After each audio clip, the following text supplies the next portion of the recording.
Dear friends, please join me in extending a warm welcome to Mr. Avinash Misa, Chairman of ITTA, as he graces the stage. Let's give him a round of applause for his leadership and dedication to the textile industry.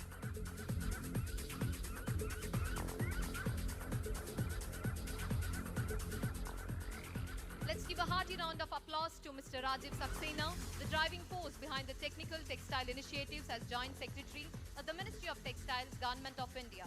Join me in inviting him onto the stage where his expertise will enlighten and inspire us all.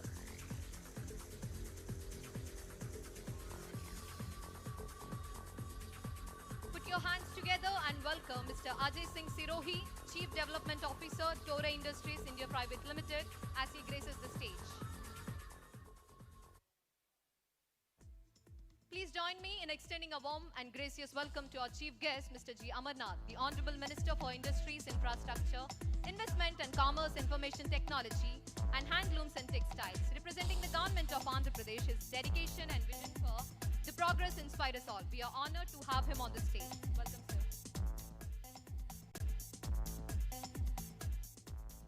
Light is a symbol of brightness and prosperity. To make this morning a fruitful one, let's kindle the lamp of knowledge and wisdom. To do so, I request the dignitaries on stage to kindle the lamp and inaugurate this National Conference on Technical Textiles with a lamp lighting ceremony.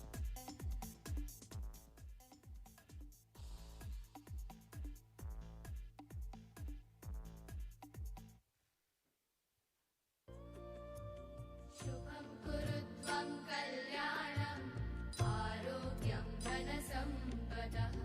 Shubham kurutvam kalyanam arogyam dhanasampadah. Shatrubuddhi vinashaya deepajyotir namostute. Deepajyotir namostute. Deepajyotir parabrahma. Deepajyotir janardanah. Deepajyotir parabrahma. Deepajyotir janardanah. Deepo hartu me papam. Sandhya deepa namostute. O deepa brahma rupasvam. Jyotisham prabhuravyayah. O deepa brahma rupasvam. Jyotisham prabhuravyayah. Arogyam dehi putranscha. Matim swachham hi me sada. Raverastam samarabhya. Yavat suryodayo bhavet. Raverastam samarabhya. Yavat Thank you so suryodayo. much, dignitaries, for infusing divine aroma into this beautiful morning. Ladies and gentlemen, it's with a great honor that I now invite Mr. M.M. Nayak, IAS Commissioner of Textiles and Handlooms, Government of Andhra Pradesh, to deliver the welcome address. Please join me in welcoming Mr. M.M. Nayak to share his insights and inaugurate this significant gathering on technical textiles.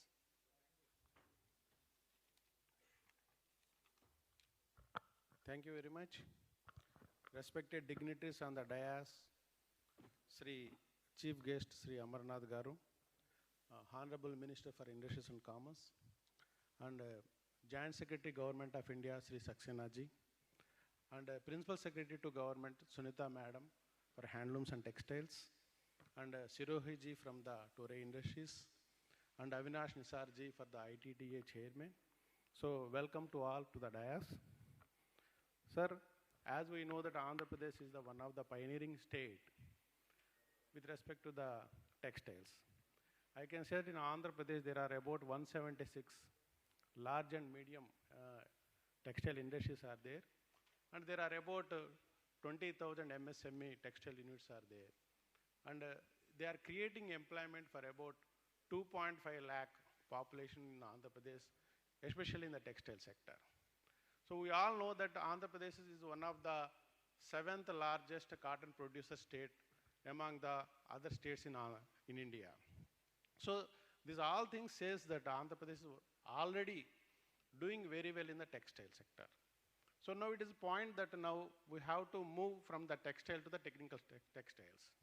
Just I am discussing, so with ITTA chairman, they are telling that, so the global market for the technical textile is about $220 billion.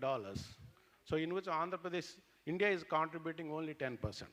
There is a lot of scope for the technical textile in future. So generally in traditional textiles, actually weaving is the one of the activity, normal clothing we can see. So but in technical textile, the difference is that there is a specific functional properties are there as per their usage. And automatically we can say that, for example, industry usage are also different. If you see that technical textiles. So usage wise, functional properties wise, these technical textiles are very different. So normally if you see a textile, so as a course it looks as a, these technical textiles, if you see normally, they looks as that normal textile only. When you go in details, micro level, then we can see that this is a technical textile. So that is the difference between normal textiles and technical textiles. So I can say that as a performance wise, properties wise, these technical textiles are very different from the normal textiles. So with three important properties we can see in the technical textiles. For example, so usage of the materials. Generally in the normal textiles you can use the cotton, but in the technical textiles you can use the polyester, polyethylene, polypropylene, nylon, etc. But the process is also different. For example, in normal textiles we use the process of the weaving. But in technical textile you use the process of the knitting, non-woven, coated, laminated, etc. composite processes. And usage wise, normal textiles you can use it in our normal day-to-day life, but technical textiles now they penetrated to the every part of the life. We can see that in agriculture sector, in construction sector, in home furnishings, in medical and health sector, in whatnot. It went like anything. So some of the, just to have a glimpse of it, I can say some of the technical textiles we are using our day-to-day life are, we can say, generally greenhouse materials. These are the technical textiles being used in the horticulture sector. And banner and hoarding materials. Naturally, when you are going on the roads, we can see the banners and hoardings. This, whatever the flexes are there, they are the technical textiles. Tarpaulins and shoelace makers and carpet materials. Conveyor belts in the industries. Computer printer ribbon is also technical textile. So parachute, paraglide materials, balloon fabrics, and bondage products, and surgical gloves. You can know that recently in COVID, how better the surgical gloves and surgical masks served for us. These are the technical textiles. Tech is the one of the technology being developed in the technical textiles to develop a natural cotton, linen, and hemp. So these technical textiles are coming into the producing the environmental friendly products also. So now, this is the high time to discuss about the technical textiles. So all the dignitaries came from across the country to discuss about, to throw some light on what are the pathways we have to go for it. So we have to discuss. A lot of panel speakers are come over here. I welcome all the dignitaries for being with us. So, and also I thank Indian Technical Textiles Association for being with us in collaborating the entire thing. So I thank the entire team for giving this opportunity for me being with us. So welcome all the dignitaries for being with us. Thank you very much. Thank you. Thank you so much, sir, for your enriching and understanding words about the technical textile in AP and throughout. Ladies and gentlemen, it is an esteemed privilege to invite Ms. K. Sunita, IAS Principal Secretary, Handlooms and Textile Industries and Commerce Department, Government of Andhra Pradesh, to deliver her insights on the existing ecosystem and policies shaping our textile industry. Ms. Sunita's expertise promised to eliminate an understanding and guide our discussions towards the sustainable growth and development. Welcome, ma'am.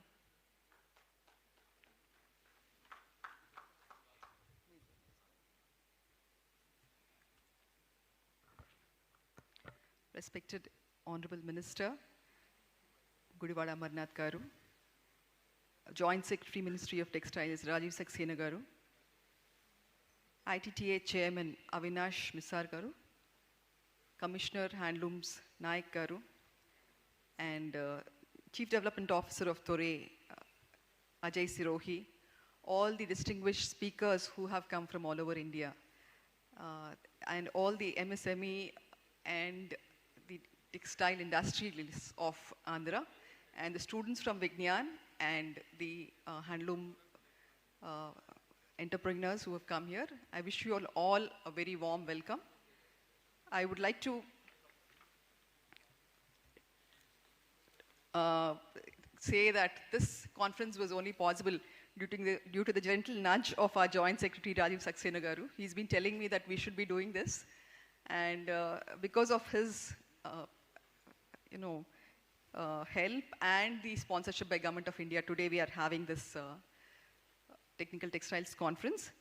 My commissioner has been very lucid in explaining to you all what is the technical textiles, so I'll not go down there, but you can see all the products there and all the 12 classifications. The experts would be talking on them. I just want to show you all an overview of the technical textiles in the market today. The world market stands at 272 billion, India's market stands at 22.5. The exports in the world stand at 126 billion, India stands at 2.85. The penetration level all over the world stands between 30 to 70%, whereas India stands at 10 to 12%. And the growth rate, this is the best part, they are at 4.4, but India stands at 10%. So somewhere we will try and make it up for starting late. India is the 5th largest producer of technical textiles, and our exports are 2.21 billion in 2021, but in 2021-22 they went up to 2.85 billion. This registers a growth of 28.4%, around 65 million US dollars jump in 1 year, and that definitely is very promising. The growth factors are the rising usage across industries, the ease of government regulations, the varying consumer preferences, the climate change which makes it necessary, the innovation, the R&D, and the standards and guidelines. We have HSN codes up to 239, I think. Our Joint Secretary would be talking to you all about how Government of India is doing so much on that side. There's a strong textile value chain. You all know that India stands second in textiles in the world, and there's a robust policy ecosystem and initiatives, and due to the utilitarian value of these technical textiles, there are always scope for this. Now, baseline, when you come to Andhra Pradesh, a baseline study done by IIT Delhi in 2020 placed Andhra as one of the 4 states who have a very promising future in technical textiles, the other 3 being Gujarat, Maharashtra, and Telangana. We have 15 textile companies today. Torre is one of the global players, and we have Ajay Sirohi, who is going to address you all after this. And Grasim is one of them. You have Unicharm and so many more companies. We also have 3 industrial corridors. We have port-led industrialization, and the atmosphere and the environment in Andhra, I think my minister would be even better to qualified to talk about it, and he would be talking about it. We also have a dedicated medical textile zone in Vizag, as you all know, and during the COVID, they had they produced enough masks and PPE equipment. And our technical textile exports are around 180 crores. Our major destinations are US, Germany, Nepal. And some of the major technical products have been shown. These are from the DGCIs, which they say that Anantapur, Chittur, Godavari, Prakasham, West Godavari, Vizag have all these products which are there. And we felt that Andhra has a good future in agro, geo, and mobile textiles. The mobile textile is because we have a lot of automobile manufacturers like Kia, Isuzu, Ashok Leyland, Hero, and geotextiles, as you all know, is because this is used in the ports to prevent shoreline erosion. We have the second longest coastline, and our Uppada village in East Godavari was the first in the country to have construction of a geotube seawall. In 2007 it started and completed in 2010.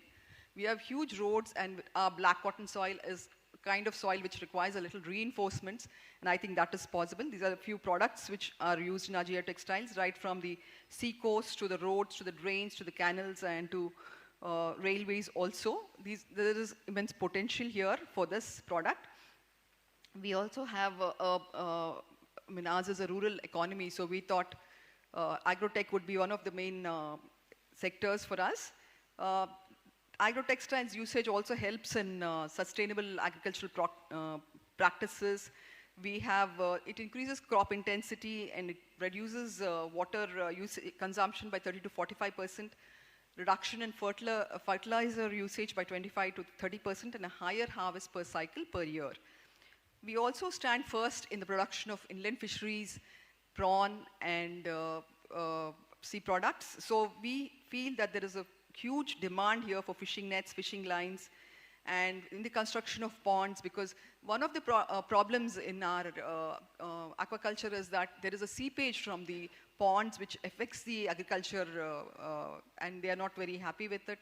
But with the utilization of the membranes which are produced here, they could stop this oozing, and we have around 2.12 lakh hectares of aquaculture, and 30% of the fish comes from our state. These are some of the agrotextiles for those who are new.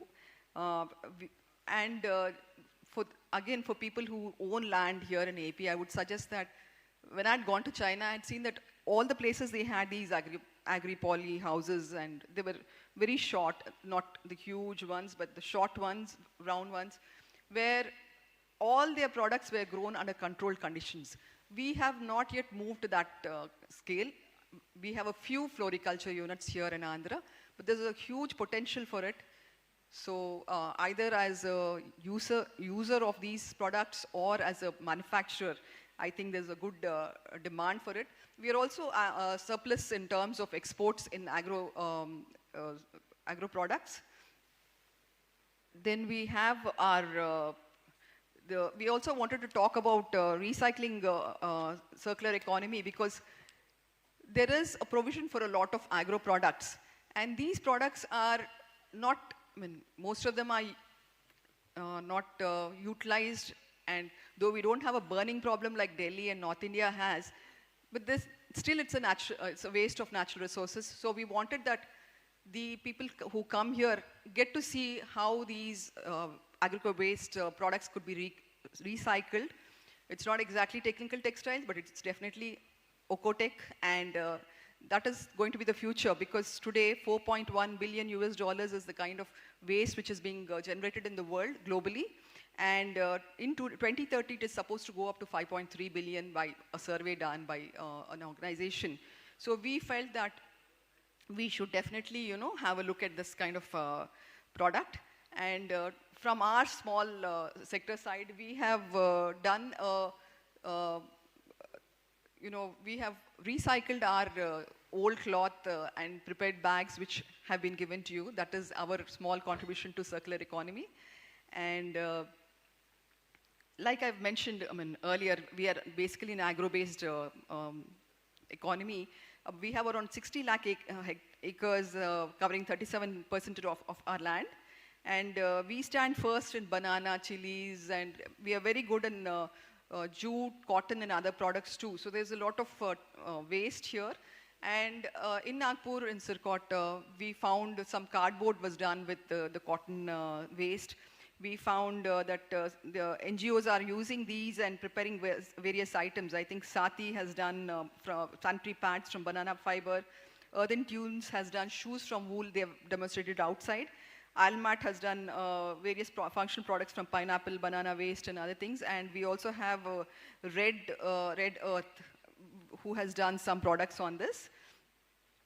There is a scope for conversion of these agricultural products into yarn, and from that yarn, make products. We also are, Andhra is very famous for its handlooms and handicrafts.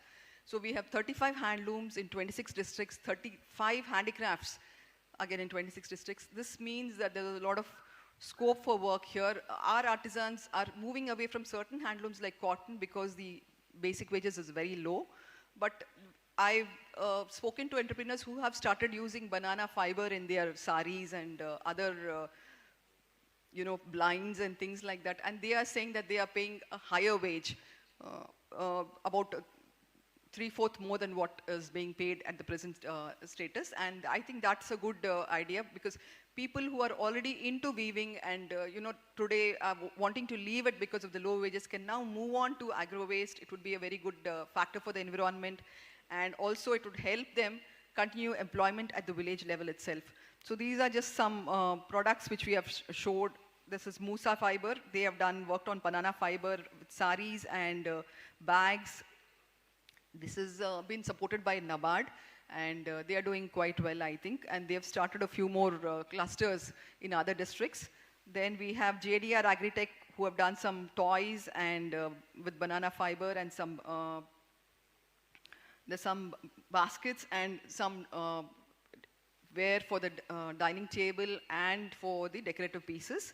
These are our bags, APCO bags, and I just want to close with the future of technical textiles, because as earlier mentioned, the global textile market is projected to grow from 195 billion US dollars in 2022 to 351 billion by 2032, with a compound annual growth rate of 6.5% up to 2032. So in the past 5 years, their growth rate has been 8 to 10%.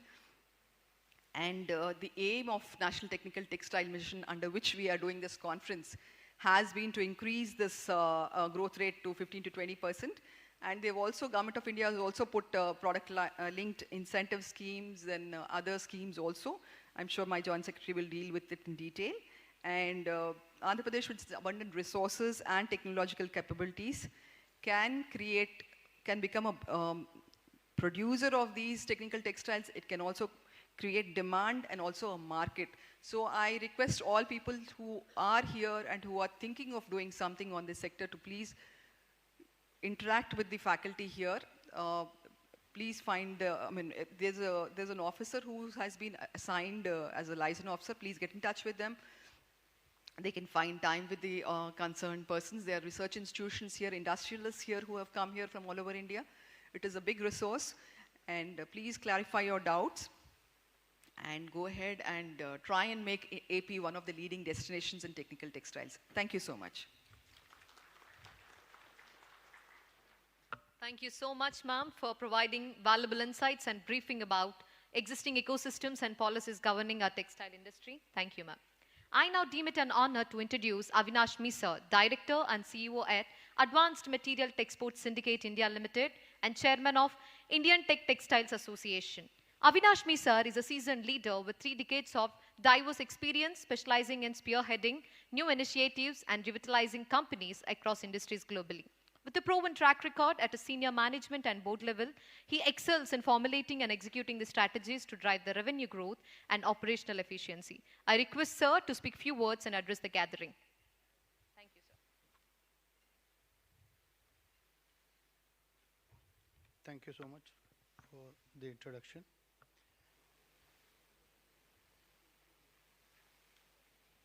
Very good morning to all of you, and my respects and pleasure to greet this morning our Honorable Minister of Government of Andhra Pradesh, Mr. G. Amarnath. We also have here with us Ma'am, Sunita Ma'am, IS and Principal Secretary for Textiles and Handloom. My regards and respects to Mr. Ajay Sirohi, who is also on the dais today. My regards to our own Mr. Rajiv Saxena ji. I always call him our own Rajiv Saxena ji, because to me, for technical textile, he has been the person who has literally taken up the mantle to take this technical textiles to the higher and higher and higher level. So my regards to you, and very good morning, sir. Pleasure to be with you today here. And finally, AM Naik sir, Mr. Naik sir, who is IS and Secretary of Handlooms and Textiles, Government of Andhra Pradesh. All the guests, all the speakers of the day who are there in front, who are going to do a valuable job to take this conference ahead, and as well as the delegates who have come in for this conference. A very good morning once again. I'm personally pleased to be in Vijayawada today and be a part of this conference.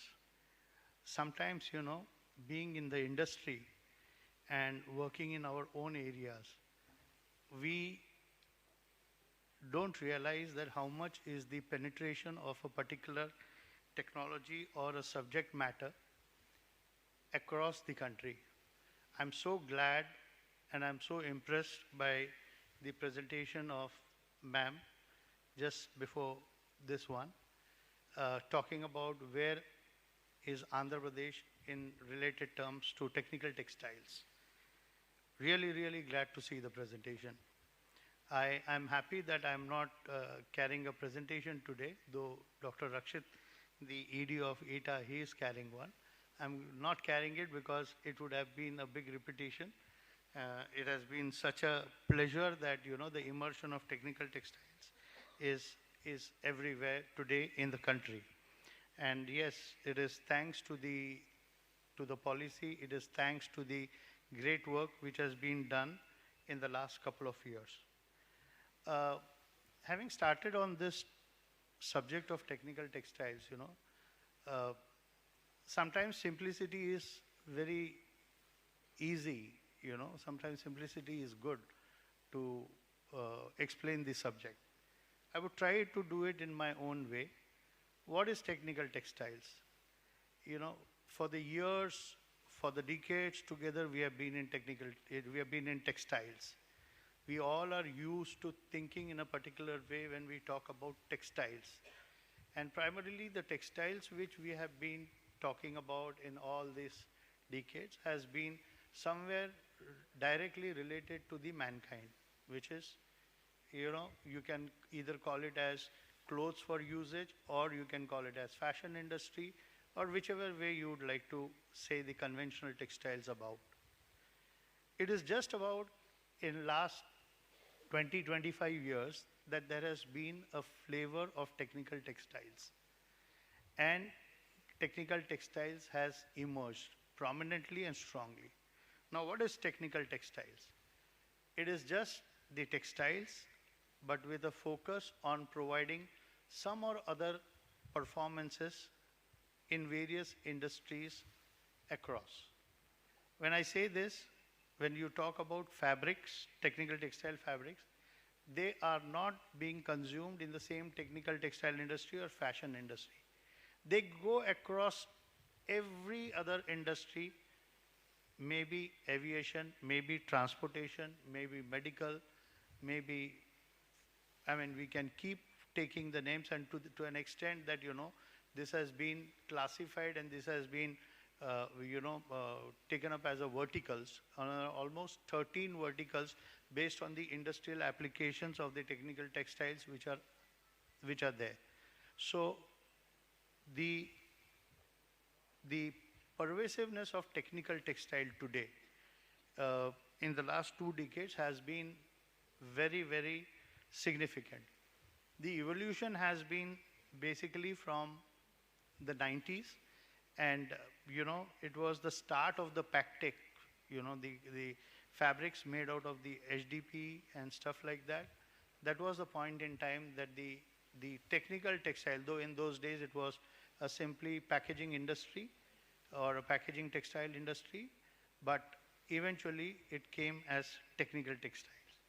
And then it went on evolving itself into various industry verticals, and then came in agri-tech, then came in build-tech, then came in, you know, we can go on, and we can talk about all the 13 verticals, which of course is a part of the discussion during the day. So that is how the evolving has happened. And in this evolving of this business, though we call it as a sunrise business today, we have, surprisingly I would say, in 20 years we are now 22.5 or 23 billion US dollars. I think it is pretty significant. I mean, the initial 4 or 5 verticals which has taken up, and in the last 15, 20 years, the way it has grown, this number is significant. And yes, though it is significant when we talk from our perspective of growing within the last 20 years, the fact of the matter is that worldwide this is a huge number. Ma'am has already spoken about it, but I would take, just for the sake of repetition, quick repetition, I would take it. It's about $220 billion today. And that, as against that, we are about 10% of the world market. Now, which means two things. Either the world market is saturated or we have no place, or either it's growing and fast growing. The industry has been growing at the international level at about 6% CAGR. And if you look at India, it is around 12 to 14%. Why do I say 12 to 14%? Reason being there are different verticals and each of the verticals has its own penetration. So today, if there is anything which can attract investors, is technical textiles. Significantly, it can attract investors. And there is certainly a good amount of business which can be done, and we can have another economy moving forward of technical textiles. At the national level, we say that we are number 2 in textiles. Probably we can become number 1 or number 2 in technical, sorry, we said textiles earlier, but now we can be as well number 2 in technical textiles in the times to come, with a far-reaching and very strong target which we have taken for the country as somewhere around $70 billion in the next 5-7 years. I think it is a significant move. And this significant move which has been there, it's not out of just a thought, but it is a real work which has been done at the grassroots levels by the industry, by the technocrats, by the business people, and more so by the government and the policies. I would say in the last couple of years, the policies has become stronger and stronger and more focused on technical textiles. So much so, today textiles and technical textiles are two different subjects which are being spoken about in the corridors of power. Why is it so? Because there is certainly a big future of technical textiles, and it has been well addressed.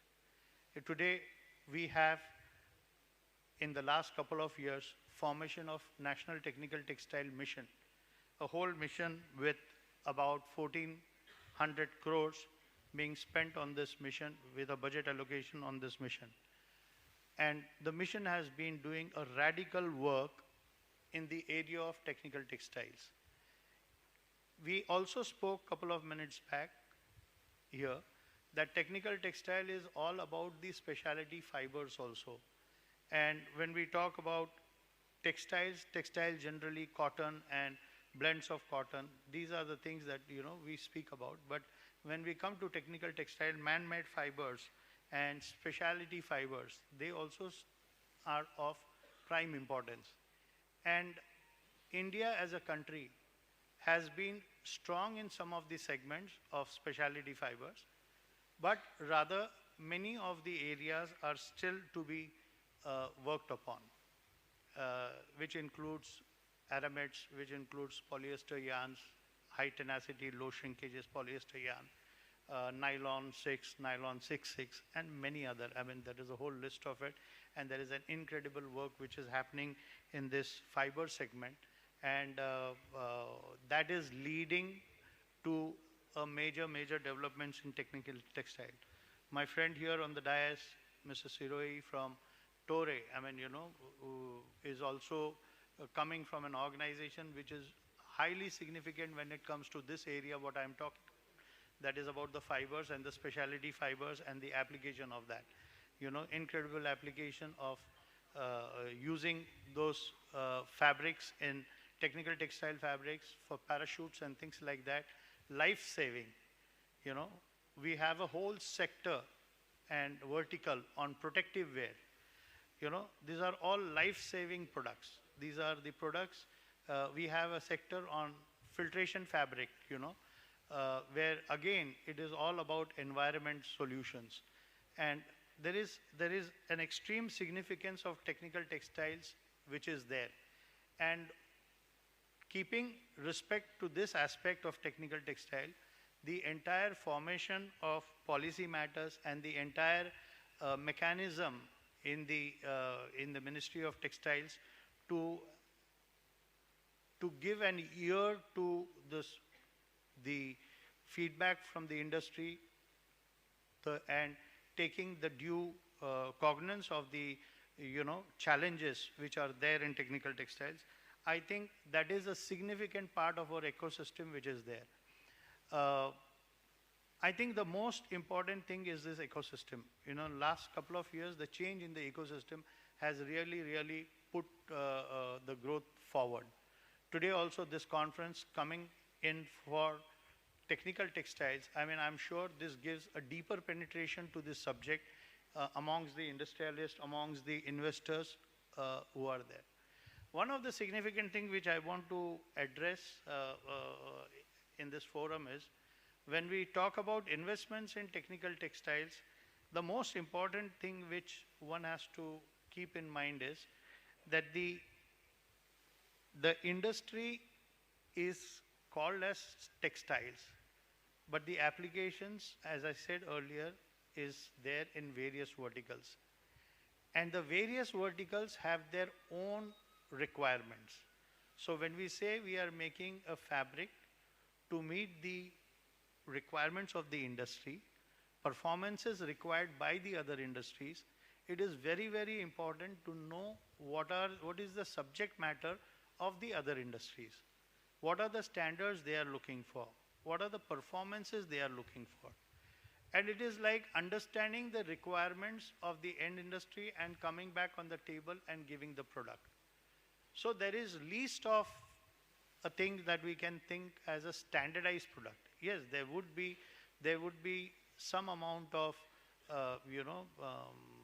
products which are manufactured and they would have a product cycle would be there. But it is fast changing. It is fast changing. Every 4, 5 years, 6 years, you're going to see a new product, you're going to see a new technology, you're going to see a new immersion of the technical textiles as a product line and as a subject.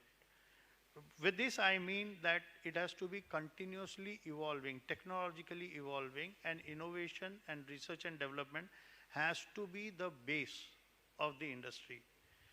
You cannot just put in the lines of technical textile, or you cannot just put in the business of technical textile and just forget about it in terms of just as an industry and just look at continuous production out of it. Over a period of time, one has to make sure that it is all knowledge-based, research-centered, and innovation-centered. So technical textile investments, technical textiles, anybody coming in has to have this first thing in mind, and that is where the true success of technical textile lies. There is a lot to be talked about this subject because it's very interesting. 13 verticals, 13 different applications, 13 different technologies, 13 different standards. I must also, when I'm talking about standards, I must also recognize here the efforts done at the policy level, government level, with the BIS to craft all these standards.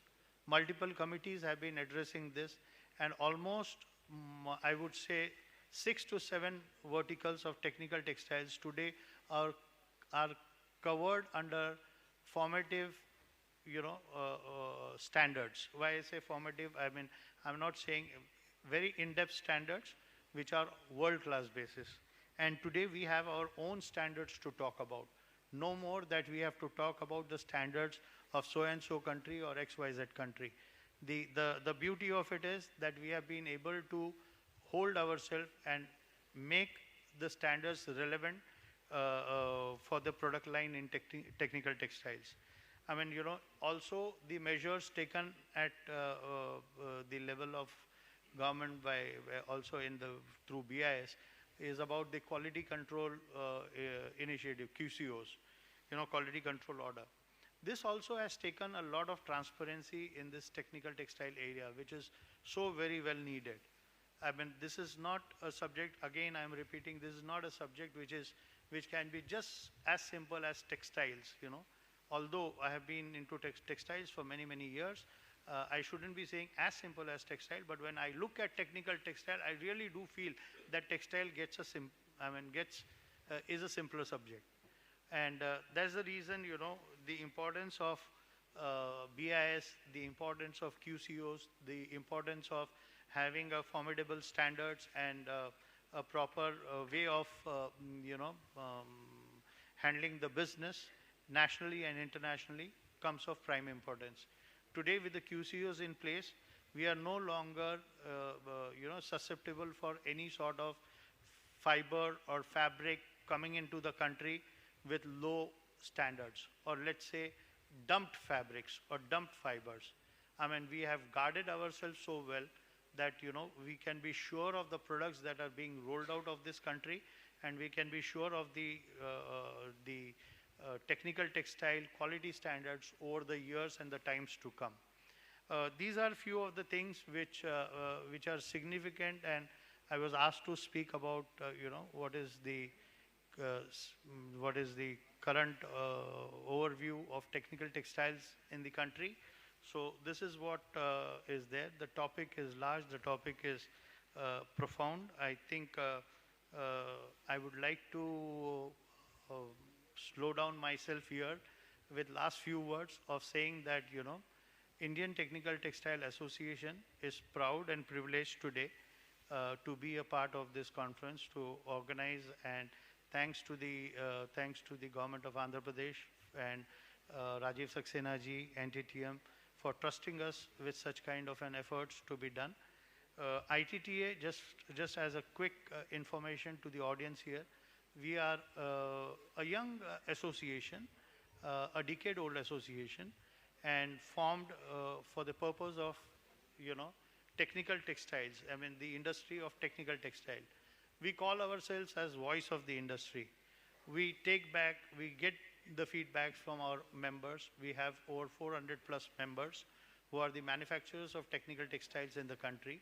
And we take the voice of the industry back to the policy makers, and we interact with them, and we try our best to make sure that the area of technical textile becomes more and more better and more business oriented in the times to come. ITTA is also, if you look at it, our association with the professionals who are working in the Indian technical textile industry has also been very profound. We also call ourselves as knowledge repository of Indian technical textiles, and anything about technical textiles, one can be assured that there could be a very good support and understanding from the Secretariat of ITA. The purpose of the organization is that. And with those few words, I'm sure that the following speakers are going to do immense and incredible job of taking the subject of technical textiles forward and further giving more and more information on this. With these few words, I thank you all for the patient listening, and good day. Thank you so much. Thank you so much, sir, for sharing your expertise. Ladies and gentlemen, it is our privilege to introduce Mr. Rajiv Saxena, the esteemed Joint Secretary of Ministry of Textiles, Government of India. His extensive expertise and dedication to the textile industry made him a beacon of insight and leadership. We warmly welcome him to deliver the addressing to this gathering. Welcome, sir.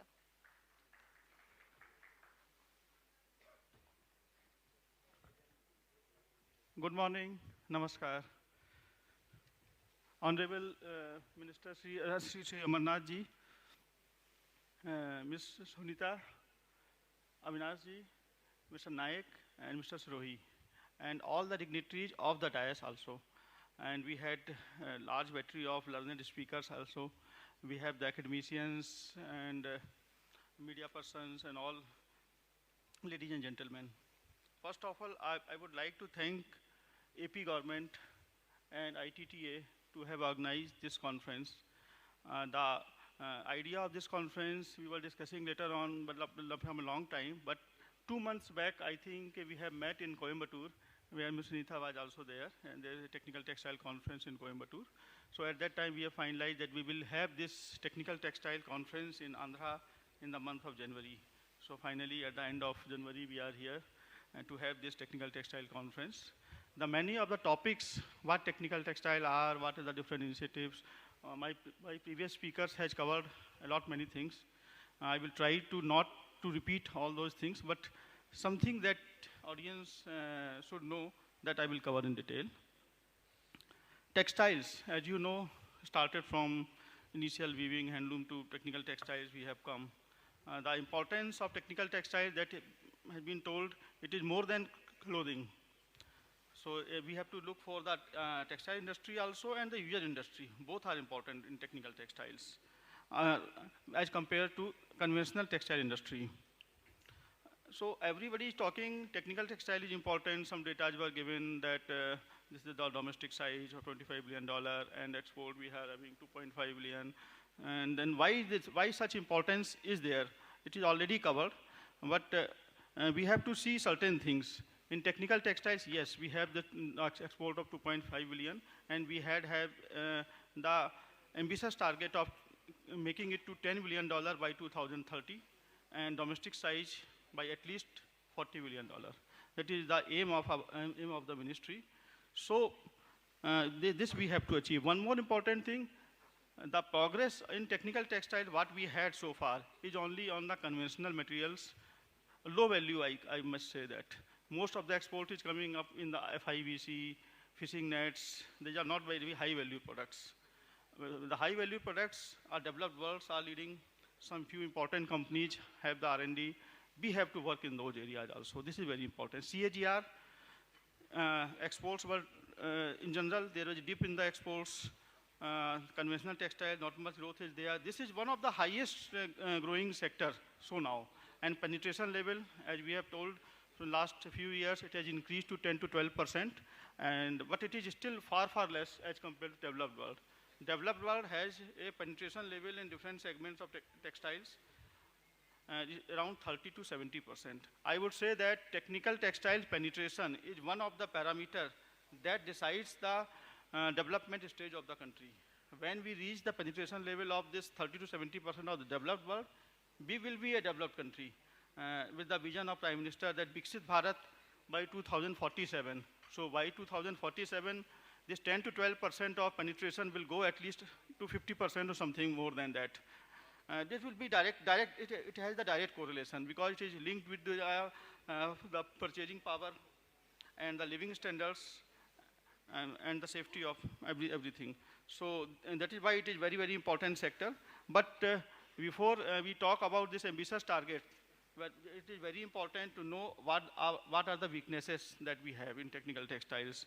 The most of the important weakness is we don't have any of the high performance fiber that require. We are good in natural fibers, cotton, wool, silk, everybody know. But the high performance fiber, whenever it is required, we are not producing any of the high performance fiber. These are being imported in the country.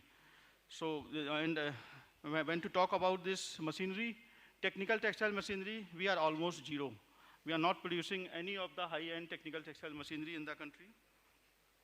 The ecosystem is not prevalent. Even the skilled manpower that is required for the textile industry, for the technical textile, as well in the user industry, how to use these products. And just like in geotextiles, how can you design the structure with using geotextiles? Such type of ecosystem is not available. And most of the important is awareness is not there. Many of the people do not know what technical textiles are. Even I, before joining the textile ministry, I was not aware about anything called technical textiles.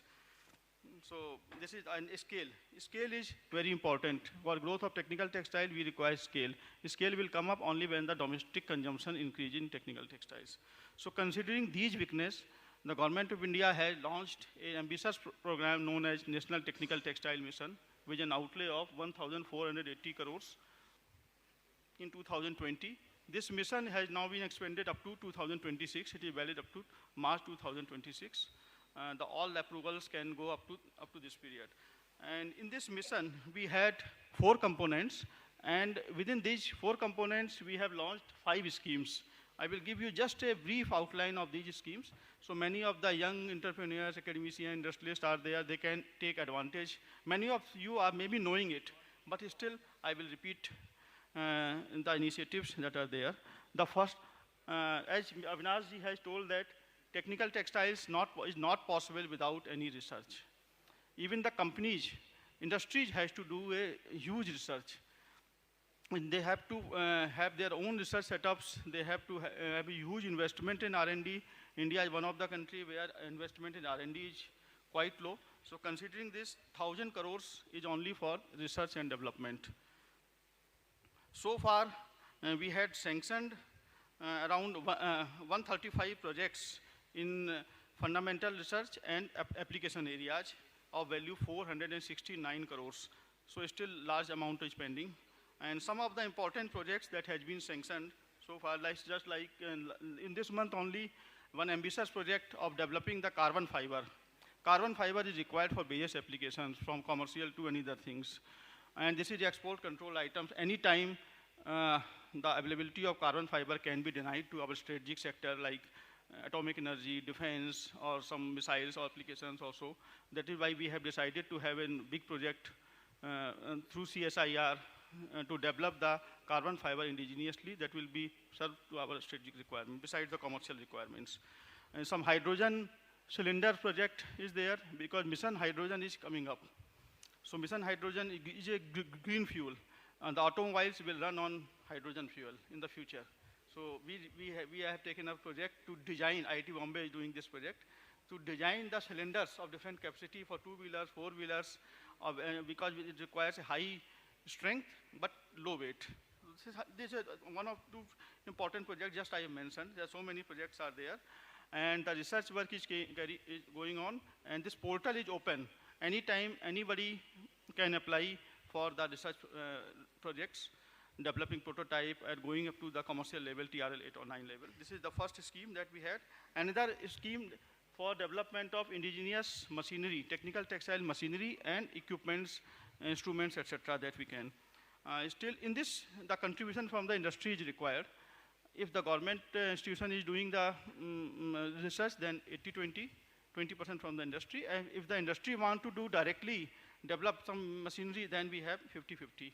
So recently we have sanctioned 2 such projects. In the first time we have sanctioned, because most of the time industry is not very comfortable in importing all the machineries, rather than going for development. Why to invest there and try to develop something when it is available at much cheaper cost. But it is the need of the hour. We should have our own, at least some know-how, some development. And the COVID times we have seen many of the requirements, we have to go for much higher rates from China, importing the machinery for PPE kits and others.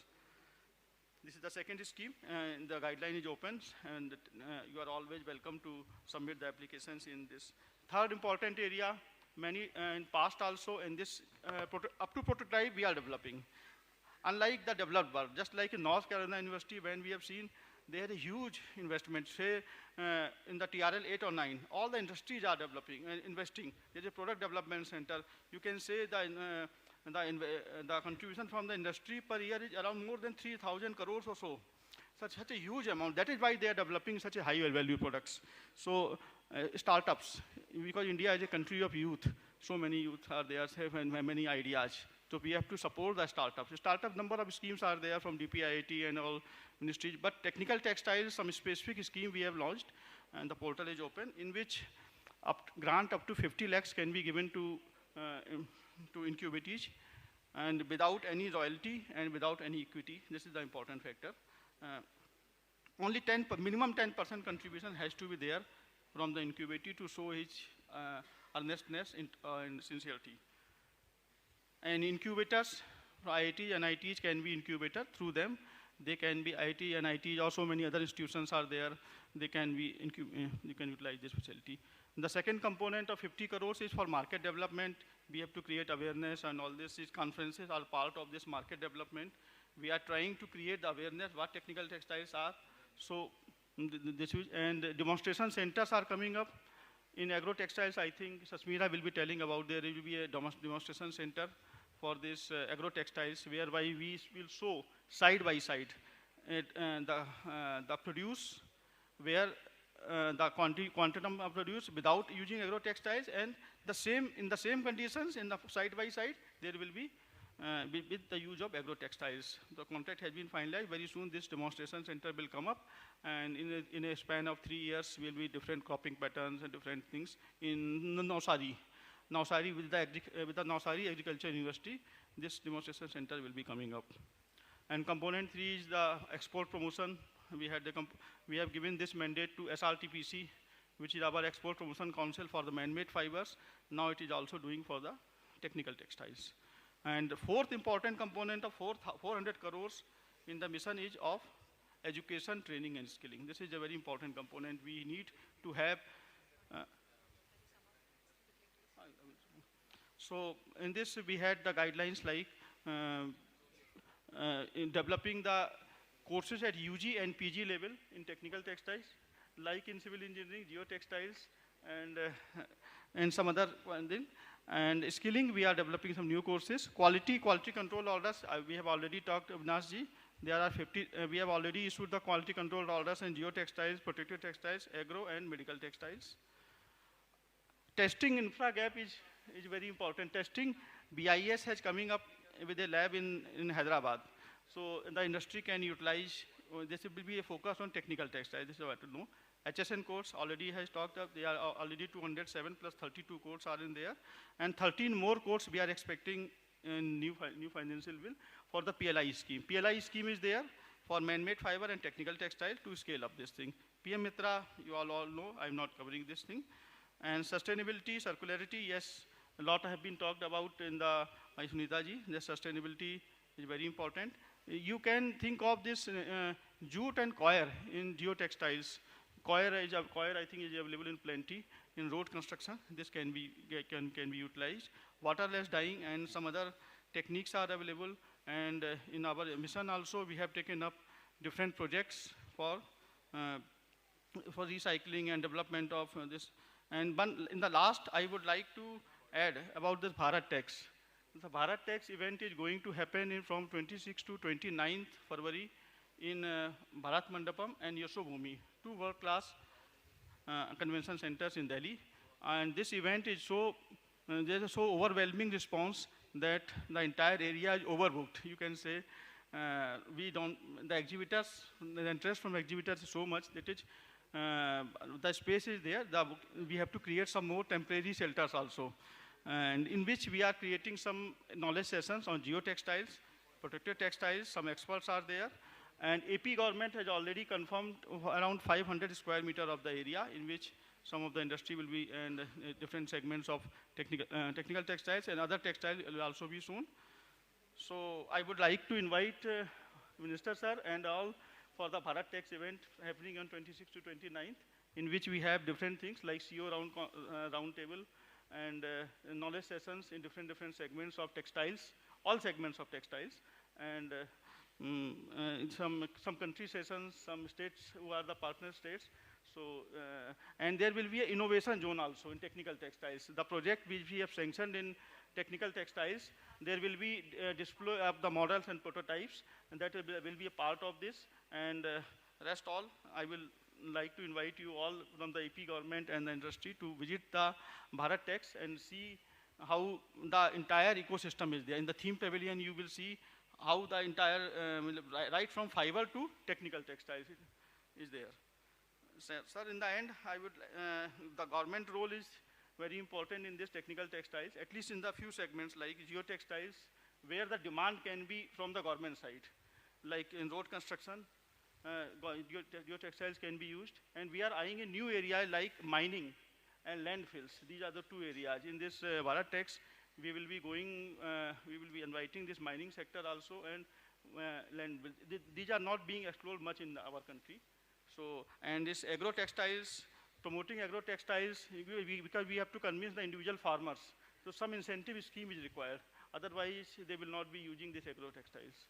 So these are some of the areas where, like in the protective textiles also, some uniform, just like Indian Navy has introduced a new uniform in which there are technical textiles, means antimicrobial and tropical conditions, some properties are there. So these are some of the areas where government can help. And with this, I will end my words. Thank you all of you. Thank you.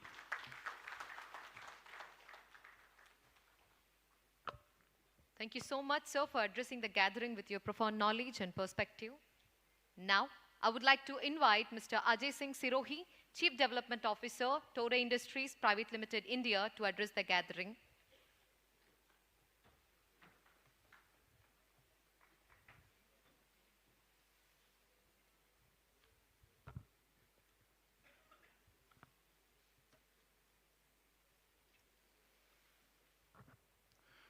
Honorable Minister Amarnath ji, to Misar ji, Saxena ji, Sunita ji, and Nayak ji, thank you for inviting me and sharing the dais and giving me the opportunity to talk.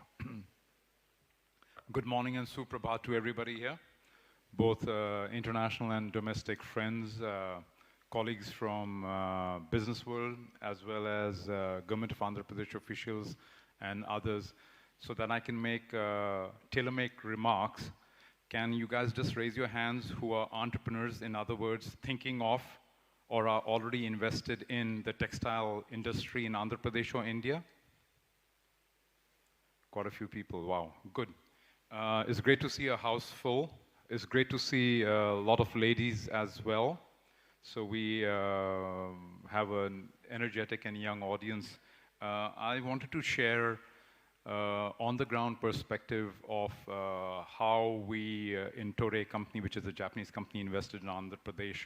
So you guys have a more on-the-ground experience and insights from our, 12 years in India, because all my predecessors who spoke before have addressed the national, state policies, as well as incentives and frameworks for textile, natural, and man-made in India, and they've also shared the trends, international and domestic.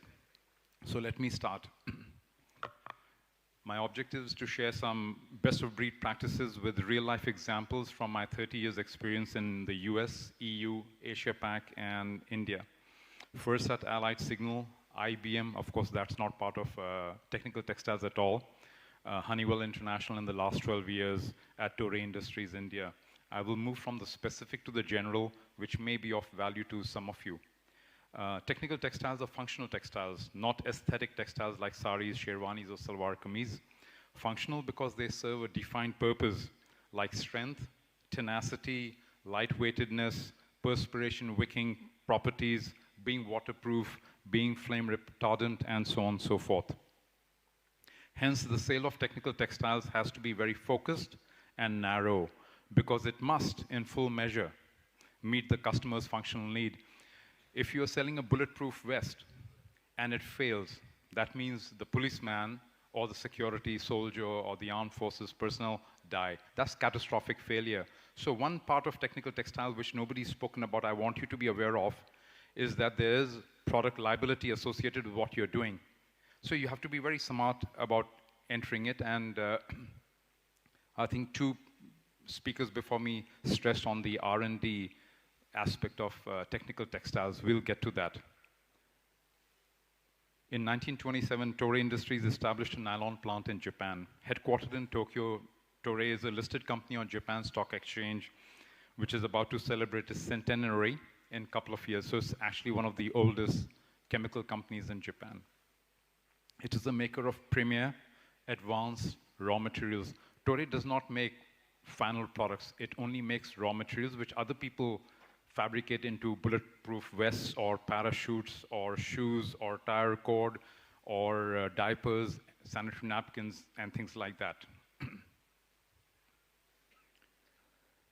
Its 48,000 employees operating in 29 countries through 300 subsidiaries generate about 20 billion in annual sales worldwide in fibers and textiles, resins and chemicals, water and air purification, carbon fiber composites, environment and engineering services, life science, drugs, products, and accessories.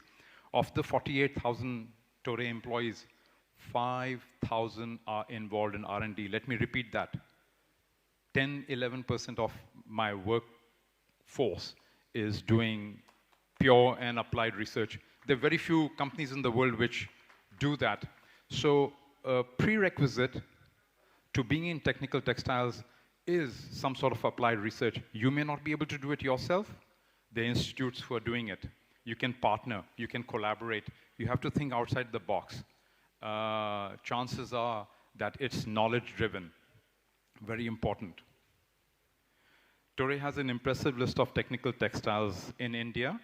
We make automotive airbag cushions, air filters for automotive cabins, air conditioners, hospitals, and laboratories, and PP spun bond, which is polypropylene spun bond, which is the raw material for diapers. Outside India, Toray makes carbon fiber, and I'm proud to say that Toray is #1 in the world. Carbon fiber is used to lightweight and strengthen aircrafts like Boeing Dreamliner 789 and 737 MAX, make windmill blades. If the windmill blades become large in size, like 60 or 70 meters or longer, they become very heavy, and you need very lightweight material to make them turn by wind to generate power. So carbon fiber is the choice material to make windmill blades. Sporting equipment, and now finding its way into upscale cars. So what happens in aerospace ultimately happens in automotive after a lag of 10, 20 years, because aerospace is a demanding, again, catastrophic failure risk and extremely high priced. So it takes some time for the economies of scale to filter into the automotive industry. Toray makes apparel, which is sold to our key customer, Uniqlo.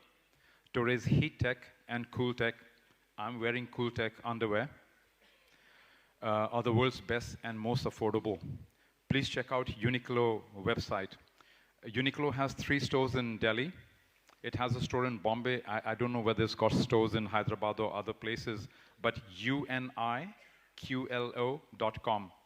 is the best cool clothes and warm clothes you can buy in the world at the lowest price. In other words, Uniqlo is the highest value maker of technical synthetic textiles, which you and I can use on a daily basis. And the reason I say this is because they're ultra lightweight. So this is a technical textile too. It's a mask. We made this in 2 weeks after COVID started in March 2020. And I've been using this for 3-4 years now, or whatever, or something like that. It's only 2 or 3 grams in size, in weight rather. It takes 1 minute to wash. It takes 10 minutes to dry. That's the beauty of technical textiles. And you just slip it, and you can wear it. So Uniqlo also makes light down jackets for Delhi's cold winter, or if you go to Srinagar or overseas for a snow holiday, vests, underwear, and others. You will not be disappointed. They are lightweight, keep you cool or warm, easy to wash and dry in a few minutes. Toray makes ultra suede, which is synthetic suede, which is used in high fashion skirts, jackets, trousers, handbags, car seat covers, and all. It is very lightweight, easy to clean, and very durable. People are trying to move away from natural leather towards artificial substitutes. Toray makes tire cord fabric, and we have a licensee in India near Chennai. Toray makes fiber for fishing nets. In 2020 Tokyo Olympics, which were actually held in 2021, the Japanese team was attired and fully clothed by Toray, made uniforms and sportswear, which were made from bamboo and or recycled plastics like PET. So recycling is becoming a bigger and bigger part of sustainable practice in the chemical and petrochemical industries, and Toray is leading that effort. Toray is working on clothes for the future, which will change colors. So you may have 248 colors in your top. You may not need to buy more than 2 or 3 shirts or trousers, and you can just press a button and change the colors to whatever you want, depending on your mood or season or whatever. And those clothes are also going to monitor your health, like heartbeat, pulse, blood pressure, etc. So those clothes are coming. They need a lot of high-tech R&D and applications engineering and precision. In India, Torre has 4 plants: an airbag cushion factory in Vapi, Gujarat, which is technical textile of high value as airbags save lives, are ultra lightweight, and have to withstand the explosive force for inflation.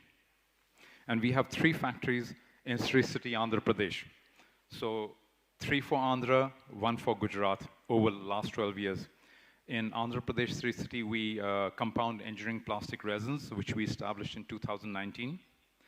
PP spun-bond for diapers in 2020, which is a technical textile.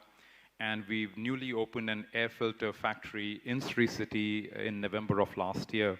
So in Andhra Pradesh, we have 2 technical textile plants and 1 outside Andhra Pradesh. Torre has 85 acres of land in Sri City, on which we built these 3 plants with total investments exceeding 1,200 crores to date, spanning 7 years. That shows Torre and myself are bullish on Andhra Pradesh and Sri City. Otherwise, we would not have invested here. I wanted to say that when our investment journey started in 2012-13, and specifically for PP Spunbond in Andhra Pradesh about 2016, there were a few things which stood out about Andhra Pradesh. Extremely good policies, single window portal. That time in 2015-16, it was a new thing. Other states didn't have it.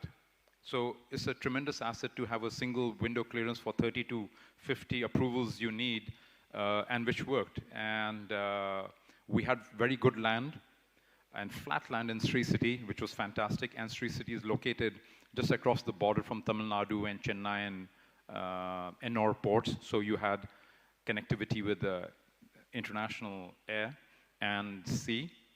So our experience in Sri City has been fantastic, and we are the second biggest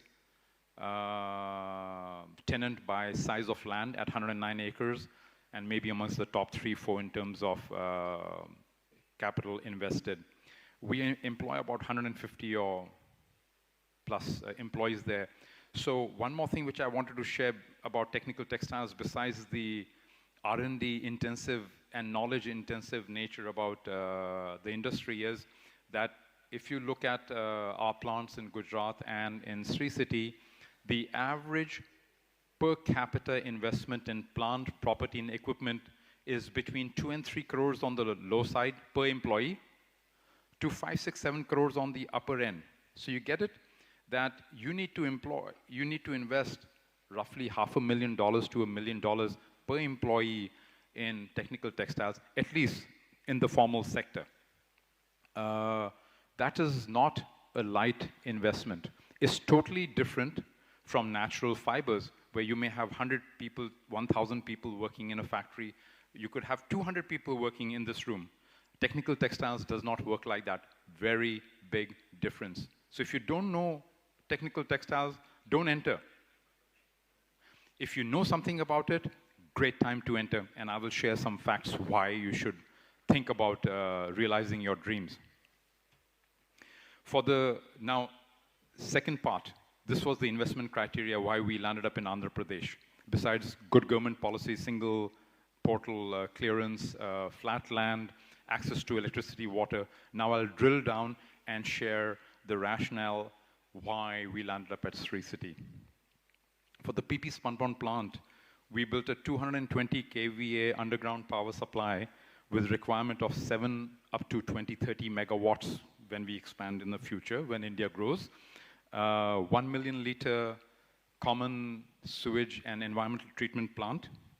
We have instituted rainwater harvesting, have state-of-the-art firefighting premises, and also have fire tenders in Sri City to safeguard plant operations and keep our employees safe. What we learn from this is that A, you need high voltage power, at least for our applications. Not all technical textiles may need that. Continuous power supply with 0 interruption, with 0 voltage fluctuation, and I must say, with very minimal frequency fluctuation. In India, typical power supply is 220 at 50 to 60 hertz. That 50, 60 hertz should actually be maintained. Otherwise, the equipment can shut down. We need water to cool the process and the fibers. That's why we have 1 million liter environmental treatment plant, flatland, 20 to 30 meter wide roads for trucks and logistics to be able to maneuver near to seaports like Kattupalli in Andhra Pradesh, Chennai and Ennore in Tamil Nadu, nearby airports, Chennai and of course Tirupati, and decent quality of life for plant management and personnel.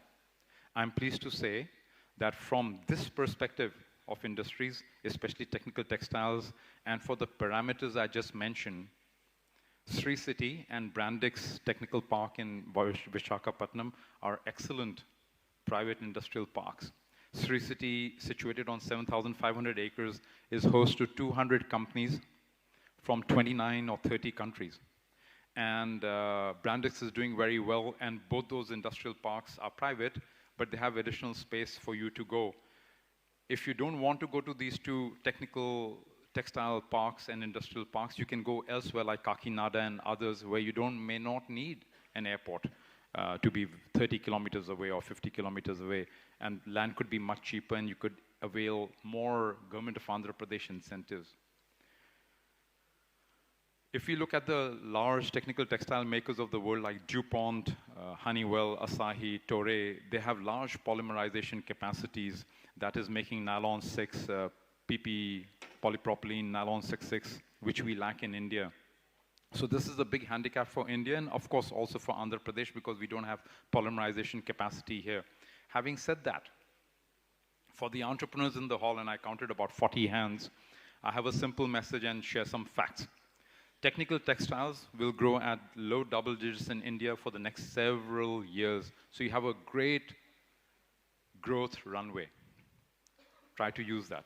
Number two, you can access incentives. Central government with PLI scheme, changed, modified, tough scheme, and Government of Andhra Pradesh incentives.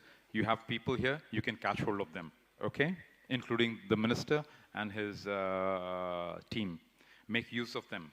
Three, banks are a good source of lower cost debt capital. Just 10 years ago, a big company like Toray would get debt at 10%, 9%, 11%. This is just 6, 7, 8 years ago, which is a lifetime for youngsters, but not for me.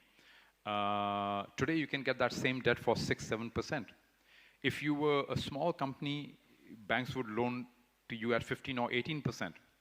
People remember those days. Now you can maybe get at 9%, 8%, 10%, 9%. So the financing costs for investments have halved over the last 6, 7 years, which is great news for you. And if you get interest subvention benefits, you can decrease that further. So the point is that money-wise, compared to other countries, India's on par. You're not at a disadvantage to invest financially. Working capital efficiency in India is really the unsung story of our growth for the last 2, 3 years. I really mean it. And if you take something away, just take this away from me, because this is going to get manifest in our GDP numbers over the next couple of years, because working capital is below the line, if you guys are finance accounting people. It shows up in cash flow generation, but it does not necessarily show up in the top line. It may show up in a contribution margin. So there's a lag, 1, 2 years. So I feel, it's my personal view, I'm not an economist, that India is actually growing at 100 basis points, which is 1% higher than what's reported and counted by our old techniques of counting GDP. And I'll share with you why. You know GST, you know NEFT, you know RuPay and PayPal. Amazing things. No other country has made financial transactions, small or large, free. Let me repeat. No other country in the world lets you make free transactions. There's always a toll charge. Like you're going on a road, you have to pay. So you typically pay to Visa or the American banks or whatever by SWIFT or NEFT, or to HDFC or ICI, whoever your bank is. But on the average, Modi ji has been able to make transfer of money pain-free, instantaneous, transparent, and with feedback mechanism. So when you charge with a credit card or pay something, immediately within 1 minute or a few seconds, you get a text message, and you think, is somebody calling you or sending you a message? No. Is the bank saying you charge 200 rupees for Uber or whatever? This doesn't happen in America, where I've lived 43 years. It only happens in India. It's amazing. I'll tell you why it's even further amazing. Even a chai wala displays a QR code and says, "Bhaiya, 10 rupees charge karo, QR." मेरे पास time नहीं है चिल्लड़ बनाने के लिए, because I'll go and give him 500 rupees, and if the tea is 12 rupees, how is he going to give me 398? It detracts him from making tea, which is his primary job and focus. So QR codes are amazing. RuPay is amazing. So when your working capital turns improve, your investment payback period gets decreased. When you're recovering money quickly, your investment risk also decreases. So this is not captured in GDP numbers, but for the practitioners of business like myself, it's extremely important thing. We also have improved logistics. We were so inefficient in logistics that about 15 to 18% of our GDP was spent in logistics, getting people or products from point A to point B. It's now down to around 10% or 9% or whatever, it doesn't matter. But the point is, China and other countries are at 6 to 8%. And we are getting there, and we're closing that gap. How? Look at Vande Bharat trains, amazing. Look at the 50 new airports we've built, including Vijayawada was built 5 or 7 years or 8 years ago, whatever, became a new thing. You're connected. The domestic freight corridor is going to move things within 24 hours from north to south and north to east, because the train tracks are stronger, they can double stack, and the average rolling stock velocity is increasing from 20 to 60 kilometers. Let me share that. Sure, done. The turnaround time for seaports is now down to a day. So we are becoming world-class in everything. Unfortunately, in our country, we don't celebrate our successes. We only focus on the negatives. It's high time you guys and we started focusing on the positives.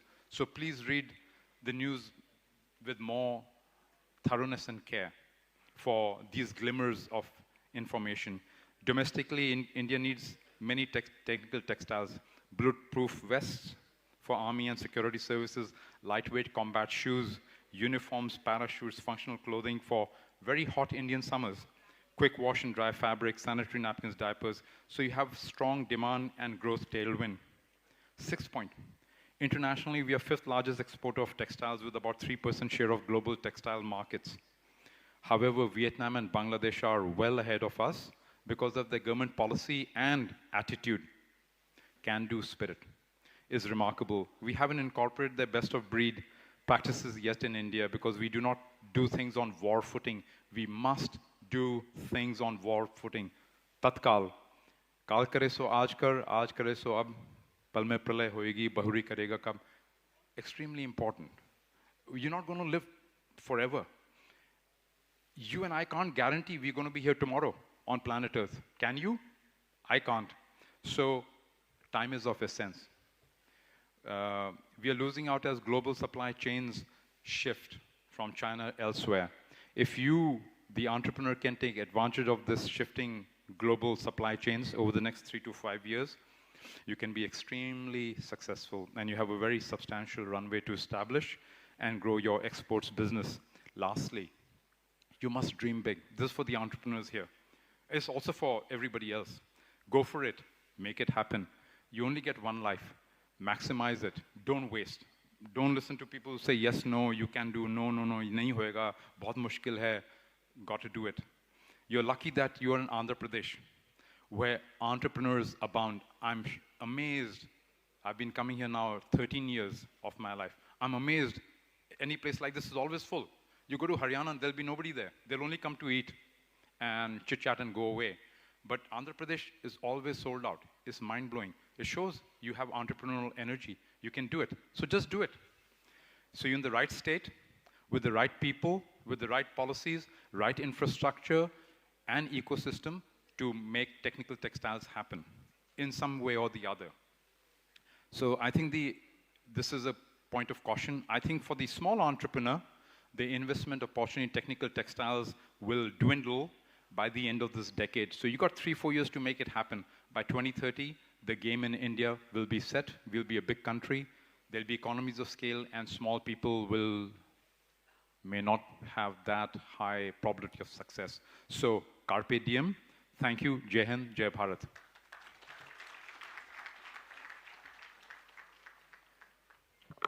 Thank you so much, sir, for addressing the gathering and letting us know the scope of technical textiles and motivating us for pursuing them confidently. Ladies and gentlemen, it's with immense honor that we introduce our esteemed chief guest, Mr. G. Amarnath, the Honorable Minister of Industries, Infrastructure, Investment and Commerce, Information Technology, and Handlooms and Textiles, representing the esteemed government of Andhra Pradesh. We eagerly anticipate Mr. Amarnath's address as his vast expertise promises to illuminate our conference proceedings. Welcome, sir.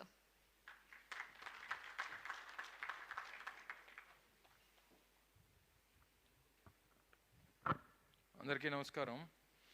Good morning, ladies and gentlemen. Shri Rajiv Saxena ji, Joint Secretary, Ministry of Textiles, Government of India. Srimati Sunita Garu, Principal Secretary, Handlooms and Textiles, Government of Andhra Pradesh.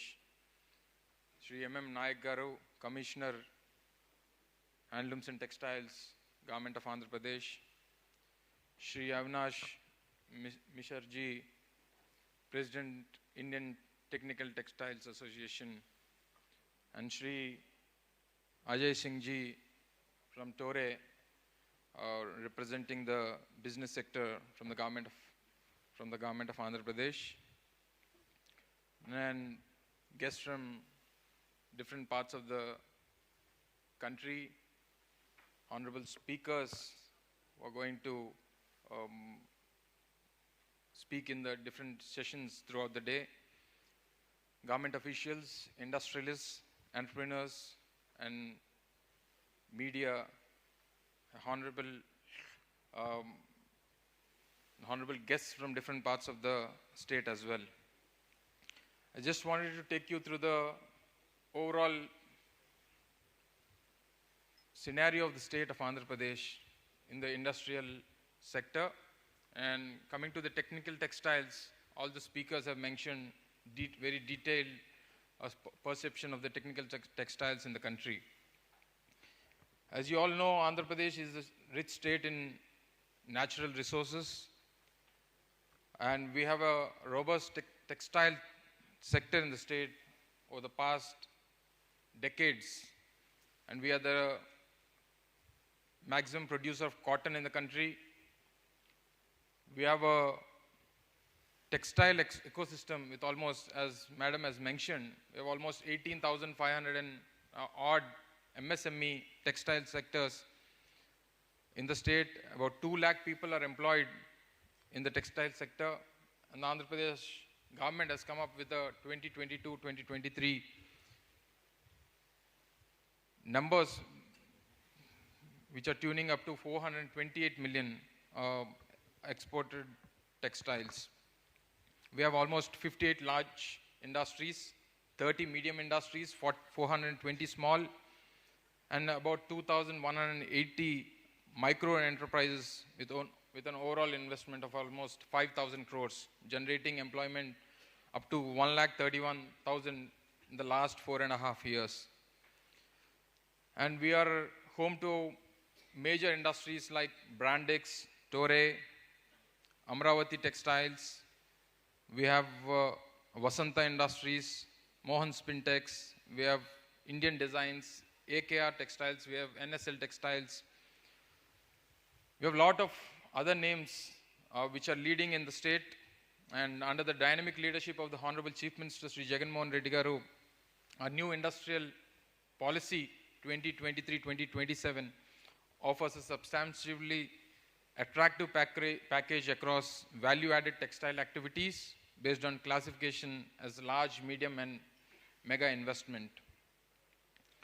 In the last 4.5 years after we came into power, that is in June 2019 to date, we have almost attracted 130 units with an investment of almost 1 lakh crores, providing employment to almost 1.2 lakh people in the state. In the MSME sector, the state has attracted almost 1.5 lakh MSMEs, which are established with an investment of almost 20,000 crores, creating employment to almost 1.3 million people. And as you all know, Andhra Pradesh is the state which is ranked #1 in ease of doing business in the past 3 years. From 2019 to 2022, Andhra Pradesh is the leading state in the country with ease of doing business. And when it comes to attracting investments, the last year we have conducted the Global Investors Summit in Visakhapatnam, in which all the top industrialists from the country have attended. We have attracted almost all the global leaders in the world, and we have attracted almost 13 lakh crore investment in the state, in which the industrial sector has attracted almost 3.5 lakh crores. The energy sector has attracted around 8 lakh crores. In handlooms and textiles, in IT, in tourism, we have attracted almost 386 different organizations from different parts of the industry. And when it comes to the textile sector, I just wanted to take you to the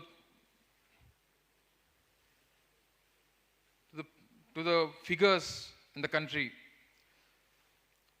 The textiles sector, the share of textile sector in the India's GDP is around 2%, just 2%. The overall export share is around 11.4%. And when it comes to the employment, we have 45 million people working in the textile sector, the regular textile sector, not including the technical textiles. And after the central government taking up the National Technical Textile Mission, probably in 2020, under the dynamic leadership of the Honorable Prime Minister, Shri Narendra Modi ji, the textile sector in 2019-2020, the market was around 150 billion. And when it comes to the trade, the Indian trade has registered almost 41 billion textile exports in the year 2021, marginally higher than the global average. And when it comes to the employment, which sector employs the major employment in the country? The second largest sector is the textile sector. We have 45, as I've mentioned, we have 45 million workers directly working in the textile sector. And when it comes to the raw materials that are available in the country, we have plenty of raw materials. We have value availability, entire value availability. We have affordable production prices. We have qualified personnel. We have substantial and expanding domestic market. The rising disposable incomes, increasing per capita income and brand references. We have e-commerce and the organized retail landscape. And when it comes to the challenges faced by the textile sector in the country, it's highly fragmented, and we have outdated technologies. And when it comes to a country like Bangladesh, where each industry in Bangladesh has about 500 machines working in an industry, but when it comes to India, we have only, on average, we have 100 machines working in an industry in India in the textile sector. And we need to improve that. As some of our speakers have mentioned, the tax structures in the country are a bit an issue for the textile industry. And when I was speaking to the Shri Avinash ji, he was speaking about the foreign investments coming to the country. There are a lot of issues coming, a lot of issues pertaining to the foreign direct investments coming to the country. There are some patented issues. There are some other issues coming down. When we go and speak to the industrialists abroad, asking for the foreign investors to come down to the country and invest in states like Andhra Pradesh or Gujarat or Tamil Nadu or Maharashtra, there are some issues which are being. And when it comes to the exports, as I mentioned, we have $40 billion exports of textiles, which is stagnated at 40 billion since the last 6 years. The average last 6 years exports of textiles from the country is just 40 billion, which is stagnated between 39 billion, 40 billion 41 billion, and which is not increasing since the last 6 years. And when it comes to the technical textiles, when you diversify from the regular textile industry to the technical textiles, and when it comes to the perception of the people, when you speak about textiles, it's just the apparels that what we are wearing. People understand when it comes to textiles, it's the clothes that we are wearing, or the materials that are being used in the domestic purposes. And people have a perception when it comes to the textiles, it's a very small industry. But when you speak about the technical textiles, we have 13 diversified sectors which are used in medical equipments, which are used in the defense equipments.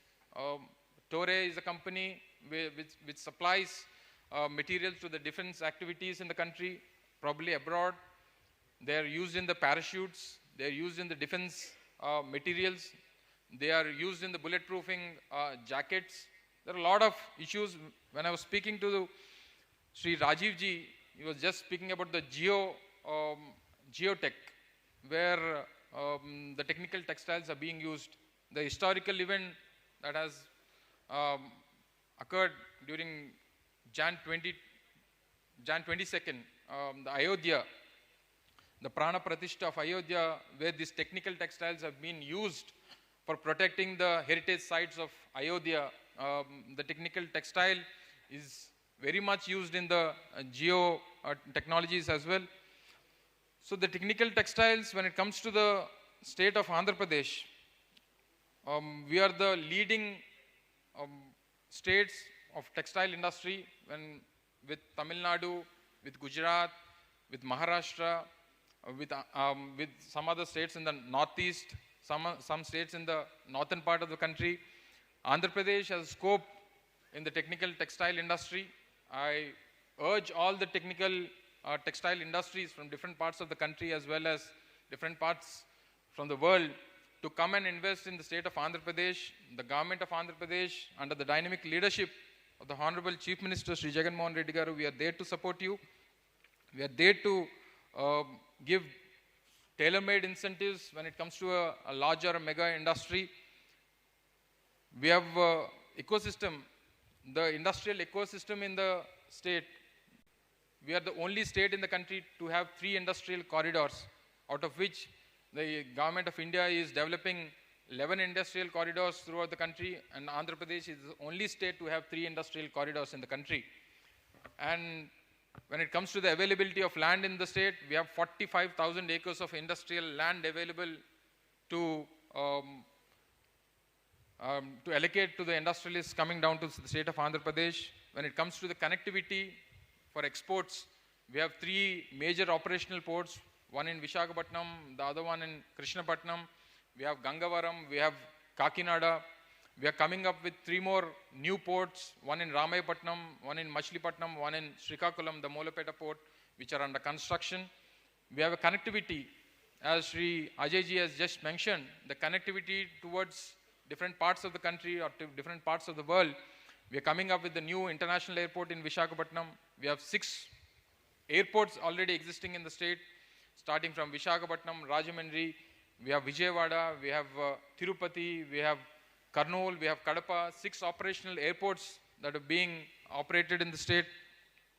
And the working age group in the state, we have 70% working age group available in the state. We have skill hubs that are being established throughout the state. We have almost 175 skill hubs that are being operational in the state under the skill development scheme. We have 300 plus polytechnics, we have 300 plus engineering colleges, we have ITIs, we have 30 skill development centers, and we have prominent institutions like IIT, National Institute of Design, which is in Vijayawada. We have DRDO Visakhapatnam, we have a Government Institute of Textiles in Guntur. We have Vignan Foundation for Science and Technology and Research. And when it comes to the agriculture, we are an agrarian state, as you all know. We are largest in fish production. We are the largest exporters of shrimp from the country. And when it comes to the medtech, we have a medtech zone in Visakhapatnam, where our Joint Secretary have just visited yesterday, and we are the leading exporters of the medtech apparels from the country. It's a state-of-art facility in the state, and people from different parts of the country have been visiting the medtech zone very frequently, and we are there to support in all aspects, and whatever incentives that have to be given or incentives that are being asked by the industrialists from different parts of the state, we are there to support. And coming to the National Textile Mission objectives, the main aim is to get India the highest position in technical textiles at a global level. The mission also aims at improving penetration level of the technical textiles in the country. It must also be noted the penetration level of technical textiles is now low in India at 5 to 10% against 30 to 70% in advanced countries. The mission will also focus on the usage of technical textiles in various flagship missions, programs of the country, including strategic sectors. And the major components that have to be discussed are the research and innovation and development. And we have different other missions that have to be identified, that has to be in promotion and development of the market of technical textiles, focus on export promotion and average growth of at least 10% every year, focus on education, training and skill development. These are the main objectives of the National Technical Textiles Mission that have been proposed by the Government of India. So with this, probably I request all the participants today from different parts of the state, different parts of the country, and a lot of speakers who are here to mention very detailed subjects on technical textiles. And from the government side, representing the government of Andhra Pradesh, representing our Honorable Chief Minister, I request once again all the industries, we are here to support you. We are just a phone call away, as our Honorable Chief Minister in different stages say this word. We are just a phone call away to all the industries who are there in the state. We are there to support. We are a lot of infrastructure that is placed in the state. I once again congratulate our Department of Handlooms and Textiles in the state, and I thank the Government of India and the Ministry of Textiles for organizing such a nice event in the state. Thank you one and all. Thanks for coming. We extend our heartfelt gratitude to Mr. Amarnath for gracing us with his invaluable insights and wisdom, which have undoubtedly enriched our conference. As the inaugural session comes to an end, with the informative speeches by our delegates, I request the dignitaries on stage to accept the felicitation. Now, I kindly request Ms. Sunita and M.M. Naik sir and other dignitaries on stage to felicitate Mr. G. Amarnath, the Honorable Minister for Industries, Infrastructure, Investment and Commerce, Information Technology and Handlooms and Textiles, representing the esteemed government of Andhra Pradesh. Your presence added the honor for this momentous occasion, sir.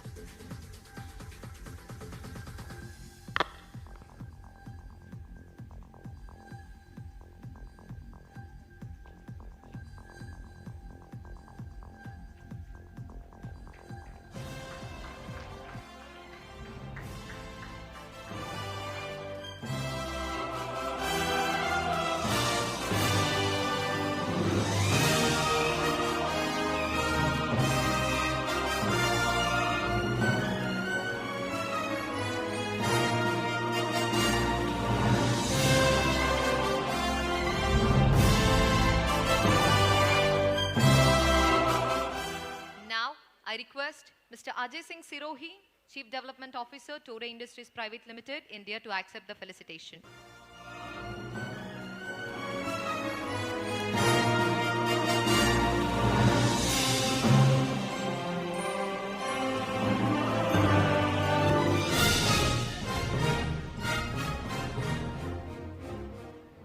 Now I request Mr. Rajiv Saxena, Joint Secretary, Ministry of Textiles, Government of India to accept our sincere felicitation.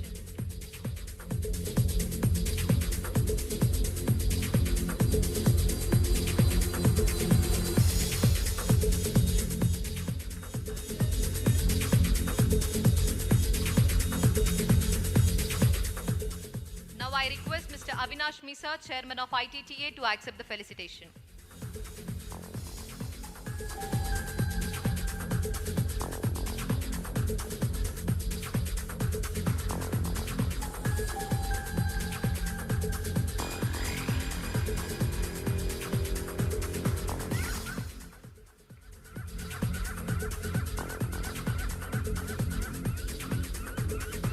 Dear friends, now this momentum is going to shift for the panel discussions. The wait is over. Get ready for the informative and efficient panel discussions. The panel discussions will be held after the tea break. So I request.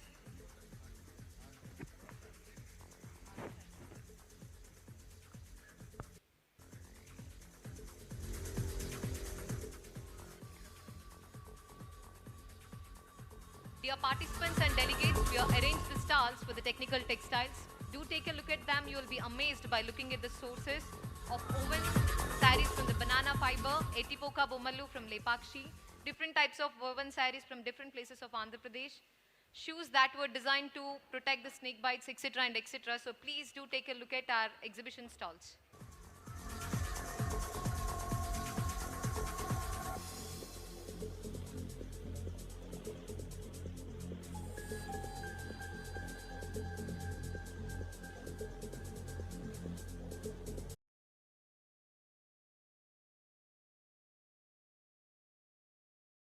Things and so many things, reverse biocellular meet, and so many other global launches can be there, and cultural showcases. We are just finalizing the final itinerary of the event.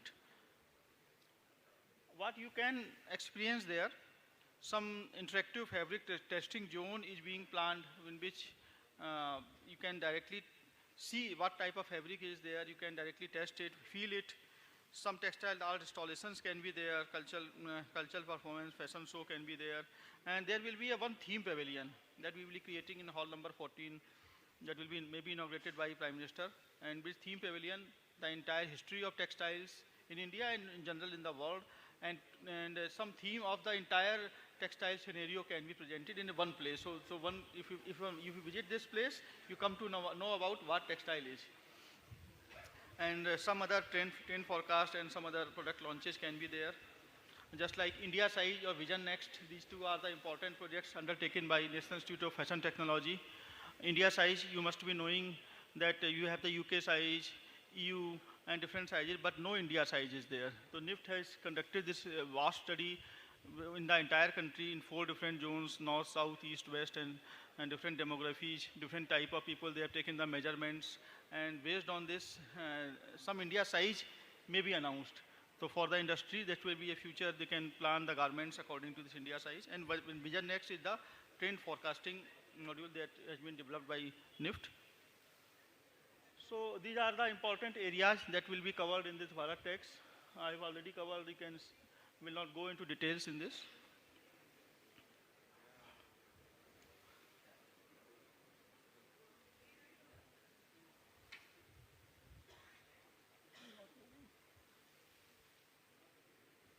It's not moving. You can switch to the next slide.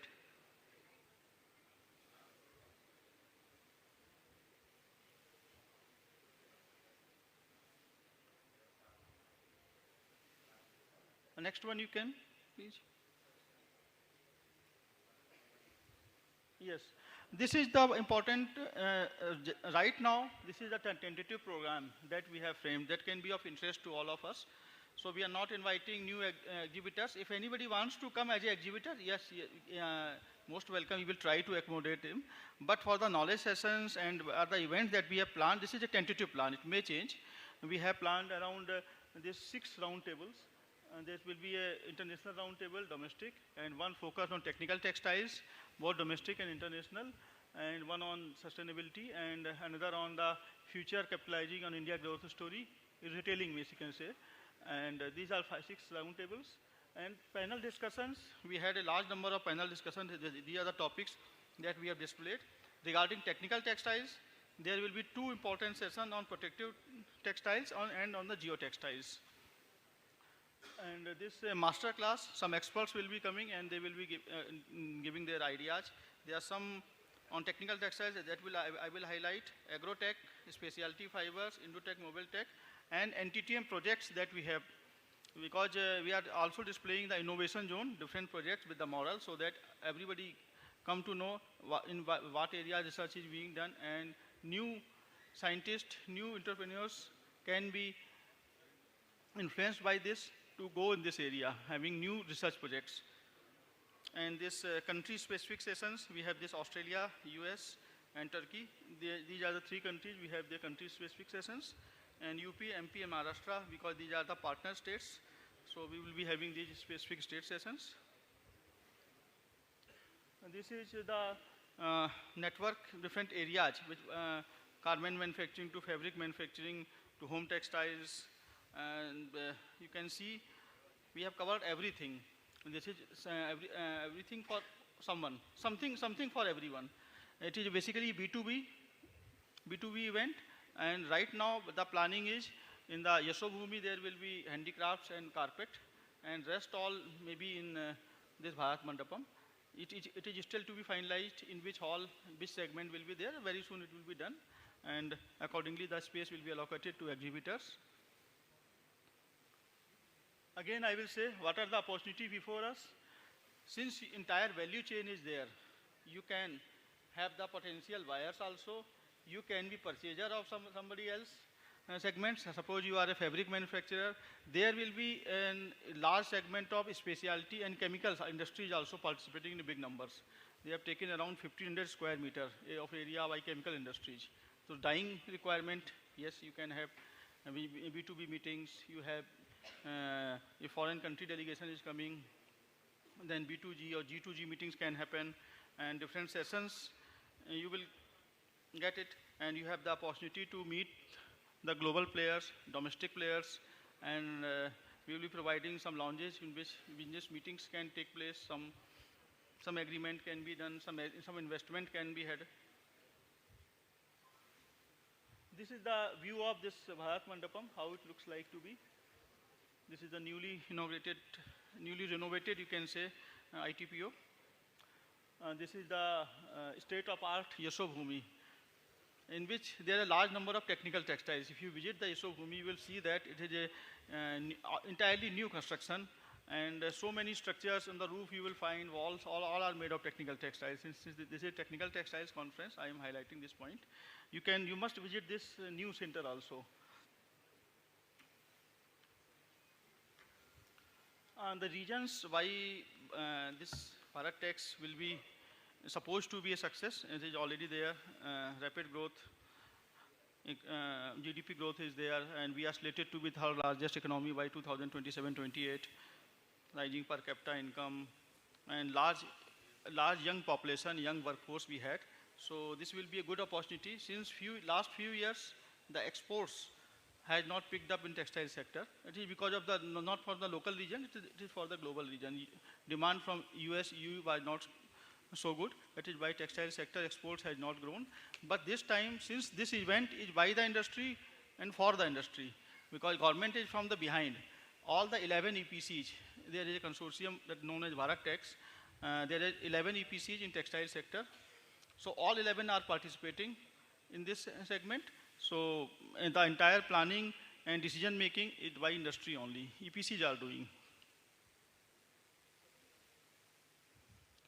This is some of the other figures that you can see that makes India as a special place for this Bharat Tex.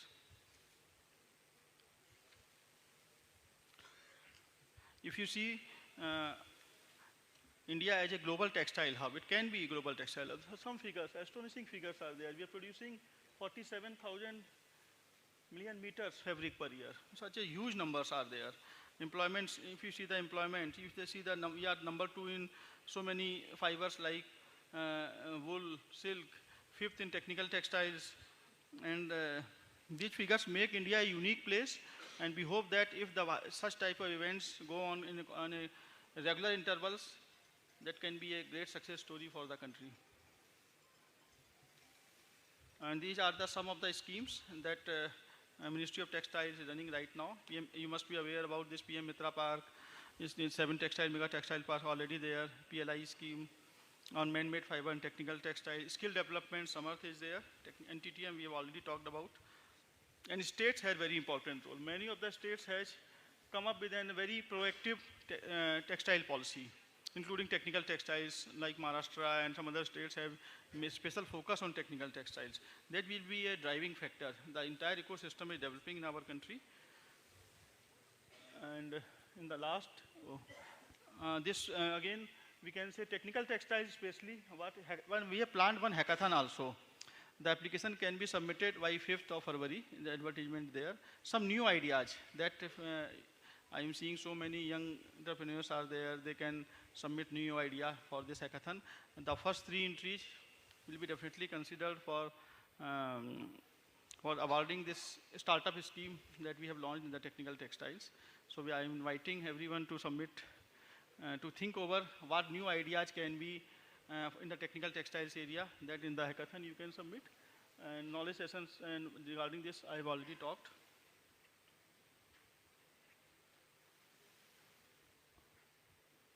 This is the theme of this hackathon we have planned. On these areas, ideas can be submitted. And some of the ideas will be shortlisted and they will be asked to present before a committee, and finally we will select the 3 ones. And finally, this is the spectrum, how this Bharat Tax is conceived. There are all 11 EPCs, you see that, and platinum partner and gold partner we have. And with this, I request everyone to at least participate as a visitor. Thank you very much.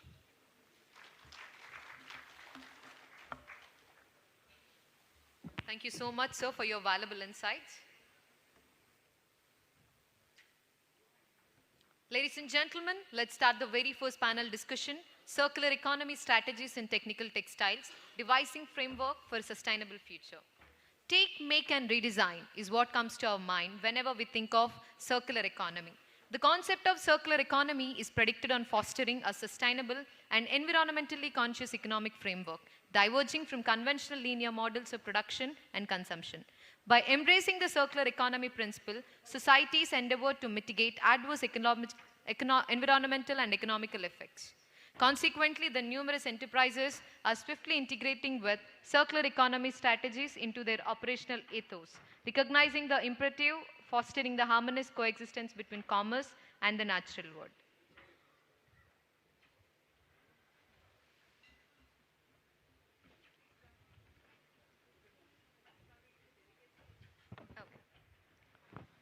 To take the discussion forward, let's invite the moderator and speakers onto the dais.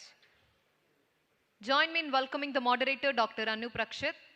He is someone who collaborates closely with both state and central governments as well as the technical textile industry, offering valuable insights to shape government policies.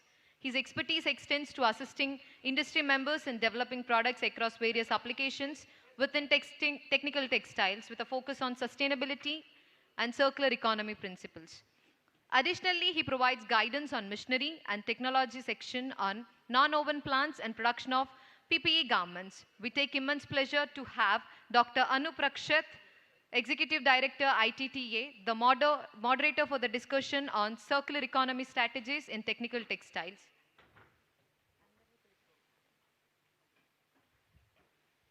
Along with that, we have the speakers. Our very first speaker is someone who leads the business and operations.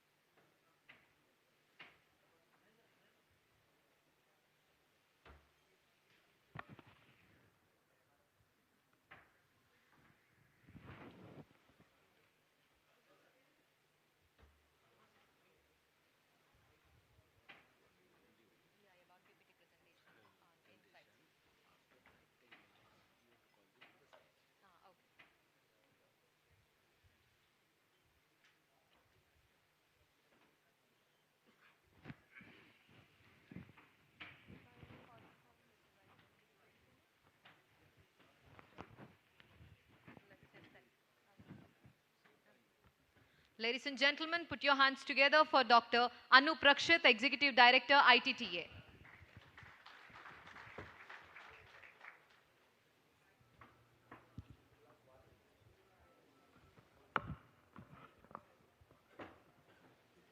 Good afternoon, all of you.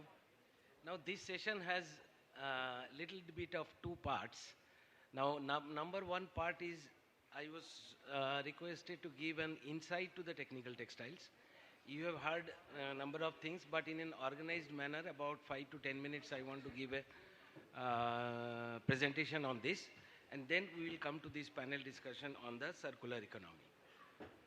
Okay,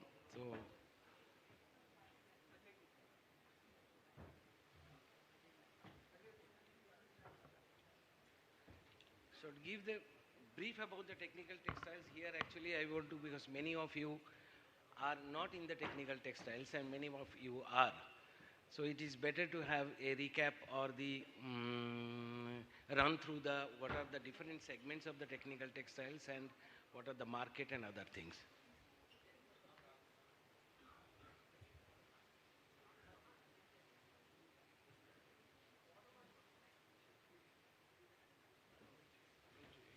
Discussion is for entire. But this I was told that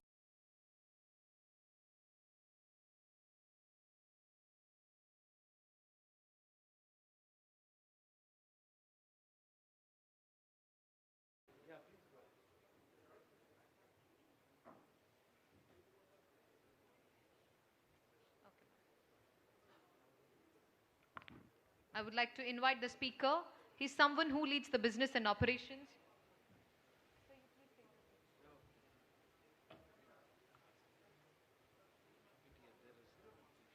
Yeah.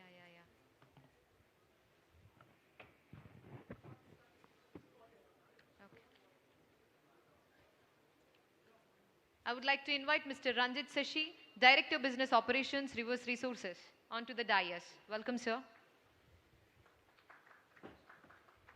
Ladies and gentlemen, put your hands together and welcome Mr. M. Narendra Kajala, Vice President. Put your hands together and welcome Mr. M. Narendra Kajala, Vice President, Texport Syndicate India Private Limited. Welcome, sir.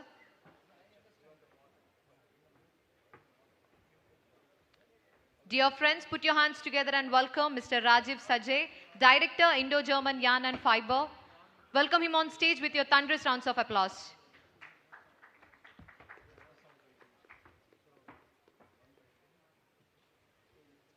Dear friends, put your hands together and welcome Mr. M.D. Zaidi, Associate Director, Grant Thornton, Bharat LLP, onto the dais.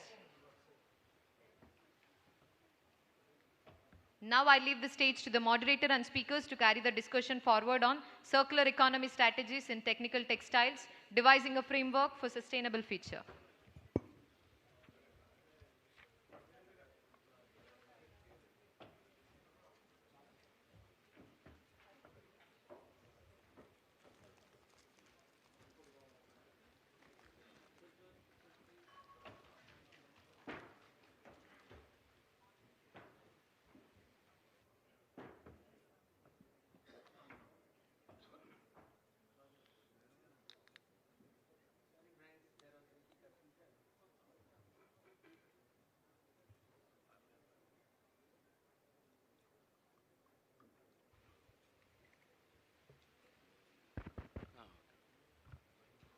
hello friends.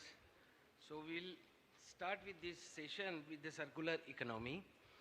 Now, just to set the context of it, I have prepared some few points.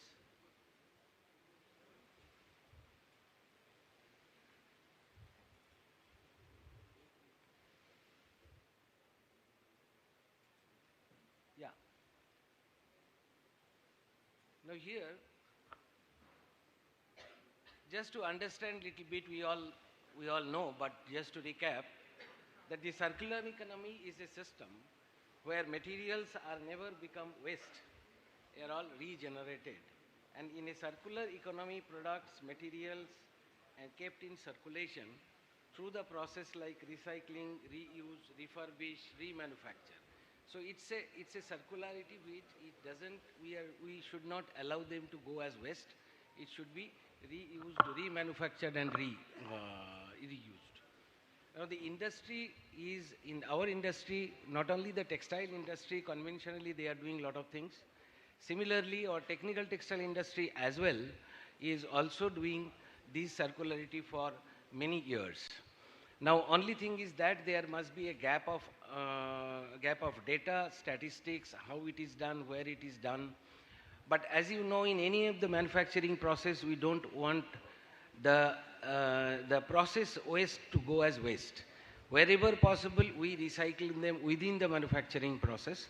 Similarly, even if it is in the garmenting or the fabric, wherever the pieces or the chindis or these things are going out, they are always trying to be reused in some form or the other.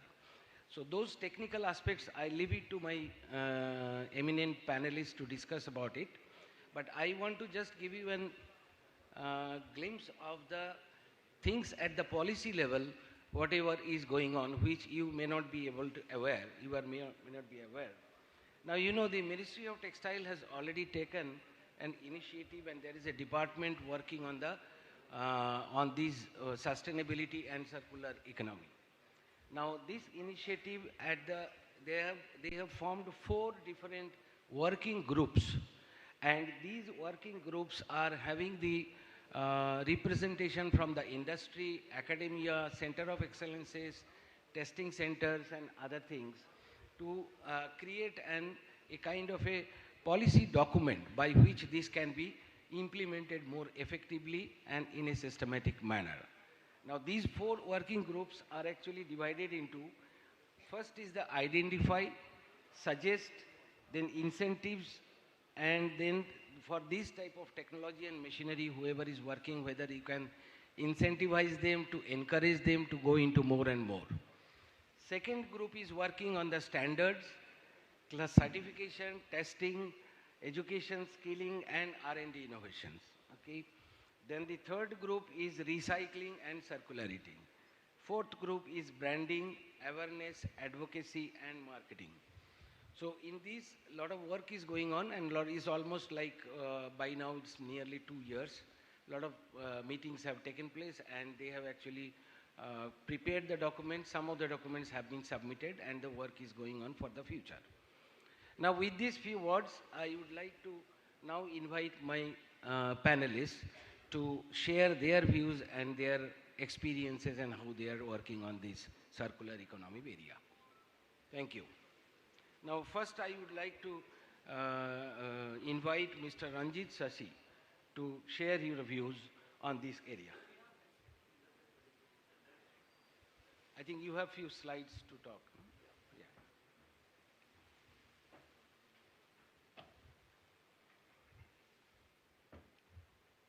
Good afternoon, everybody. My name is Ranjit. I am from a company called Reverse Resources.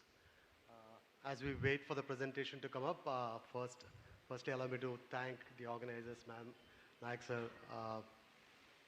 Avinash, known him from many, many years now, and everybody here. Thank you so much for this opportunity. Firstly, I'll start off with a confession. I am no expert at technical textiles. I understand textiles, not an expert in technical textiles. I'll start off with that confession. But what am I doing here? If I don't know what technical textiles is, what am I doing here? Right? My point of being here is to give you some food for thought. As we heard from Honorable Minister in the morning, also from the Ministry of Andhra Pradesh, that there's a lot of thrust that's going to be there for promoting technical textiles in the state of AP. And for that, when you're starting something, as they say, well planned is half done. So having the larger picture and thinking about all the possibilities that exist before you get into a venture would treat you well when you start off an enterprise or a business. Okay, I'll try to go on without slides for as long as I can. So just to give you an intro about the company, it's called Reverse Resources. Reverse Resources is a company based out of Europe in a country called Estonia. We are a software as a service platform. We work in the conventional textile space, where we work with manufacturers, we work with waste handlers, we work with recyclers, and we work with brands to get traceability and transparency of how textile waste moves from where it is generated to where it is getting recycled. So right now that is like a black box. There's not much of a clarity or understanding or transparency around how waste is being managed.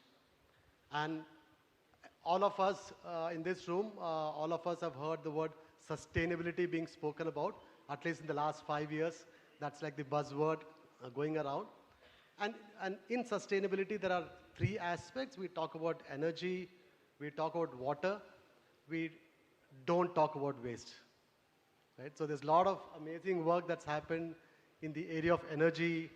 There are a lot of initiatives, amazing work that's happened in the area of water, zero discharge, and so on and so forth. But not much of work has happened in the area of waste. And this, I wouldn't even use the word waste. That's why the name of the company is reverse resource. You have a raw material, that is your resource, and waste should not be considered as waste. It should be considered more as a resource for you to actually bring it back into circulation. Right?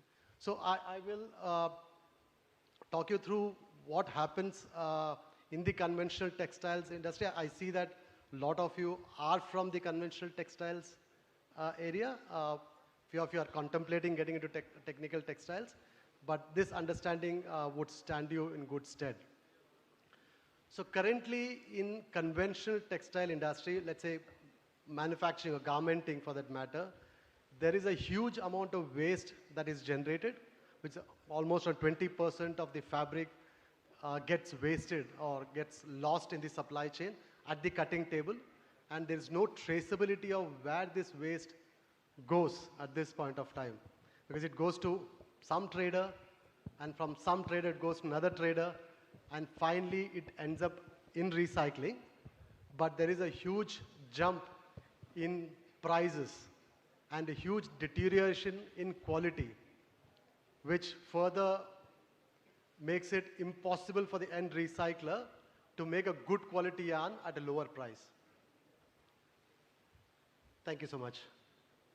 Right, so we are talking about waste and specifically about cutting waste. So our research says that more than 45% of textiles gets lost in the supply chain. I use the word lost, not waste, because it is being used, but we don't have data on how this 45% of loss is being used. Right? So what currently happens? Waste that is generated in a factory passes on to an informal trader, goes to another trader, and finally goes to recycling. And in the process, there is almost 40% of price increase of the waste with absolutely no value addition. So this is the problem that we are trying to solve. So we are a software as a service platform where we connect, digitize the waste, and help scale textile to textile recycling. I will keep saying textile to textile recycling because I'm not an expert in technical textile. But this should give you some ideas about, okay, in technical textiles, what kind of waste is generated, what can I do with the waste. That is the whole point of this conversation. Yeah, I'm just moving fast. I understand that I have 10 minutes. This is what we do globally. We work on multiple projects across the world, and we partner with many organizations. Reason why you see so many brands, our platform is being used by 60 to 70 global brands. The reason why so many brands use our platform is because of the regulations that are coming up in EU and the US. So these regulations necessitate the brands to start thinking on how much of a waste am I generating, what's happening to this waste, can I possibly bring it back into my supply chain? So these regulations, along with consumer behavior and the stakeholder pressure in Europe and US, is what is making the brands starting to work in this area. So what are these regulations talking about? I've just put a few words in there. Everything is talking about sustainability, it's talking about traceability, human rights, so on and so forth. I've given a snapshot of what various brands are doing in this area. If you look at any brand worth its salt, you will find that they've all come out with statements that by 2025, I will have 20 to 30% of my production made from recycled products. By 2030, it's going to be 40%, 50%. So every brand wants to use the waste that they generate and bring it back into supply chain or get more circular as we speak. So this is a traction on the platform. We work with, there are 18 paid brands on the platform, more than 600 garment factories across a few countries, and we have recyclers as well on the platform. For any intervention to make it appealing or any sustainability initiative to help the industry should, I think, address these three pillars, which is people, planet, and profit. So from the experience that we have, we are working with the waste handling sector, helping the lives of people there, getting in some compliance in the waste handling sector, hence helping the people in that particular sector. Planet, we are ensuring that the waste does not get landfilled, does not get burnt, but is being used for the best use case scenario that the waste could have, and hence try to bring back the material into supply chain, thereby benefiting the planet. And of course, you've seen 700 plus factories on the platform. We just started 2 years ago, and so many factories will not come on the platform if there was no element of profit in it. So all these three dimensions are being addressed with this intervention. So my last two words here would be, though I'm talking from a conventional textiles perspective, please do analyze it as to, with respect to technical textiles, and see how you can extrapolate it, or what use can this be to you when you start off an enterprise for yourself. Thank you so much. That was my time. I'm from Reverse Resources. That's the email. You can reach us out. Reach out to us anytime. Thank you so much. Thank you for the opportunity. Thank you, Mr. Shashi, for giving the insight on this, the statistics and other things. May I now request Mr. Rajiv Sajdev to put your points.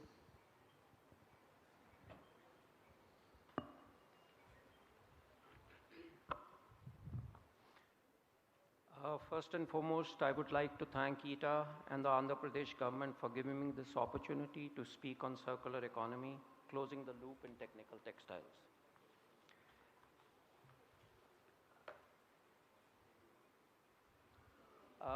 That's the company I run, Indo-German Yarn and Fibers, and Tex and Twist is our brand name. We were established in 1996. 2003, we went into recycling technical textiles. That's about 20 years ago. We have a focused approach towards reclaiming technical fibers and yarns such as aramids, carbons, homopolymers, and other inherent FR products. Having developed and maintained a process-oriented method, we have been responsibly managing technical textiles for various products from various applications for various end users. We have to be very specific. As our ETA chairman just now said, you have to know where the product is going to go. And if you don't know where it's going to go, you cannot recycle it. Our current facility which we have encompasses complete material processing right to the stage of fabric manufacturing. We all know it's the buzzword. So, of course, after the establishment of NTTM, this has taken a forward step.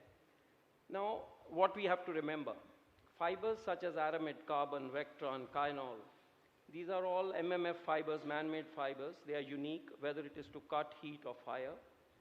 And they have inherent qualities of performance. But remember, they are 10 to 15 times more expensive than normal fibers. We are talking of fibers which could cost you $10 to $15 a kilo, maybe $20 a kilo, up to $25 a kilo.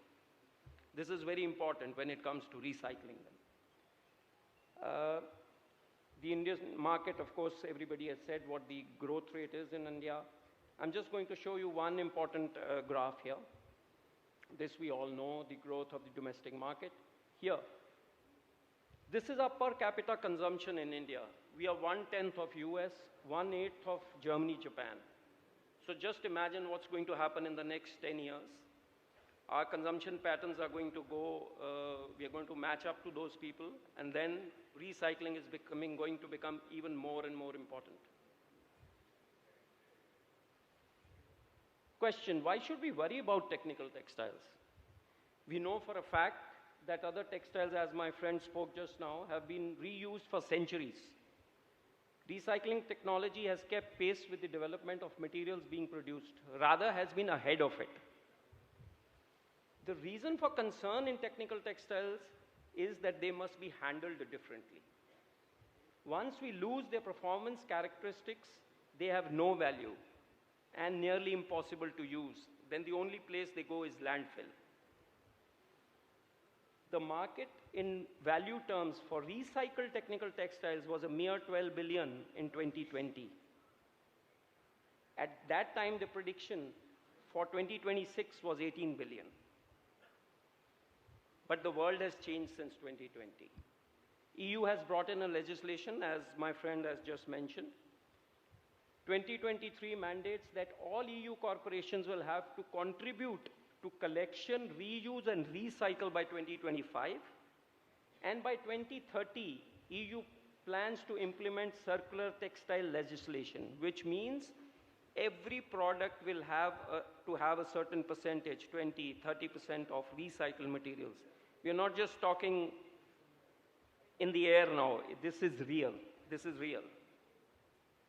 Implying that in the next 3 to 5 years, we will see this market more than double, maybe 3 times. I don't, nobody knows, but it's going to be there. So now it's no longer a choice. This is a compulsion now. Please remember this. Now, most important in these MMF fibers are that most of them are non-biodegradable. Unlike cottons or jute, they are non-biodegradable. So therefore, the same qualities which make them unique is also a problem for the ecosystem. If we don't recycle them, they go to landfill. During any production process, fibers, yarns, fabrics, or end products, different products are generated. Important, again, I stress, in technical textiles is to ensure that these are segregated and stored in a systematic way to utilize these in the best possible way to bring value to them. We must use experience, science, and engineering in segregation at the production level. This greatly enhances the chance of material being used successfully in recycling. Now, there are 2 streams from where we get byproducts. I refuse to call it waste because it is going to be somebody's raw material. It's post-industrial. We know that carbon fiber is now currently extensively used in aerospace, infrastructure, automotive. But what is happening to the leftovers from these industries? These are huge industries. And the West is already struggling with the leftovers from these materials. And we will struggle too in the coming future. The other is the post-consumption. We saw during COVID the surgical masks all over the streets. They'll be used belting with aramid, bulletproof vests, windmill blades. The list is endless. We can go on and on. But we must know how to use them in the end. And there are companies now who are already trying to manufacture these things in a way that they can be reused. For example, in windmills, Siemens is already building blades from where the upper layer can come off and all the glass fabric can be retrieved and used in a non-critical place. Technical textiles, as I said again, they have to be effective only if they are in their pure form. Otherwise, you can't use them. Solution. What we have learned since 2003 is that each product must be handled differently and is a project in itself. You cannot mix, just pick materials from wherever and try to make a technical recycled fabric or yarn. You can't do that. We have consistently managed to bring 90 to 95% of these materials back into mainstream with value additions. There are many non-critical uses which we can use these materials if handled correctly again. Just a small idea. Now these are the very critical areas: aerospace, automobiles, nuclear, infrastructure, railways, defense. These are very critical areas. There are very non-critical areas as well. You know, you have rackets or sports equipment for amateurs. Why should they be using wood or metal rackets? Why can't we get them carbon rackets made from recycled carbon? From the very beginning, they can start using these because they'll be inexpensive. The only reason they don't use it because carbon fiber, virgin carbon fiber would be very expensive for them to use. Yeah, just give me a little time. Then we have households, phone cars, whatever. Just a little. Now there are the ways to recycling. Mechanical is a way where we process and turn material into near fibrous form. And this process has excellent results and preserves the quality of the material. But it has limited uses because it's shortcut and can be mixed in composites and others. But the downside is it results in downcycling and is not the perfect solution to a circular loop. There's physical recycling. In this method, the byproduct is converted back to yarn, which means, and we have adopted this methodology, and we call it re-engineered. This can be used for various woven or knitted applications in perfect solution to closing the loop. We are blending various FR materials and we are producing what we call eco-technical yarns, and we market them by the brand name Promide. We have even taken the initiative to buy back our own byproducts from our buyers and recycle them once again. We do this. Third is the chemical recycling, which we call depolymerization. This is a technology which breaks down the chemical molecules into smaller building blocks. These can be run in a normal spinning facility. Such yarns would have same qualities as virgin materials made from fossil resources. But this is a promising technological innovation, but it is not yet fully developed. And we have to be careful that when we do chemical recycling, we don't end up creating further ecological problems. That is the downside of it. What is the best solution? There is none. We'll have to use all three in the right proportion of what we want to do, what we want to achieve. I just want to share this report with you. This is a report which was published in 2003 in the Journal of Textile and Apparel Management. Comparison of aramid fabrics, virgin, second choice, and recycled. This is a cut resistance test, and you can see the virgin and recycled, the difference is very little, very, very little.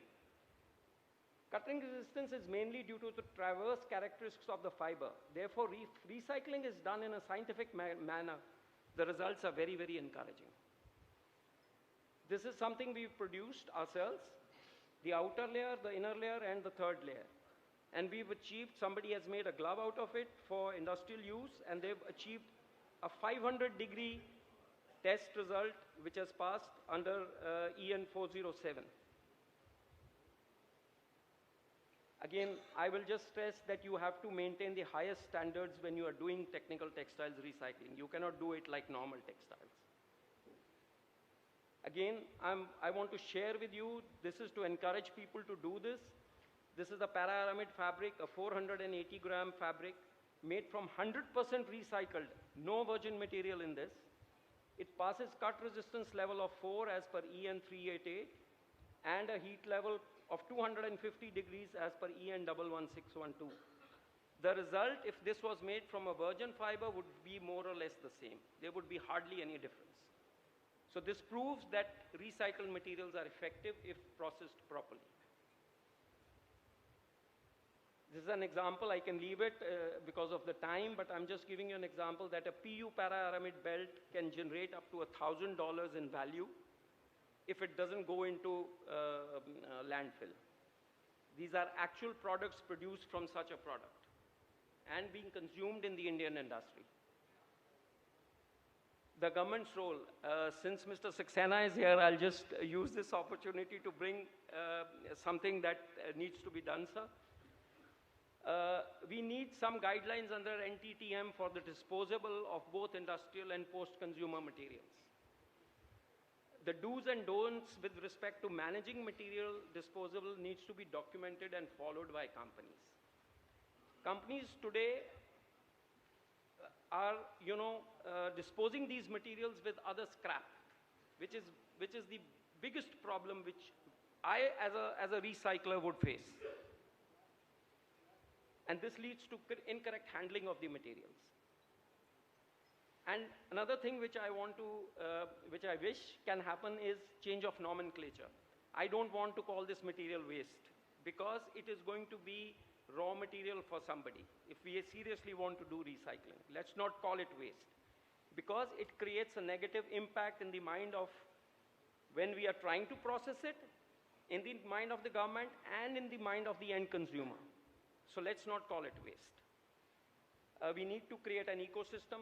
It's clear, for example, we could have a common disposable process for used materials such as bulletproof jackets, which are coming from all the defense sectors throughout the country. We don't have a disposable system. We need one. And this can apply to various sectors throughout the country. So I request a compliance and recognition certificate for companies who are involved in technical textile recycling. We have none. We don't even have a recycling certificate in India. We have to go to Netherlands to get one. The government should think of bringing out a certificate or a recognition for recycling textiles here in India.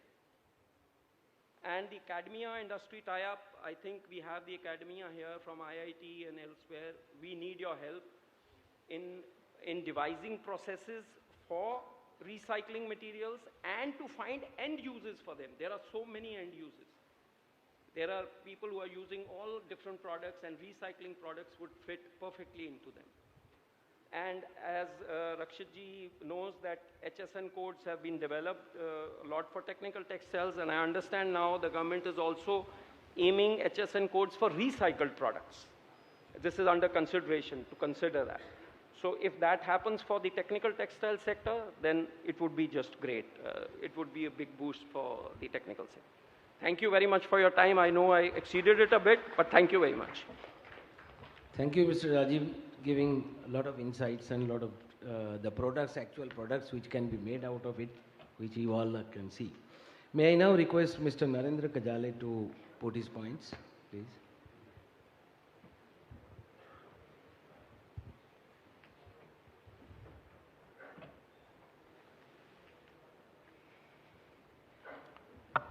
Good afternoon, dignitaries on the dais and off the dais. Thank you everyone for giving me this opportunity to, express some my views about circularity and sustainability into technical textile as a segment. With my exposure into almost all verticals of technical textiles, in last 30 years of my working, it's not easy to summarize the circularity and sustainability into technical textile as a segment which has a very broader platform in 10 minutes, but I will just like to briefly explain how do we strategize our circularity and sustainability initiatives into this segment. So while we all understand that sustainability is the end goal, the circularity is the process that is followed to achieve the end goal. And when we talk about circularity, it is extremely important for us to make sure that we decouple it from the growth. Because the circularity and sustainability cannot come at the cost of growth. Industry has to grow in order for economy to grow and the employment has to grow. So these strategies which are put into place for circularity and sustainability into technical textile has to take into account that it does not negatively impact the growth of the industry. Keeping these points in mind, so whenever we get into designing any product in any segment of technical textile, in all 12 or 13 verticals, the important aspect is to understand the cradle to grave journey of a product. So when the product is born and when the product is disposed, it's a quite a long journey. So when we talk about, if we have to strategize the circularity and sustainability initiatives in any of the technical textile product, the first thing to look at is, can we start our cradle to grave journey with renewably resourced materials? So being an application expert for last 30 years, I would love to speak specific. So the raw materials for technical textile industries, if we look at, are polyesters, nylons, aramides, and polyethylenes. So these are synthetic materials, and of course, then we have few natural materials which also finds applications into technical textile. But predominantly, this industry is dominated by synthetic fibers and thermoplastic resins and thermoset resins. So one of the important aspect I said when we start cradle to grave journey is to look at if we can renewably resource the material. So to give an example, say polyester fibers. Polyester fiber, these are PTAs and MEG are the basic raw material. They are sourced from petroleum industry. Everyone knows this. But do we have an opportunity to use PTA and MEG sourced from, say, corn stalks or from, say, soya stalks? And those raw materials are easily available now. They have not been available so far. So can we use it? So that does not stop the growth of the industry. At the same time, it gives an opportunity to move away from the finite resources to infinite resources which can be renewably resourced. So if we look at this circularity, so circularity does not necessarily mean only recycle. So I beg to differ from the views that recycle is the only option and physical and chemical recycle we keep talking, that is something which we should, and that is most practical way. But there are many ways beyond recycle. So whether our raw material sourcing is from renewable resource or from the finite resources, that helps us define our strategies. So if we are compelled to use the finite resources which are non-renewably resource, then we should design for the product life cycle which is larger. So maybe 10 years, 20 years, for example, in composites, I heard the wind turbine blades or aircraft parts, they have very large lifespan. So there the strategy should be what is to be done post-consumer. So post-consumer, then there has to be a pathway defined for refurbish, reuse, recycle, and put back into the system. If it is renewably resourced, then we should look at how to minimize the in-process waste, which is muda. Can it be can we put different technologies to use? Say, for example, during the manufacturing operation, before the product is put into the use, we can look at the manufacturing technologies like additive manufacturing. So additive manufacturing is very widely accepted now in thermoplastic composites. Can these technologies be used in technical textiles to minimize the muda, the process waste? That will reduce a lot of impact on the waste which is generated or the reject which is generated in the manufacturing processes. Whereas post-use, we can think of reuse, refurbish. So the same wind turbine blade or the same ship wreckage or the same aircraft part can be crushed, made into powder and put back into the pultruded parts of composites again. So the 3D manufacturing, the additive manufacturing versus, putting this refurbish, all these strategies, they depend on what is the process we are following, what is the source of the materials, what we are using. So all these strategies, they depend on what kind of business we are in.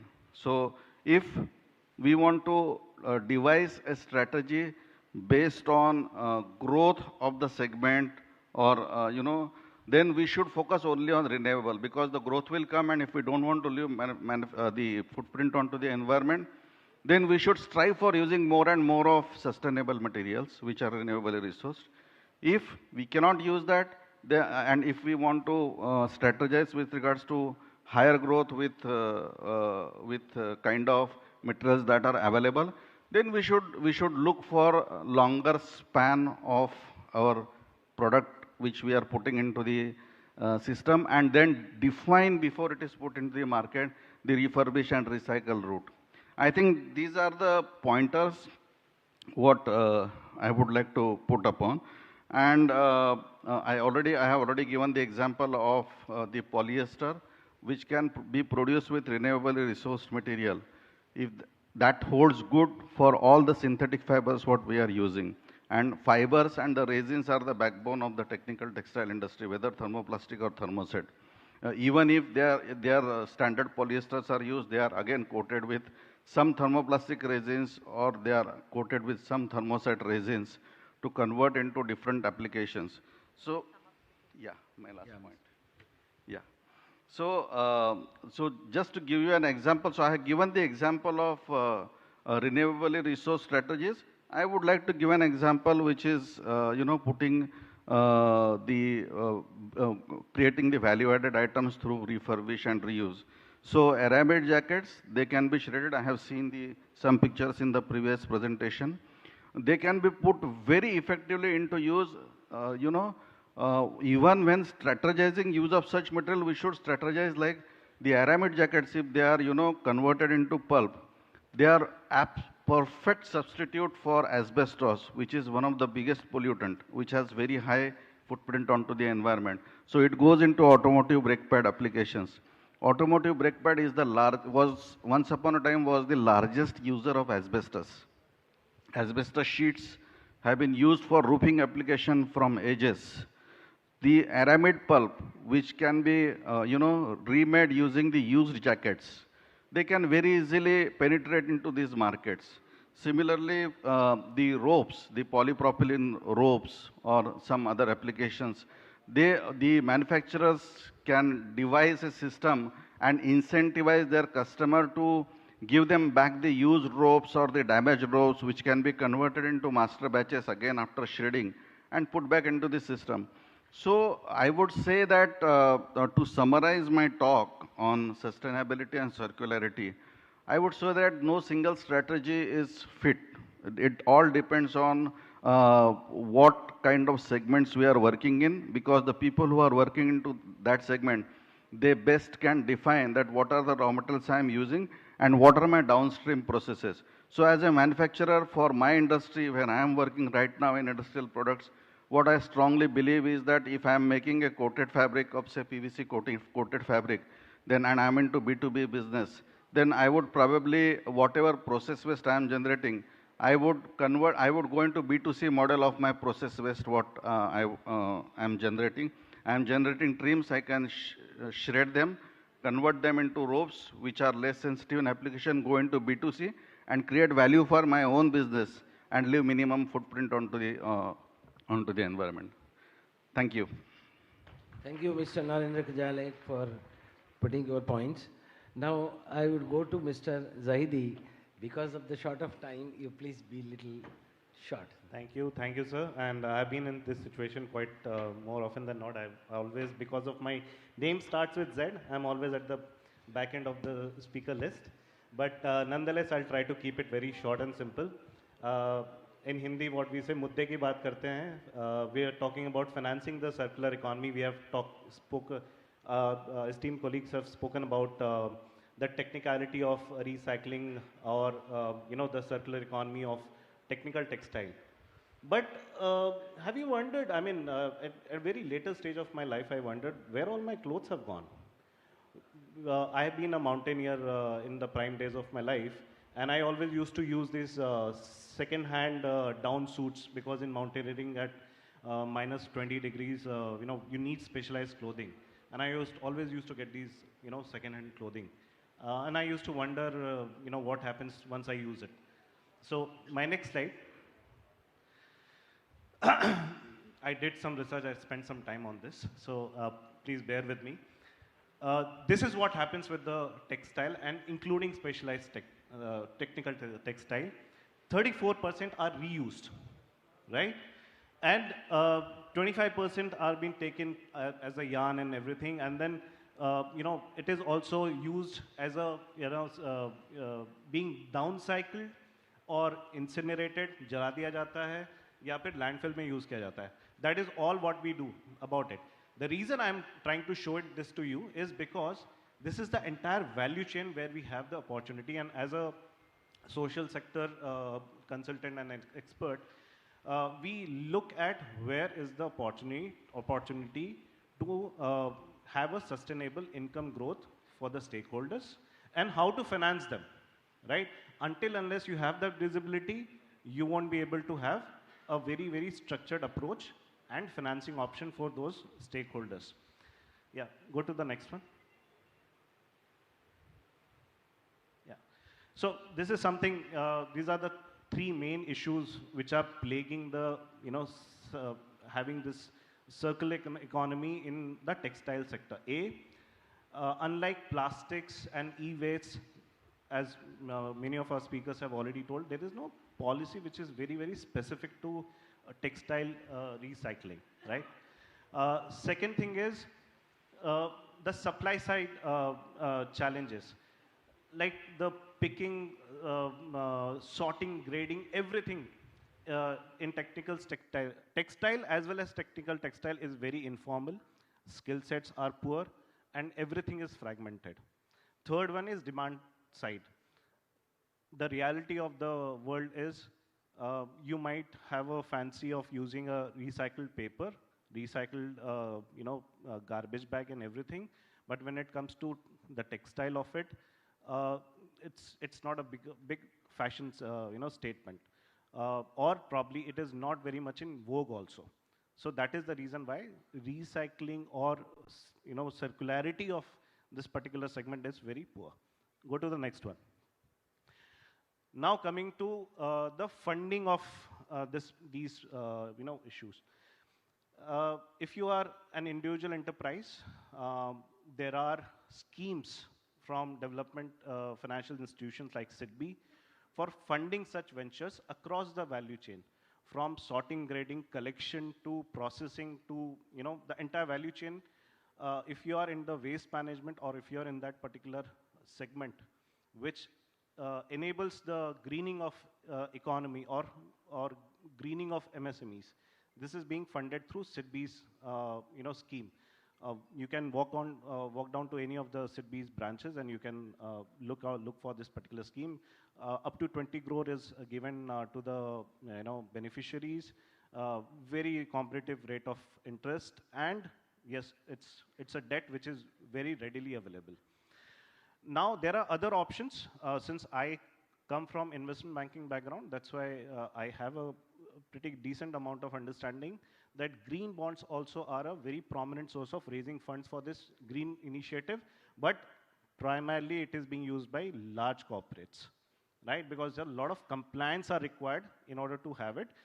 And around 16 billion, you might not be knowing, this flows under the radar, 16 billion worth of money has been raised since 2015 when this green bond concept came into India. Till now, by major, REC has raised it, Adani Ports has raised it, many other large corporates have already raised it. The third option, which again, people are not very aware, but please go out, check for it, it is actually available, which is PE fund. You must have heard of IFCI. These are alternate investment fund, CAT2 fund.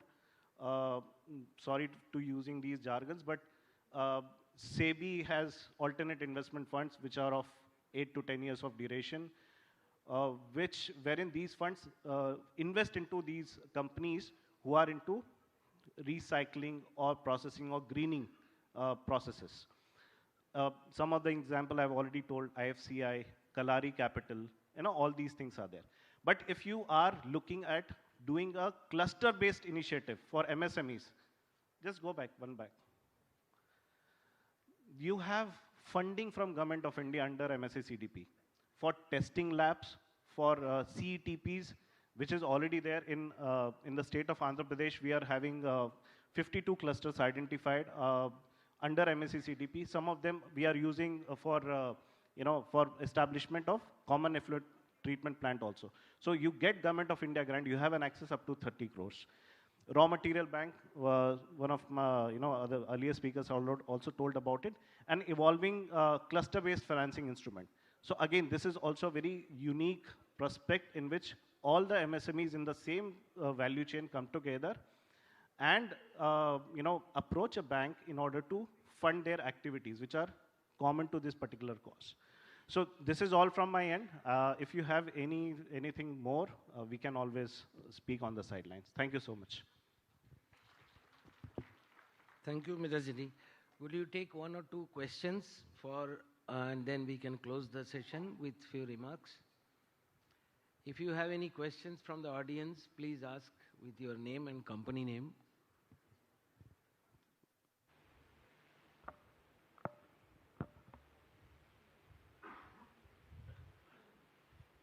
If there are no, we can actually close the session. I have just, okay, please, we can take one or two questions max.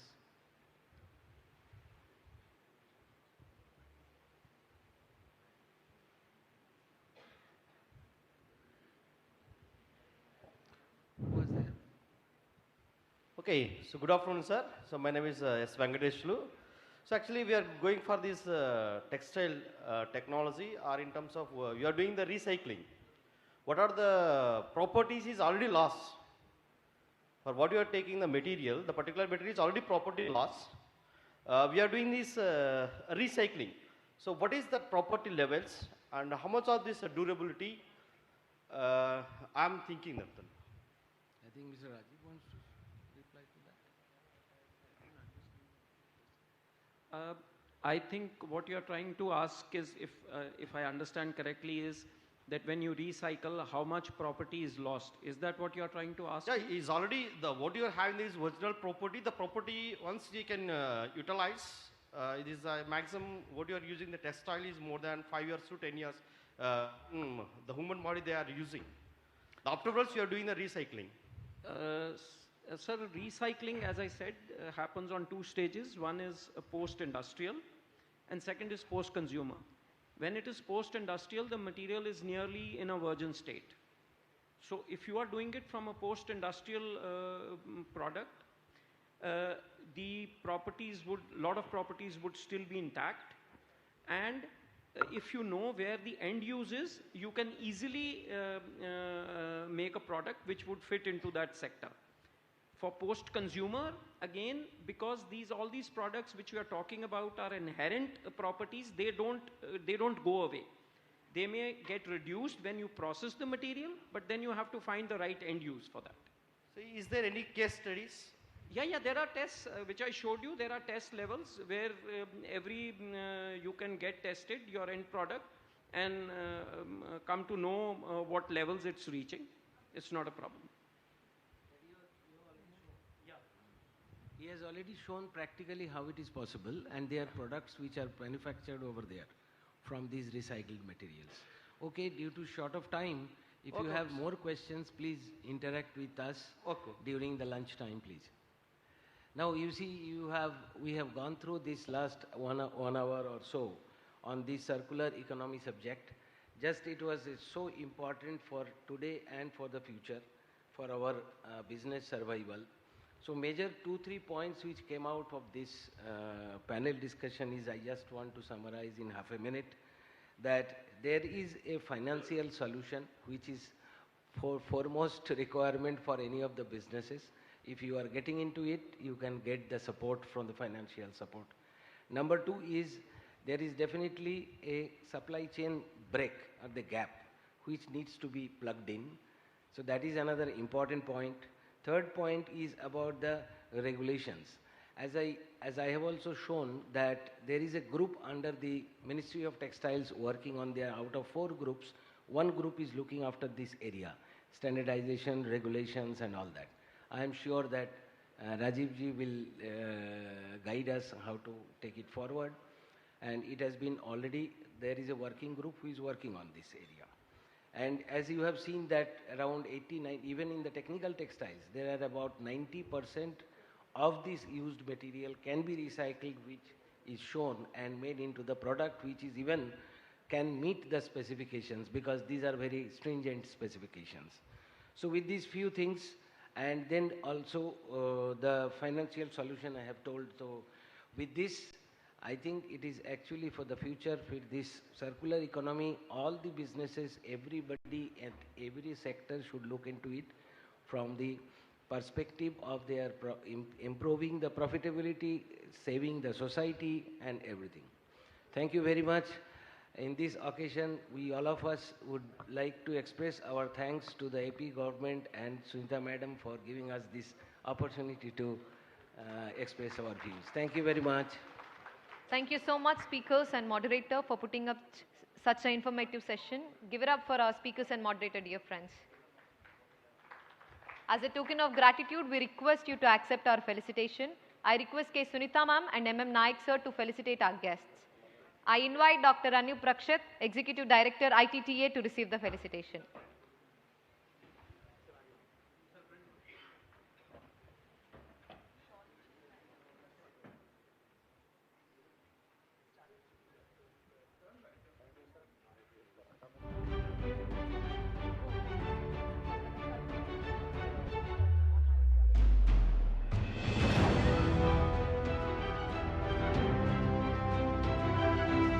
I now request Mr. Ranjit Sashi, Director Business Operations, Reserve Resources, to accept the felicitation.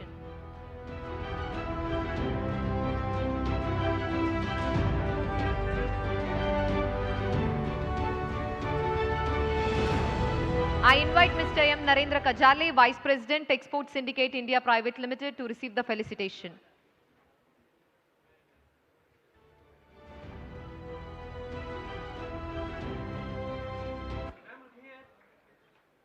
I request Mr. Rajiv, Director, Indo-German Yarn and Fiber, to accept the felicitation.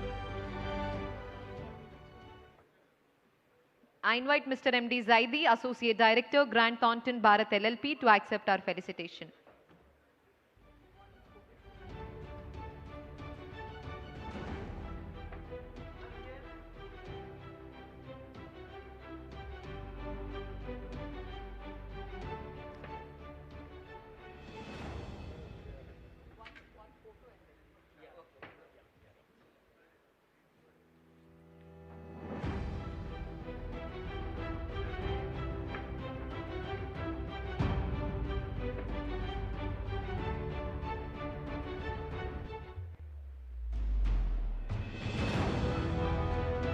We will be having our second session on agrotech solutions with advanced textile materials, upscaling the solutions and addressing the challenges. Agrotech refers to the integration of innovative textiles and fabrics in agriculture to improve various aspects of farming practices. These advanced materials can enhance crop cultivation, animal husbandry and overall farm management. The integration of advanced textile management into agriculture can improve productivity, sustainability and resource efficiency in farming, ultimately contributing to food security and environmental conservation. Let's get to this wonderful session by inviting the moderator and speakers onto the dais. Ladies and gentlemen, join me in welcoming the moderator for our session, Mr. Ravi Prakash Singh, Assistant Director, COE, Agrotech, Sasimira Coordinator.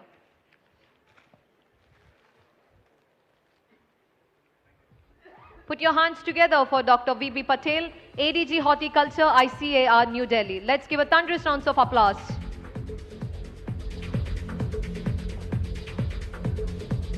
I invite Mr. Rajendra Gade, Assistant General Manager, Quality Assurance, Gaware Technologies Fibers Limited, Pune. I now invite Dr. GTV Prabhu, Senior Scientist, Textile Manufacturer, ICAR, CIR COT, Mumbai. Ladies and gentlemen, put your hands together for Mr. Gopi Krishna, Managing Director, Mithan Handicrafts Development Private Limited, onto the dais. We welcome, sir.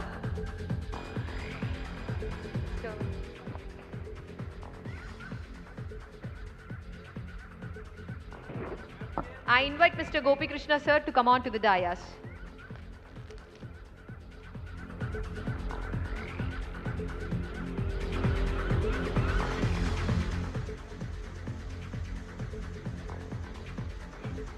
I'll step back now and hand over the reins to the moderator and speakers to lead the panel discussion.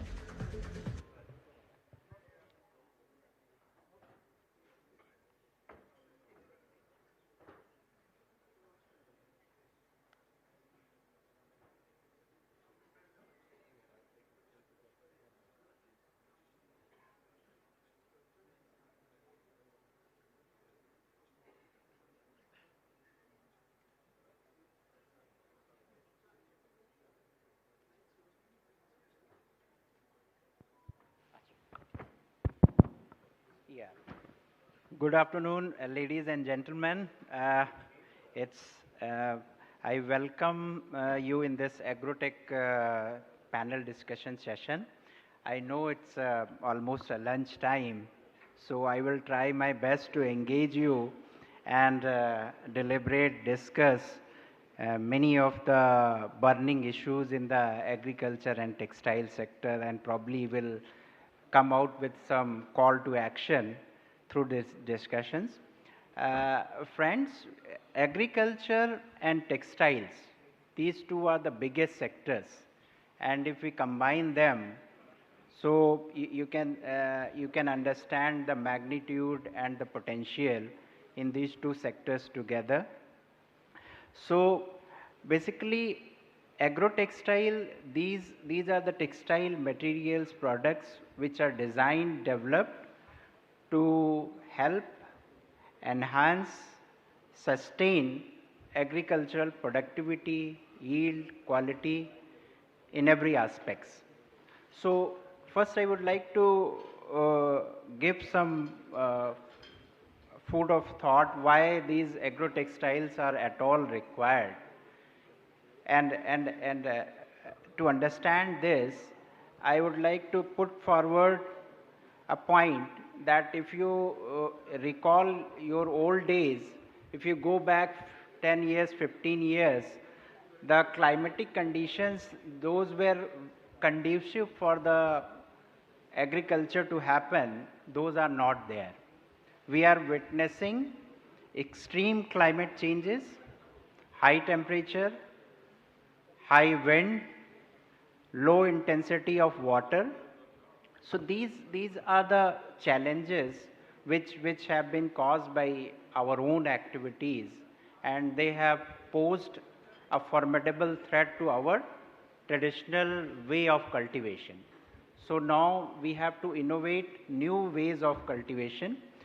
So basically we need to provide an environment to a plant, we call it microclimate, which is desired by the plant. You can't expect a plant to grow in 42 degrees Celsius. Even the humans can't bear it. How the cultivation will happen? So this particular umbrella, we call it protected cultivation, wherein there are many competing technologies exist. Textile also have presents many products and solutions to this particular umbrella. We call it agrotextiles. So basically and another thing, I pointed out the climatic condition, but this is not the only thing. Another thing is the resources, what you have. You consider the water. Water, every day we are fighting for the water. I am residing in Mumbai, I am getting water for 2 to 3 hours a day. So you can and agriculture is the most water intensive industry. About 70% of the global water withdrawals are pertaining to the agricultural applications. There is a very good basically report by UN, Interconnected Disaster Risk Report 2023. It's a recent report. and they have given 6 tipping points. 6 tipping points, and one of them is the water scarcity, and second is the temperature rise. So what the study has found out, okay, we have to change our ways of water uses not only in the agriculture but across the industry. And the study has found out that if we have not acted today, then probably down the line 15-20 years, it will be a catastrophic happening will be there, and it will be so disastrous that it will be difficult for us to control. So now there is a time to act. So basically agrotextiles, there are a number of products which can reduce the water uses, which have potential to increase the productivity. Every year on year we are decreasing land by almost 30,000 hectares because of urbanization, because of industrialization, many other burning things. So we have to produce more with less resources. So agrotextiles can play a role in this. And when it comes to agrotextile, like other technical textiles, if you see, majorly the segment is dominated by the synthetic polymers, synthetic materials. Almost 80-85% of all the agrotextile products are from synthetic fibers, and 20 to 25% is the space for the natural fibers. In the morning I was discussing with Sunita ma'am, and she expressed the desire to utilize these natural fibers and this agro waste in agricultural application from the textile side. Yes ma'am, it can happen. There are 2 ways to do this, and there are certain fibers which are already being used, like banana, jute, coir. These are the fibers which are already used in the basically agrotextile as well as other technical textile products.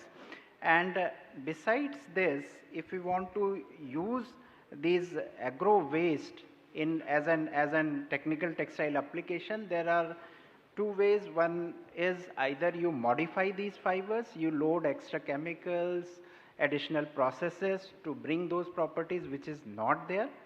So that is also possible up to some extent. And besides this, otherwise there is an alternate technology in which you completely dissolve or break the agricultural waste and then build a new fiber, a tailor-made, man-made fiber from the natural resources. That is the another possibility. So in agriculture, basically the plastic, what we are adding today in the form of plastic residue content in the soil is almost 132 kg per hectare we are adding. So we need to basically address these issues, though agrotextiles are basically are also using synthetic fibers, but they are developed from a different processes, different perspectives. These fibers or products can be recycled, so they are not leaching out into the soil.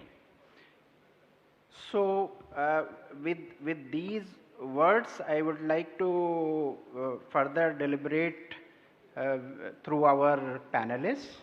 And first I would like to invite Dr. V.B. Patel, ADG Horticulture. Actually last time, 6th of October, there was a national conclave on agrotextiles in New Delhi. We missed him. He is basically an encyclopedia of agriculture. So basically all the agrotextile community is a part of it, and we largely depend upon the inputs from the ICR, Agriculture Ministry, because they are the ultimate users for these developments. So sir, please.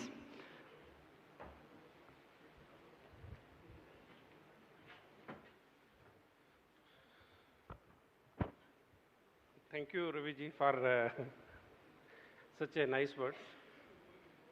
First of all, I would like to thank Government of Andhra Pradesh, particularly Sunitha Madam and his team for inviting me to this particular National Conference on Policy Pathways for Advancing Technical Textiles. In fact, when I got the invitation from ITTA first time to join their conference conclave in October, I could miss that because of some other meeting. But it is such a thing where ICR is working a lot, this aspect of use of agro-textiles in agriculture. So if you look at, I'm basically looking after the horticulture sector within the ICR system, and we are having 23 institutes that are working on different horticultural crops, starting from fruits, vegetables, flowers, tuber crops, spices, medicinal and aromatic plants, plantation crops. So all the horticultural crops we are covering. And if you look at the agro-textiles, it is one of the major consumer in the horticulture sector is one of the major consumer of the agro-textiles. And when 2003-04 we conceived that National Horticulture Mission should be there. So that time horticultural production was roughly 148 million metric tons. And the main aim of that mission to double the horticulture production in next 10 years. And the agro-textile is one of the area that was also included in the mission mode approach. And later, I think, if you look at the figure of all the agricultural and horticulture sector, we have almost from 50s, more than 14 times there is change in the horticultural production. Besides the other crops, so that's where we have green revolution, golden revolution, blue revolution, white revolution, all the revolutions have come. And we have, from begging bowl to now we are sufficient in the most of the agriculture produce. But challenges for the 2047 to become the self-sufficient and to be Atmanirbhar as well as Viksit Bharat. So challenges are more. If you look at the requirement for horticulture sector particularly, we are currently producing roughly 355 million metric tons of produce from almost 9% of total area. And this particular area, if you look at 9%, so coming to the crop sector, it is very, very less. But contribution to the production as well as to the economy, it contributes roughly 33% of the total agriculture output in the country. So, next please. So this is what the scenario is that, and within the horticulture sector you will find that mostly we are focusing on the fruits and vegetables that contributes to the almost 92% of the production of horticulture, and other sectors are still improving a lot. And within next 10 to 15 years, I think this is required to be doubled to meet our demand of the produce, not only for the domestic produce, for the export consumption. And next please. So if you look at the agro-textile use in horticulture sector, next please. So I think we can skip this slide because of time constraint. So if you look at the agro-textiles used in horticulture sector, so it requires from growing the seeds, generating the planting material, maybe graft, maybe budded plants, to the different growth and development scenario, from this one to the plant protection aspect, harvesting aspect, and packaging of produce. All the operations in the horticultural sector, it is not untouched by the agro-textiles. So coming to the first one, plant propagation. We produce a million number of plants every year to meet our requirement in fruits, in vegetables, in flowers. But if you look at the use of material, agro-textiles, mostly we are using PP and polyethylene materials. So this require, there is a huge scope of the research and development where we can put the focus to use the natural materials, natural fibers for production of pots, production of bags, where we can grow the plants and we can take it to the farmers level, and where we can plant this directly to the field. Second thing is that different kind of the protection. In the protected environment, we have huge requirement of these agro textiles coming from the, whether it is a, mat, weed mat, or moisture mat, or shed nets, different kinds of nets we are requiring in the horticulture sector. Then now we require quality produce. And for quality produce, insect net is one where we can reduce the pesticide application. So mat is another area where can it reduce the weedicide application. Third area where we look forward that the covering of the fruits. If you look at the imports of the fruits, mostly the fruits which are coming from outside the country to our country, mostly they are covered inside a bag. And this is the area where we need a lot of research inputs to develop the non-woven bags, woven bags, or other kind of bags that can wrap the fruits. And we are practicing this in guava, this in banana. And banana, there are a number of insect pests we can avoid using the fruit bagging techniques. So a number of things have been developed and used, like mulch mat. Next, please. Weed mats, you can see here. Next. Fruit covers bag. This is what I'm talking about. So there is huge scope of the research in this one.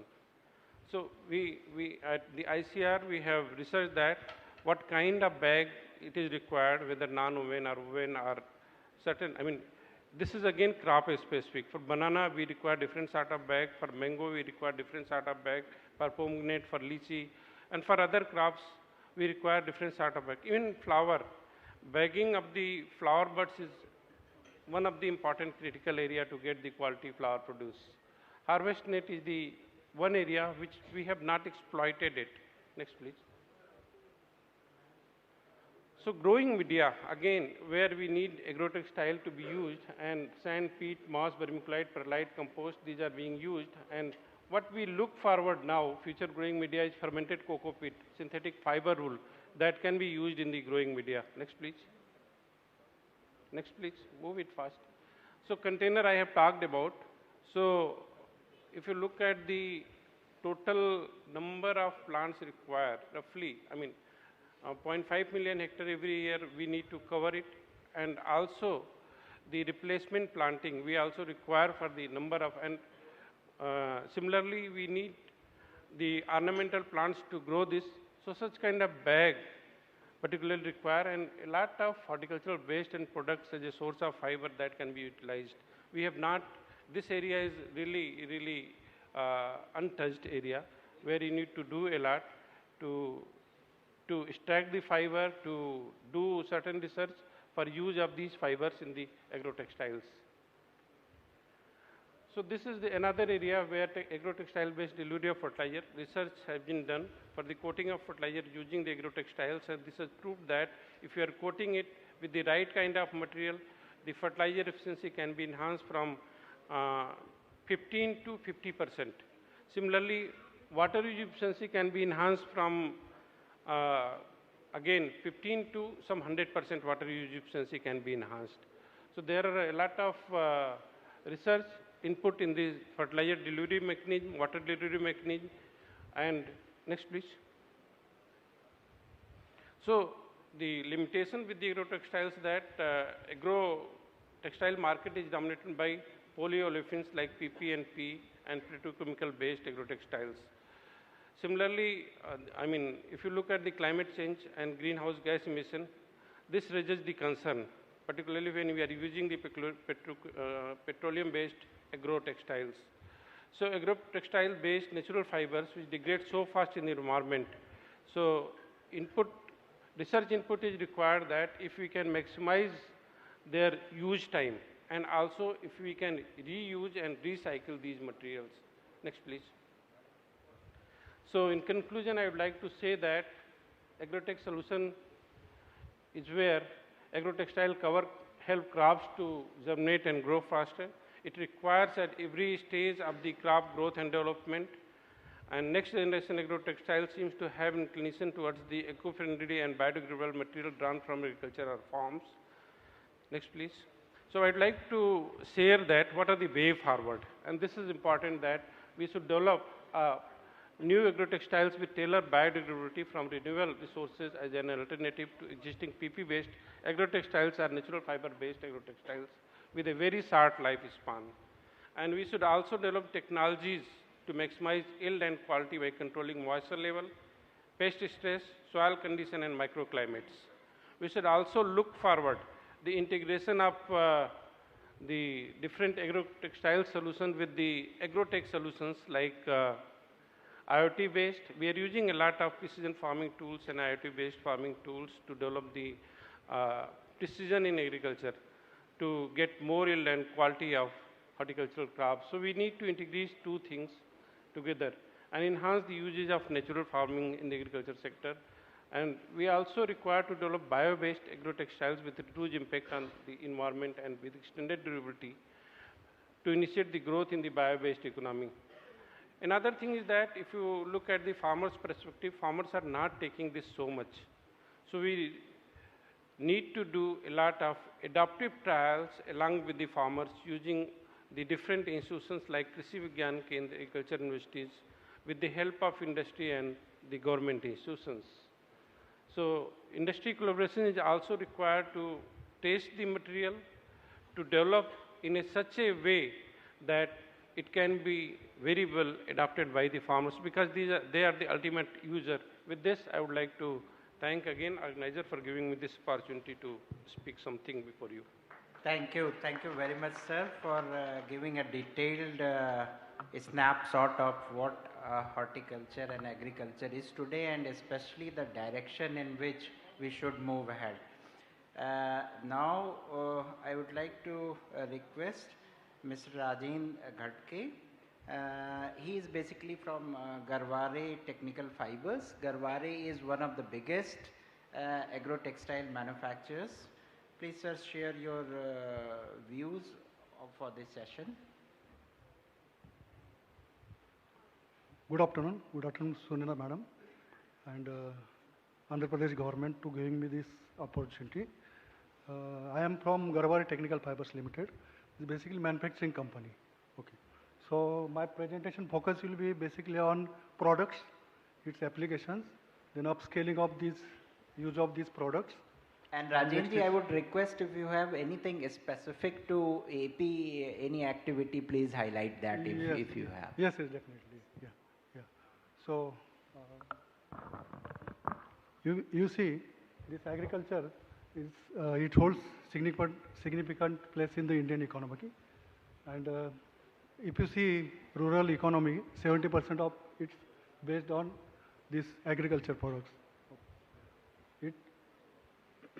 It contributes about 17% to India's GDP and employment of approximately 58%. So you see, agriculture input and outputs are basically main points for this. It includes seeds, fertilizers, manures, and of course, basically output is a crop yield. India's highest dependence on agriculture products, agriculture economy, and if you see how we can achieve high productivity using the advanced textile materials. So basically, agriculture technology is simply the application of technology to produce more with less, to make the farming process more efficient, and processing from field monitoring to final stages. So I am going now in detail products. Next slide. So you can see these are different products and its applications. This is basically textile materials and produced from different technologies. So you can see its usage also. So shade nets, insect nets, bird protection nets, fence nets, antenna nets, all are covered in this. It increases crop yield, then improves soil health, and reduce basically this water use, and so pesticides. So basically, the material used for these agriculture textiles is HDPE, then polypropylene, ELLDB. All materials are basically synthetic materials. Now there are use of polyesters and nylons also. For basic of this is HDPE, PP, and LDPE. So technologies used for this is woven textiles, non-woven textiles, and knitted technology. Now we go one by one for these products. First is shade net. It's made from knitting technologies, racial shade nets. You can see the photos from that and its specifications. Second, this is another shade net which is made from woven technology. Same use, different specifications. Then insect nets, insect protection nets. Here you can see there are different meshes covering from 10 mesh to 100 mesh. Okay, depend on application. Then there is bird protection nets also. Hail protection nets. This is basically used in this Himachal and Kashmir where the apple trees are there. So it protects from this hail protection. Okay. Then nets for V-nets and orchids. You can see pictures of different nets. Then harvesting nets, oil harvesting nets. Crop support nets. You can see use of that. Fence nets. Then depend on application, end application. There are some customized nets. Applications are different. Application can be many. So these new developed insect net crop cover nets. It's called also fruit cover nets. Then customized nets, box type nets for such applications. Now there is this, you can see picture of agro textiles. So it requires sustainable agriculture practices, and demand is growing day by day for this. New material and new technologies are being developed, and this is still under development to improve the performance and sustainability of agro textiles. There is growing focus on circular economy to reduce the waste and improves resource efficiency. Yeah. It can improve crop yields, reduce water and pesticide use, and promote healthy soils and plant growth. Although there are some challenges and limitations in their use, the future of agro-textiles seems to be promising, and technologies are developed to improve their performance. Okay. So this is basically, again, it reduces pesticide use, water conservation, and improving soil health. These are major challenges: durability, because it's sensitive to this UV light, sun protection. Then disposal of this basically disposal of waste of this is very challenging, and it is important to consider the full life cycle to reduce the waste. Okay. Thank you. Thank you, Rajen ji, for giving a brief and information about different types of agro-textile products from Garware. Now I would request Dr. G.T.V. Prabhu. He's a senior scientist from CIRCOT, and they have some novel developments, cotton-based developments for agricultural applications. Please. Good afternoon to all. So I am from CIRCOT, Mumbai. Here I am going to take only 2 to 3 minutes because already running short of time, already 2 o'clock. So basically I am from textile background. Actually my area of research is nanofiber application in agriculture. Basically so far we have developed around 3 to 4 different types of electrospinning machines, indigenous electrospinning machines in our setup. So from that we are producing nanofibers. So those nanofibers we are trying to apply in the agriculture field, mainly for nutrient release application as a slow release matrix. That is our area of research.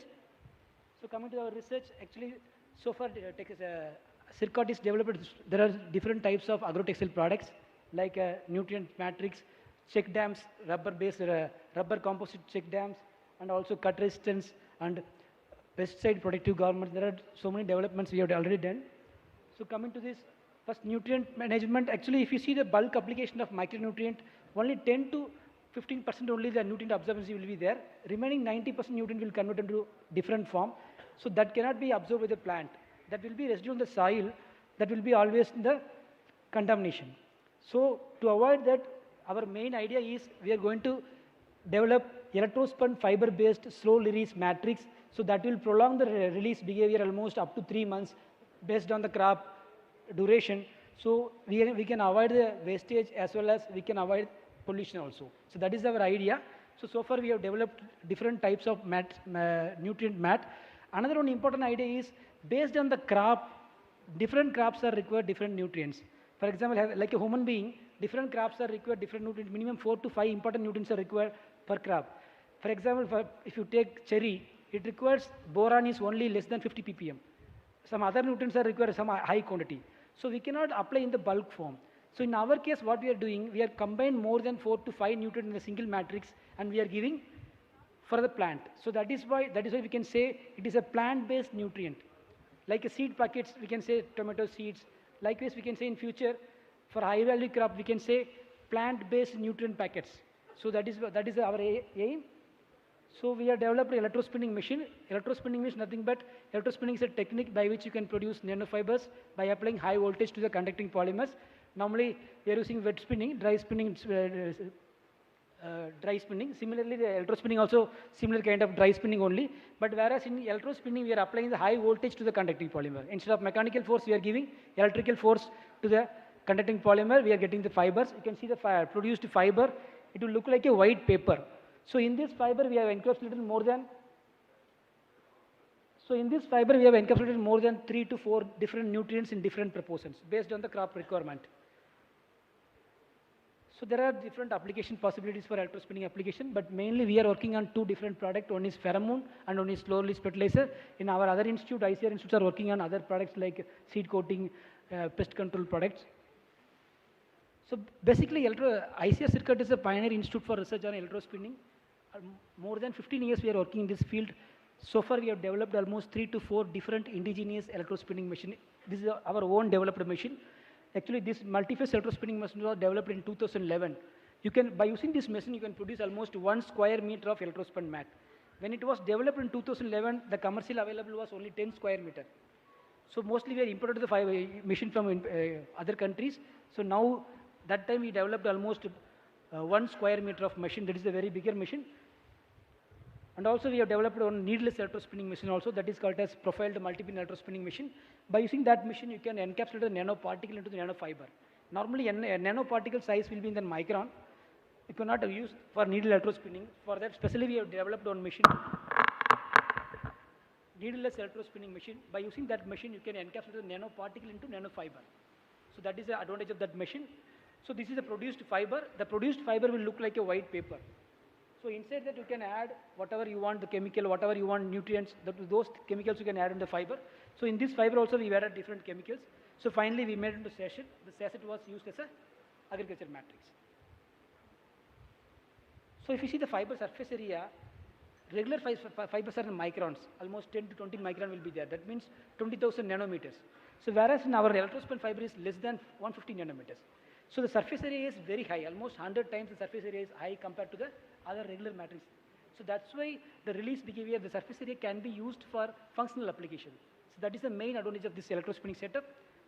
The surface area you can see almost 326 meters square per gram. So normal matrix will come around less than 10 meters square per gram, whereas electrospinning is coming more than 300 meters square per gram the surface area. So that is the advantage of the system. So this is the results. So actually, when you apply the micronutrient, nanofiber-based micronutrient, the absorbency is almost 20 to 30% increased compared to the regular bulk application. So another one here, one important finding you can see, the 5% nutrient applied only, it is giving 26% higher efficiency. Suppose if you are going for 10%, definitely the results are reduced because based on the plant, as I told you earlier, based on the plant requirement, we have to feed the nutrients. For example, suppose we are going maize crop. Maize is a nutrient response crop, especially for zinc response crop. In that case, you can go for 10 to 15% nutrient capacity. Whereas if this trial was taken for cotton crop, so for cotton crop, the nutrient response is very less. So that's why the 5% nutrient is giving very good result compared to the 10% results. So what I'm trying to say here, based on the plant, we have to design the fiber matrix. So then only we can get the efficiency. That is the idea of this project. So again, we have developed pheromone also. So that also, we have used 2 different pheromone, Gashipura for pink bollworm. So that is also giving very good result. Almost 21% the absorbency is more. Even with 10 times reduced the quantity. We reduced 10 times the chemical quantity. The absorbency is almost 21% is higher. And also we have developed on a rubber dam. There is a textile-based rubber dam. So this is a type of rubber dam. Actually, the intervention of our research is here is we have developed a 3D nylon fabric structure for composite fabric. So that is giving high linear strength and high modulus fabric. So that's why it is giving high strength compared to other fabric. So this technology is already commercialized. More than 50 rubber dams are already installed across the country. So this is some of the installed rubber dams. And also we have developed protective garments for pesticide protective. There are 2 different levels of garments were developed, C1 and C2 level. Here our intervention is we have developed different structures, 2 different fabric structures we have developed, and we have developed in-house developed fluorocarbon water repellent finish we have given to this fabric. So response is almost C1 garments is giving almost 26 to 28 ppm absorption, whereas C2 is 6 to 8 ppm. C1 is a medium protection, C2 is a high protection garments.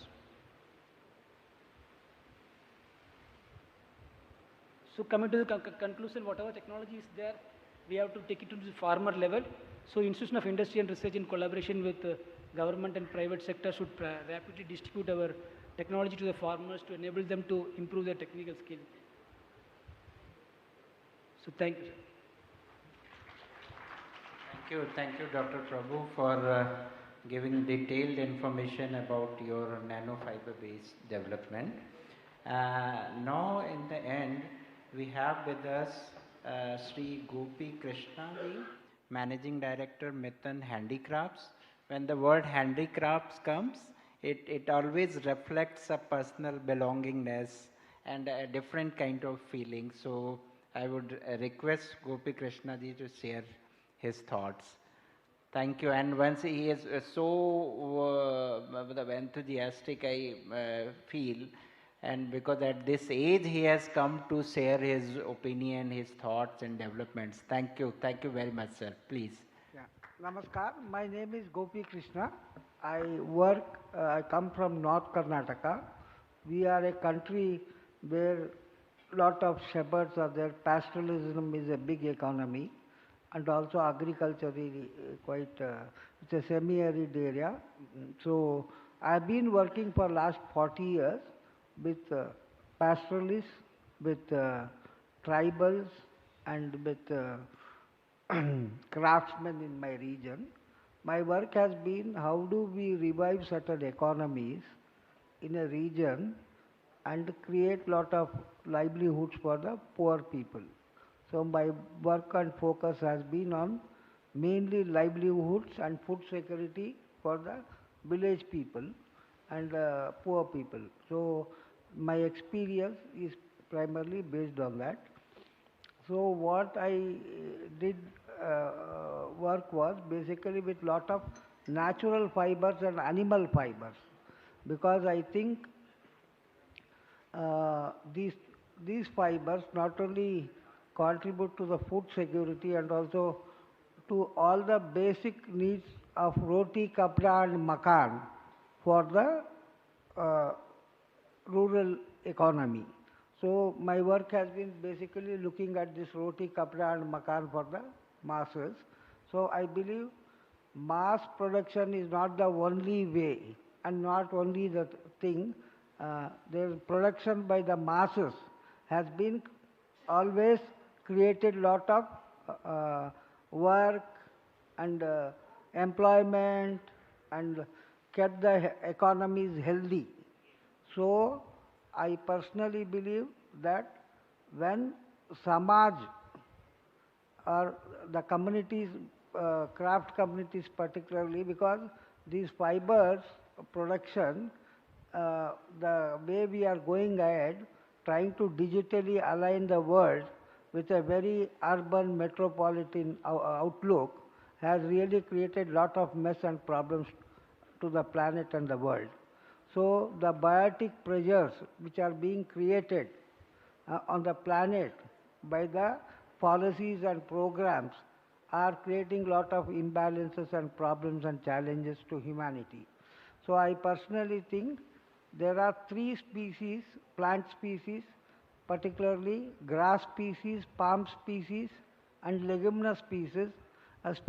These kinds of plant fibers have given humanity and also all living forms, like for domestic animals, for wild animals, for microorganisms, this whole roti, kapda and makan needs of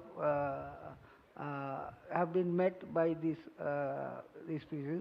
So we need to understand this and work on it. So my work basically started with jute.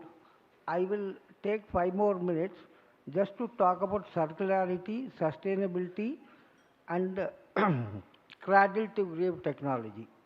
So if you really look the communities which are associated with fibers, our government policies have been extensively garment centric. That too, because there are many communities which are associated in terms of making accessories and other things which we need in the villages. The first bag I got inspired by was a shepherd bag. A shepherds carry a bag because they are all nomadic, they have to travel distances, and they used all these textiles, this one to make bags and also for their ritual purposes to keep some medicines and bhandara in their bags for prayers and things like that. So these inspirations, these bags, because they were so robust, the design in terms of design, in terms of techniques, in terms of this one, these bags inspired me, and the techniques particularly, because lot of communities were getting livelihood from these products. So I started my work because my region is very rich in terms of animal fibers, even cotton fibers are grown in our area. So I just want to share one small story how in a craft kind of a economy, in a kind of a cottage scale and production by the masses paradigm, where we don't have these issues of waste disposal, pollution and all this nonsense. So what we are trying to do is, we have created problems and then we talk about recycle, upcycle and all that kind of thing. To give you one example, for example, we are also a big textile, hub in Karnataka.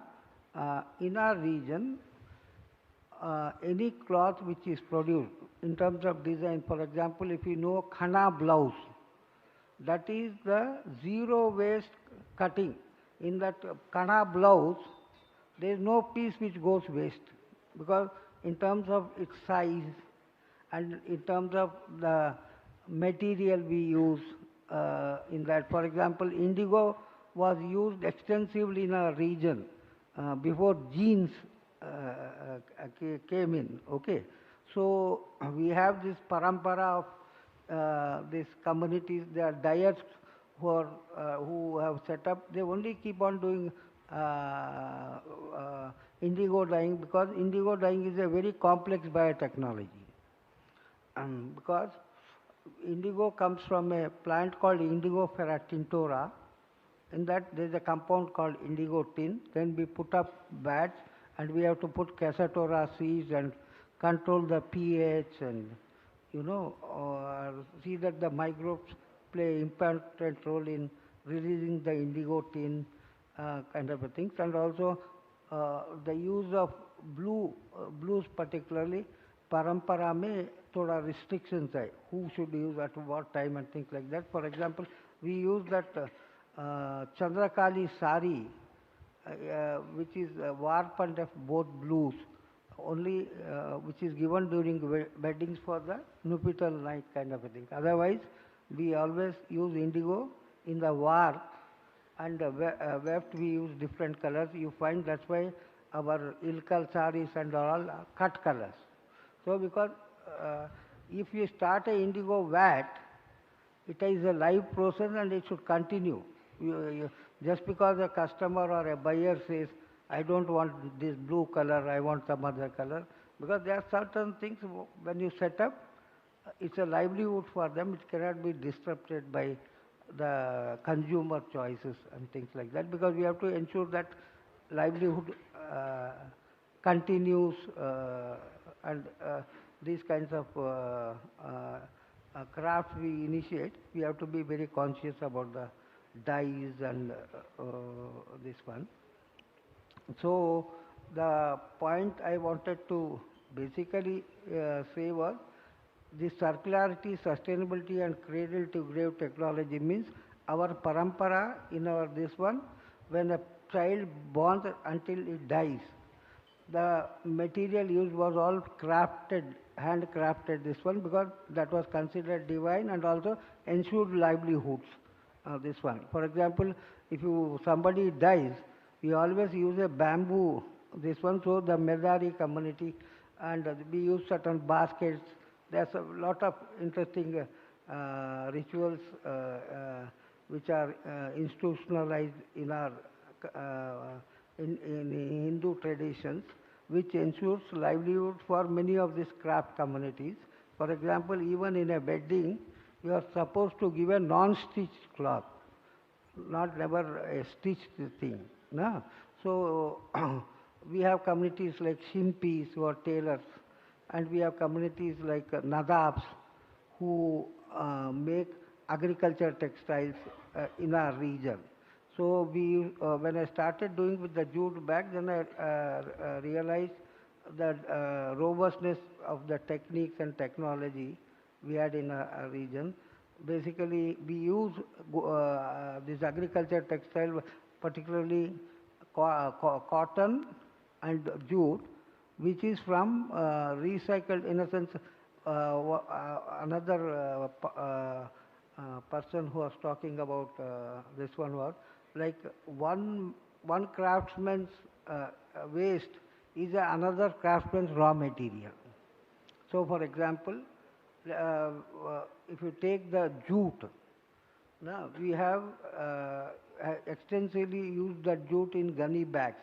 That was a big industry, and if you really look at the gunny bags market, in many cities you will find bardan markets, very separate this one, and the margins are, the bag is the margin for that business. I don't think any other businesses where packaging becomes the margin, profit margin. So particularly agriculture markets, there's a huge use of gunny bags. And then in cotton, what we do is, when saris and cloths are there are people who make quilts and bontal kuttaru. That bontalu are burnt after a person dies, and that burnt ash and this dhobi nut oil, when it is applied to a bamboo, it will get 200 years life. So this is circularity, sustainability and cradle to grave kind of a technology used in craft sector. So I would suggest that we need to look at craft sector as a major sector rather than thinking of very high technology, capital intensive thing. Then it will become, only some people will profit, not the society will benefit. Thank you. Thank you, Gopi sir, for giving your thoughts on how to uplift the livelihood of poor social background. So now we are in the concluding session of this panel discussion. So I would like to first give you some information and then the points discussed. So first the information, that COE Agrotech community, we born in the year 2008 under the aegis of Ministry of Textiles. And when I'm saying community, so it belongs to industry, Sashmira, academia, and the agriculture. So together we started working in 2008, and when we took first stride, we had no almost 1 or 2 products only. So far the community has developed 35 products with active support from Ministry of Textiles. We have developed, there were no standards. So under the BIS, there is a committee TXD 35. We have developed 24 agro-textile standards, national standards and at Sashmira we provide support to the industry. I would appeal all the entrepreneurs, all the industry who are interested in venturing agro-textile industry. They can come to us, we can provide you R&D support, we can give you testing product certification support, and as well as for a startup and entrepreneurs as well. So, and then there is a demo center which we are going to establish at Navsari Agriculture University. This demo center is Climate Smart Agro-Textile Demo Center. This is basically involving agro-textiles, IoT, and the solar energy. It's a first of its kind.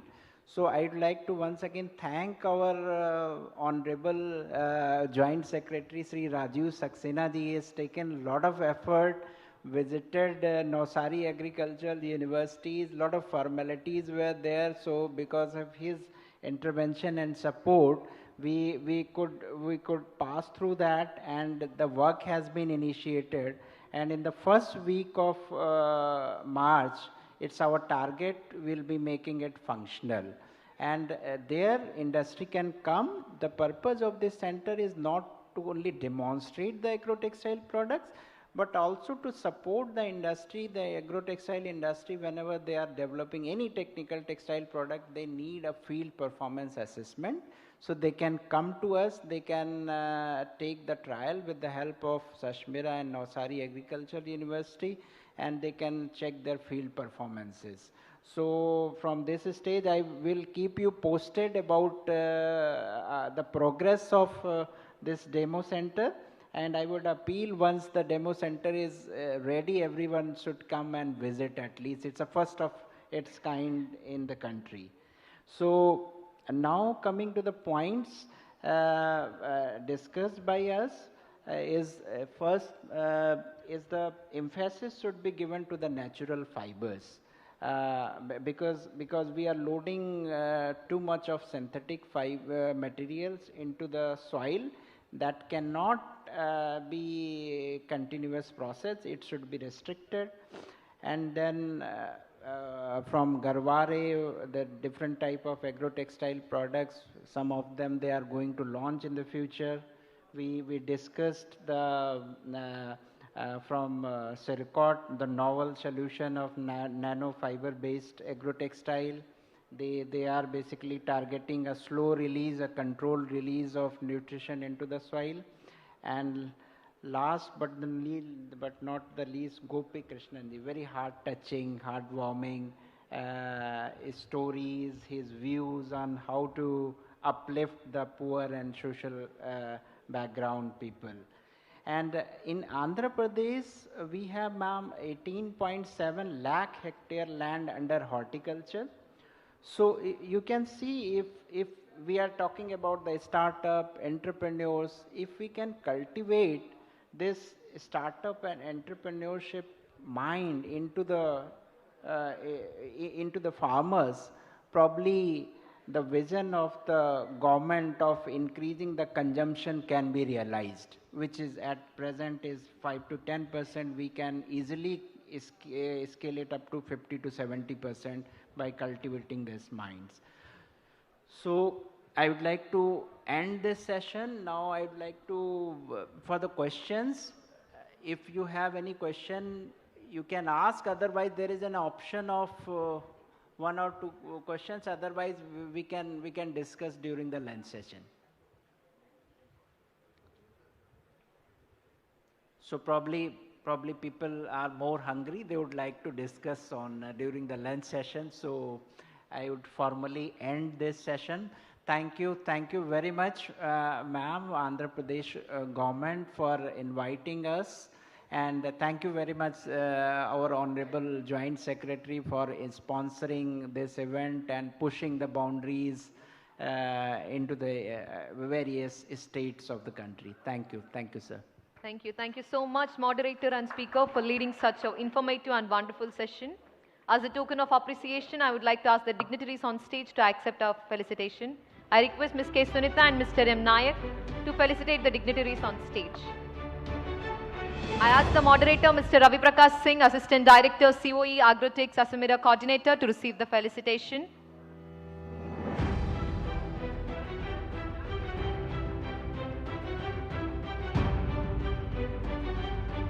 I now request Dr. V.B. Patel, ADG Horticulture, ICAR, New Delhi, to accept our token of appreciation.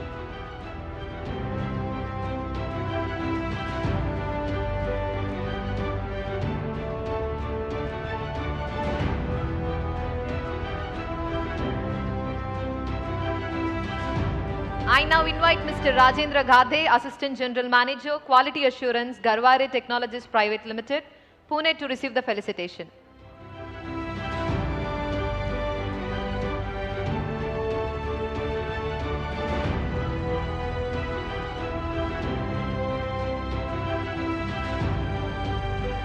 I request Dr. GTV Prabhu, Senior Scientist, Textile Manufacturer, ICAS, Sirkot, Mumbai, to accept our token of appreciation.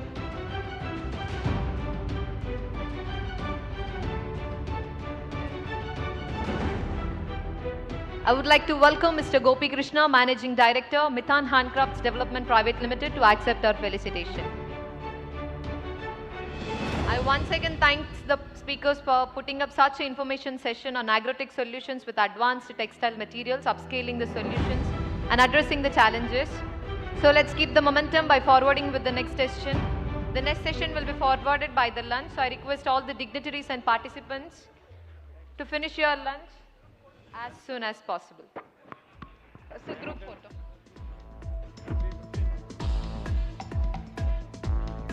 The next session will start from 3:15, so I request all the dignitaries and participants to complete your lunch as soon as possible.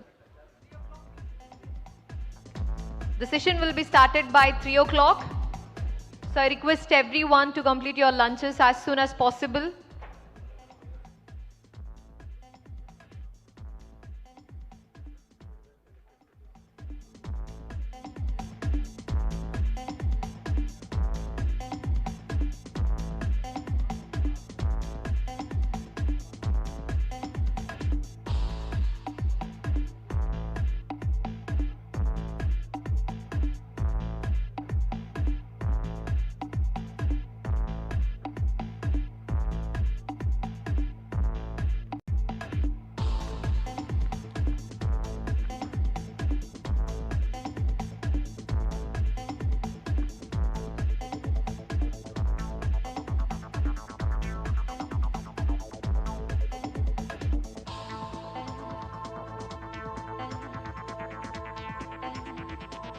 Percent of the monsoon season and then crack open during summers. So this is one such problem, and geotextiles can actually prevent such problems that we will see in a minute. So what challenges we have in front of us today is material scarcity, because as we speak, India is actually developing road network. India is the second largest road network in the world next to United States. And we are building actually 13,000 kilometers per annum.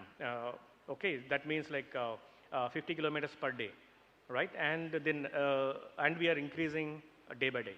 So when we progress this way, and in next 5 years, I would say India will be the largest road network in the world.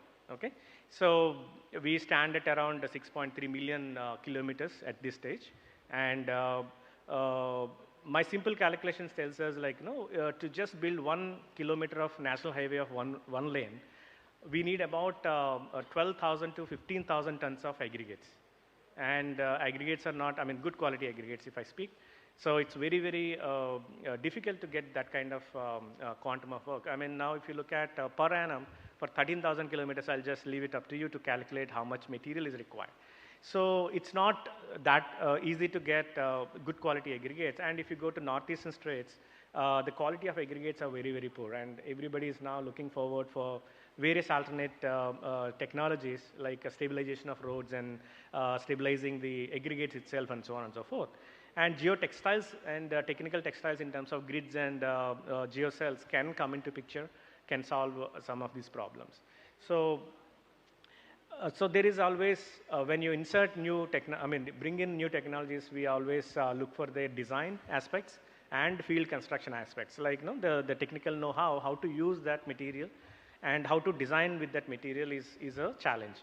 So a lot of research is going on in IITs, NITs, and good research universities and research centers in India. And it's not just about sustainability. Sustainability also should come in terms of cost effectiveness.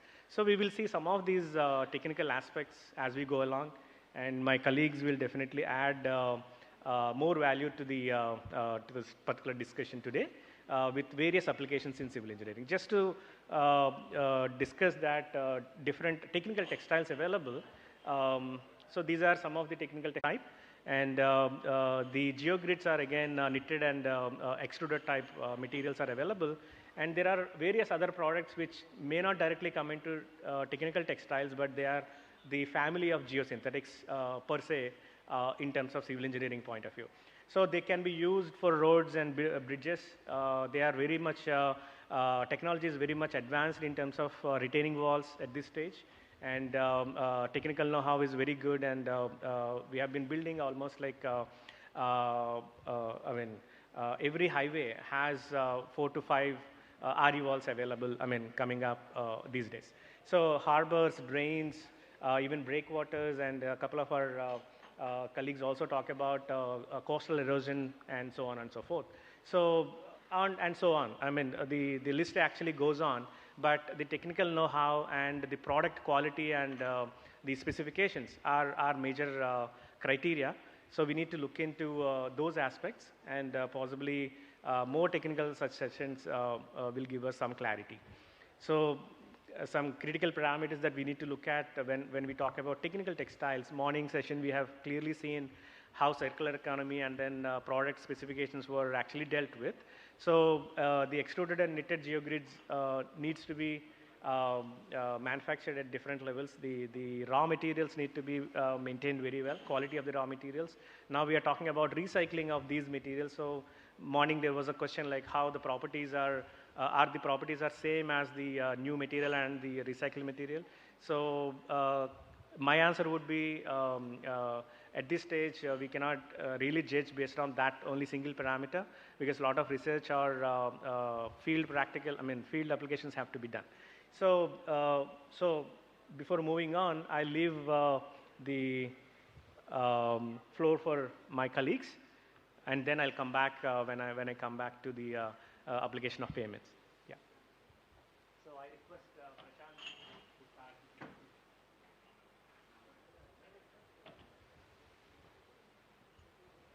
So Mr. Prashant Panda is from Bitra, and his expertise on technical textiles and the properties of the technical textiles. Prashant ji, you have 7 minutes. So yeah. We will continue presentations. All 4 of us will give presentations, and one colleague from McAfee could not join today because of health reasons.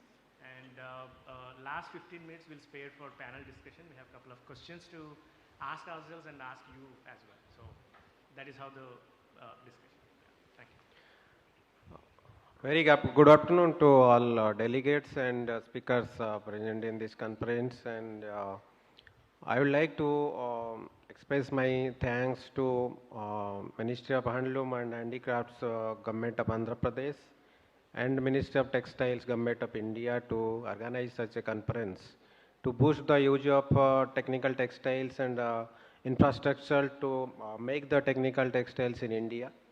So technical textile is, there are many verticals, among them geotechnical textile is one of them. So generally we are saying that it is geotextile, but it is a, geotextile is one of the member of the geosynthetic family. So there is many products available in geosynthetics to be used in the structural design. So if I will say that it is not a new thing, it was known to our ancient peoples. Many structures are now, you can see that they are in ancient structure. There is a use of the different materials, plant-based materials, to make the strong and durable the designs. And in our daily life, we are also using some of the plant products to make our soils to protect from the erosion, and to make the house with the soil and the straws. And these are the many technical, this technical textile is the new version of that, the geosynthetics. And why we are using the technical textile, if I will say that to make our design strong and durable by using these new materials based on our infrastructure, to make our infrastructure stronger. Next slide. So before entering into my presentation, I have 2 slides about my organization where I am working. So BITRA is the Bombay Textile Research Association, one of the TRS among the different research association in India.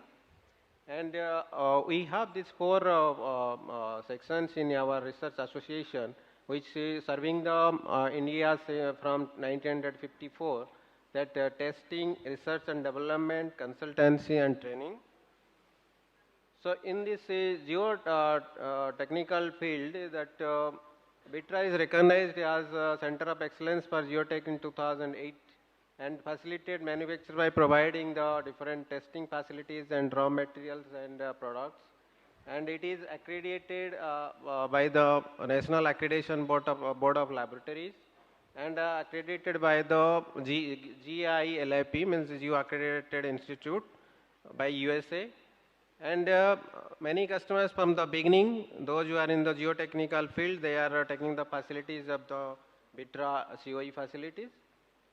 So technical textile, if I'll say that geotextile, but geosynthetic materials are the planar products of geosynthetics, polymeric material which can be used with the connection of soils and rocks during the design of the structure.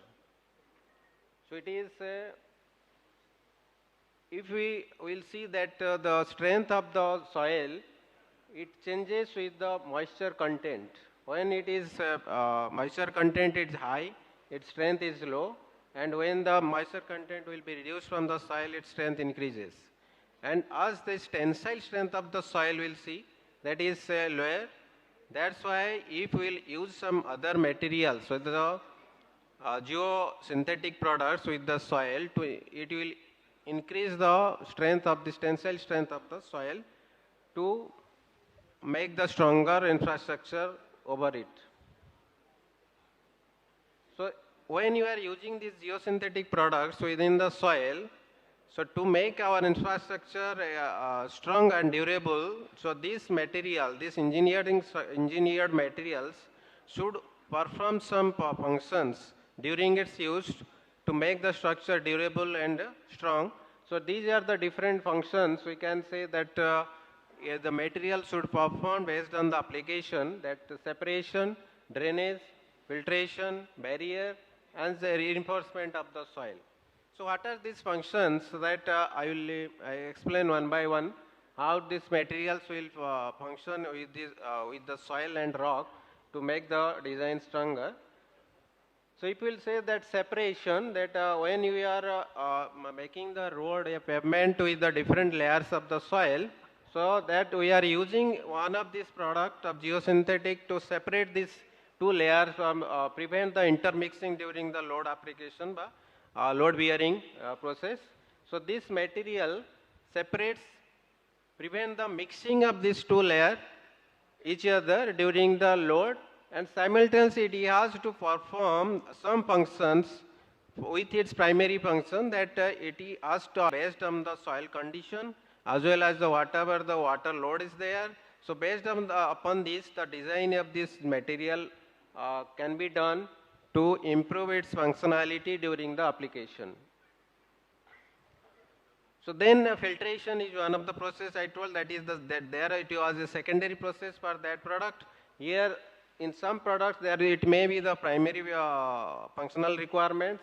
Here that filtration is, if suppose we are using the stone gravel layer in the upper, then this the intrude into this gravel or stone particle out from the structure. So this is the here that this material should be designed accordingly based on the fine soils present in the material. So without clogging, it should allow the water to flow from the structure.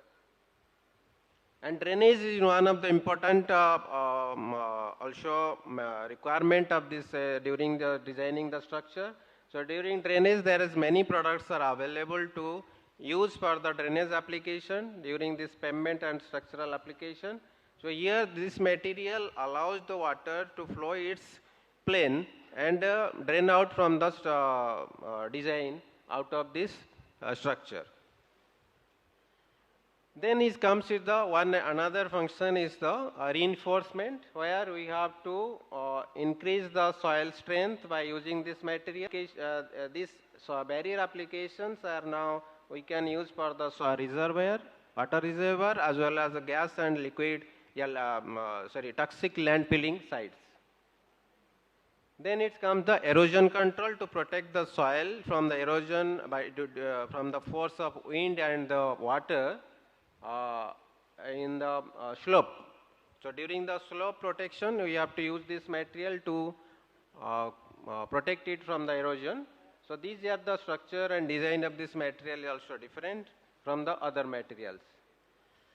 So these are many geosynthetic products are available now for this using in the pavement and design of the structurals. And these are the geotextiles, geogrids, geomembranes, geocomposites, geonets, geospacers, geosynthetic clay liners, that is GCL, and the geocells, prefabricated vertical drains, and geocuspates. Many products are also available in India. Many of our manufacturers are manufacturing these products and using in the designing the structure and pavement also. So if you'll say that application, what will be the functions to be covered during the application of geosynthetic materials? So these are the subgrade and pavement stabilization. There is the functions, that is separation, reinforcement and filtration, where the products we can use that geotextile and geogrid. Then the rail and road track bed stabilization, that is drainage, separation and filtration, where we can use the geotextile and geogrid. There is different products have their different functions. So based on the requirements, we have to choose that which product we have to use for our application. So these are the different application I have given in this table, and what are their functions and what are the products to be used for to accomplish this function during the structure. So I'm not going into details of this, and these are the many products that geotextiles. It can be woven, non-woven and knitted, and its design can be changed by engineered based on the application, where the woven application and non-woven applications are different. Where we will require the reinforcement, then we have to go for the high strength woven fabric. And then geomembranes, it is a simply synthetic membrane which acts as a barrier during the application. And geogrids, it is a different structure of grids are there. It is based on the application and size of the gravels and present in the soil. And the geocomposites, it is a combination of two different products of the geosynthetics. It may be geotextile, geonet, or geotextile or geomembrane, geotextile or geogrid. It is based on the application which can be engineered combinedly. geonets, it is the different planners are there, bi, tri, and box geonets based on the whatever the space we need for the drainage application. And other geogrid also, there is different planar geogrids are available. It may be extruded or knitted or woven. And geosynthetic clay liner, it is the part of this barrier process which are using the geomembrane. It can be used with the geo clay liner for the better effect of the barrier. And it is a PVD, pre-vertical drainage. So we are using now to make the consolidation of this marshy land soil before the construction, which is due to the lateral pressure of the soil, the water will flow from the bottom to the top during the because of the capillary action before the construction of this our structure. And geocell is another one geosynthetic product which confine the soils, and it can be used for the strengthen the soil as well as to protect the soil from the erosion also. And different raw materials, it is a polymeric material. All these materials can be made from the polymers, different polymers, that polypropylene, polyethylene, polyester, and polyamide. The polyamide use is very low compared to the other three. So many of the geosynthetic materials are made out of this polyester, polyethylene, and polyester and polypropylene. And these materials, these are the polymeric materials, and based on the application and environmental condition of the soil and that area, we have to decide which material we have to choose for the making this product, whether it is polyester, polypropylene, or polyethylene. And this polyester is also suitable for one environment and not suitable for other type of environment. All these types of conditions will be considered for designing of these geosynthetic materials to fulfill their functional requirements during its application. The application of geosynthetics in India, if you will say, that is a journey of geosynthetics started in India in 1985. The first workshop was on geotextile and geomembrane was conducted at Center Board of Irrigation and Power at New Delhi. In the early years, indigenously made geotextiles had a very narrow range. After the 3 decades, geosynthetics have found a firm place in civil engineering construction in India. And this is the first design of geosynthetic in India. That was the first reinforced soil wall in India, Ludhiana, at 1986. Its height was 8 meters. And second design of India was the Visheshwaraya Setu Road over rail bridge in Delhi, and 59-meter length of geogrid reinforced wall with 15 centimeter thick precast concrete, fascia elements with average height of 6 meters using fly ash as the fill material. Then since then, many such structures have been built in the mega cities and many national highways, railways, landfills, inland waterways, and different parts of the country of India. And using the various products of the geosynthetics, now India, there is many products are available in India, and many design teams are there which are constructing the structures using these geosynthetics. For the making these structures durable and strong, so we have to keep in mind the quality of these products which are using for this construction structure, whether it is meeting the quality to perform its functional duty during its application. Otherwise, there is no meaning to dump these materials under the soil. Thank you all. Thank you, Prashant ji. I request now Ms. Lopamudra to give her insights. Ma'am, strictly 8 minutes. I raise a flag at 8th minute.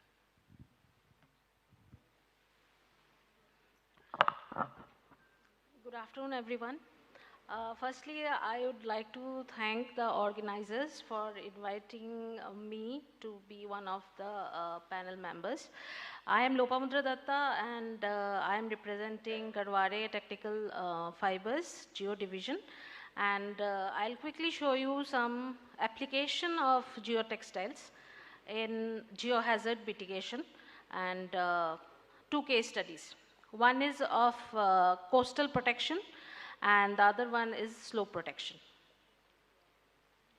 This is briefly about my company. It's one of the oldest geosynthetic organization in complete Asia, and we are present in more than 75 countries all over the world, and we have all the certifications to export to USA, Canada, and European countries, and we are third time the Great Place to Work organization.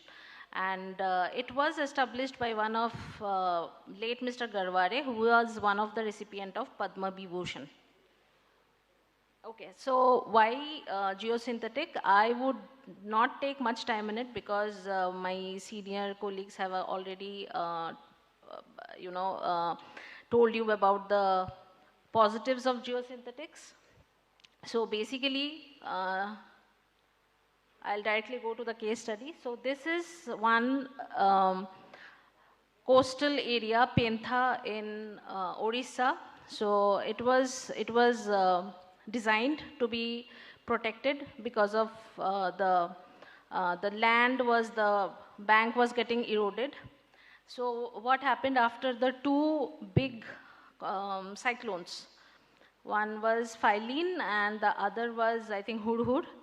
So it got totally destroyed. So you can see from 200 meters to the width of the bank became 5 meters. So initially some temporary measures were taken. So it was the traditional method using bala piling and PVC bags, but it was not enough, obviously. So IIT Chennai was also involved, and the government of Orissa took this decision to protect this because there was a village. So lots of people who were fishermen and all, so they needed to be their housing needed to be protected. So the permanent solution was decided. A total seawall of 505 meters of geotextile tubes was designed, and the project was funded by World Bank. And as I said, the designs were prepared by the Department of Ocean Engineering, IIT Chennai, and Garwade Technical Fibers were awarded the work. This is one of the oldest, this is not first but second coastal protection by PP rope gabions.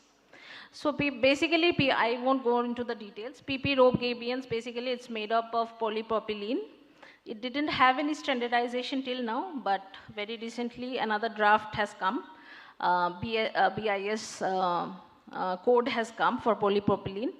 It is a very flexible and UV resistant and also chemical resistant, which is very important for coastal area. So this is the final design that was adopted. So in the middle, you can see geotubes, and the armor was of polypropylene bags. So these are some of the photos during installation. This is a very recent photograph. It was taken in last year around, I think, April. So you can see there's a beach resort. As you can see towards the end, there's a resort. So this is how it looked while it was completed, 2016 versus 2023.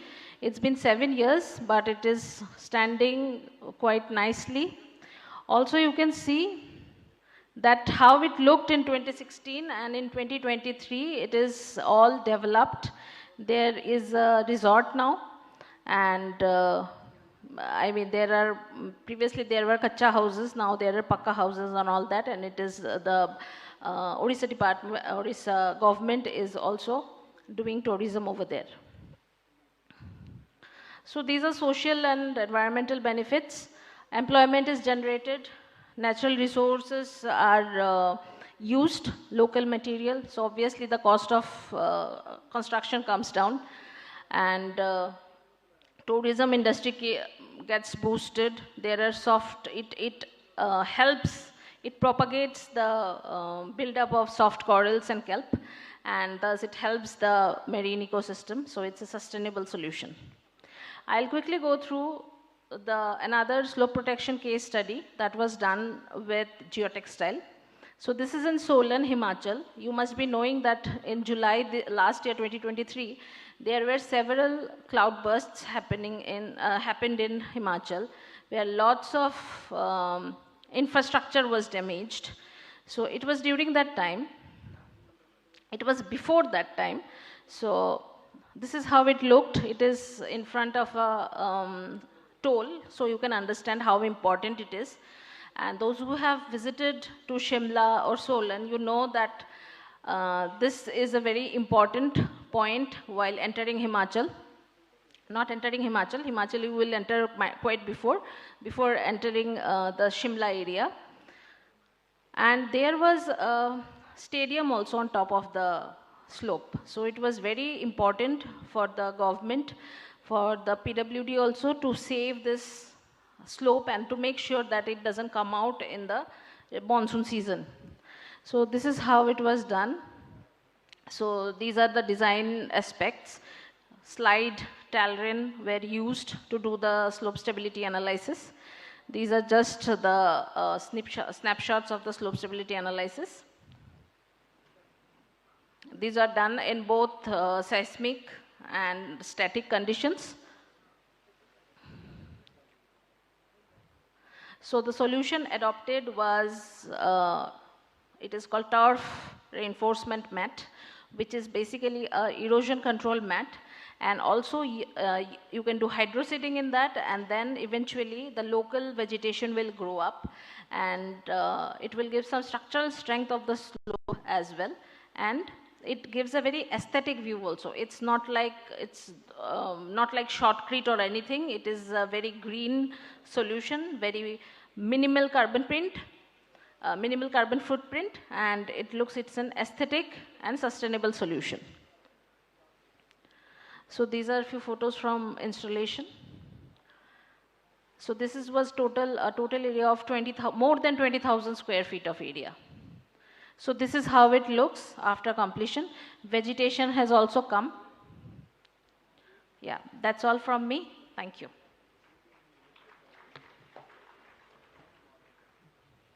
Thank you. It's very much on time. And Mohit, you can go next. So Mohit is from Strata Geosystems, which is actually a manufacturer of PET and then composites these days. Good afternoon, everyone. So there are many different applications of geosynthetics you might have seen from my fellow panelists. But I will dwell into one such application, which is of reinforcement. When you think about the most common reinforcement which you come across usually, it is reinforcement of steel with concrete. So concrete is weak in tension, steel gives that strength to concrete. So similarly, the application which I would like to talk about today is reinforcement of soil with geogrid. Soil is weak in tension. With this geogrid, a textile, we are reinforcing the soil and making it much more stronger. So what are the applications of this? I come from a company which is the largest manufacturer, one of the largest manufacturer of this reinforcement product. But what are the applications of it? But before we go into the applications, let us look at what is the mechanism, like how exactly this works. Coming to that concept. For example, this is a small demonstration of how exactly a reinforcement works. In this box, aggregates are filled, and now you see this person is standing on it, and now the box, you open the box, and it falls flat. Now you, in the next experiment, now you give a reinforcement to it in layers, and now again you apply load. It is able to withstand, it's able to stand by itself. So that is weak in tension. This is providing the reinforcement to that. So now further going ahead, you add further load of a car, and still it is able to hold itself. So this is what a reinforcement is doing. So without reinforcement, it was just falling a flat with only a person's weight. But with reinforcement, it's able to take very high, huge amount of weights. That is the actual demonstration. So coming to the applications, there might be several applications, but I will show you a couple of applications where we had worked on. And one such major application is in case of a retaining wall. Traditionally, like 1986, my fellow colleague has stated that first reinforced RE wall was constructed. But before 1986 and traditionally, people were constructing using cement, concrete and steel. So this was before 1986, people were constructing using that. If you look at this picture, this is a retaining wall. It has to take the loads of that soil. And if you see, the soil is trying to push the retaining wall. So the retaining wall, which is made of concrete and steel, has to be in big number. It has to be very big so as to withstand that soil, so as to stop the soil from pushing it. And because of that, what happens is, this is, for example, 6.5 meter high retaining wall. You can see the base width over here, 6.2 meters of base width. You require heavy amount of concrete and steel to withstand that pressure. Now, coming to if we apply geogrids to this, 1, 2, 3, 4, we keep applying geogrids. We are eliminating the pressure, the horizontal pressure on that wall. And see, these are the live places where every horizontal layer will be laying geogrids. And because of that, left side you can see conventional wall, right side you can see reinforced wall, left side you can see a very big base width, and right side the concrete is just acting like a skin. Same like our skin is not supporting us, our bone and muscles are supporting us, our skin is just a covering. That is also just acts like a skin. So that is one such application, and this has been majorly used in national highways, widely adopted. There is so much of penetration and acceptance in national highways. This is a 19-meter wall. Even then, the skin is just 300 mm. The major reinforcement is provided by the textiles, which is behind. So this is another picture. So even here, it is just a skin, 300 mm. Here, it's just a skin, 300 mm. So, for example, a small walls, like a small development project, small development projects, even in that case, having a wall like this might not be feasible because there might be a lot of constraints. So you just change the skin. You adopt a different skin over here. So that, again, textile acts as a reinforcement. You're just changing the skin. So these are some of the projects. So this, there is not much penetration here. There are only couple of projects, people which have adopted. Many people might not be aware that these kind of walls can replace RCC retaining walls.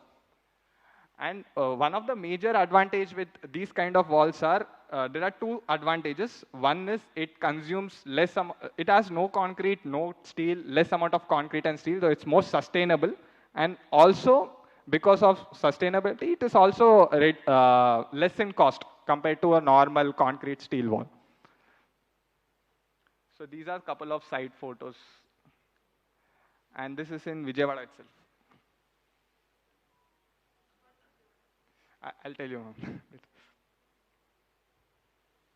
So, coming to the second application of reinforcement, this is not more common. This is just in the initial phases of adoption.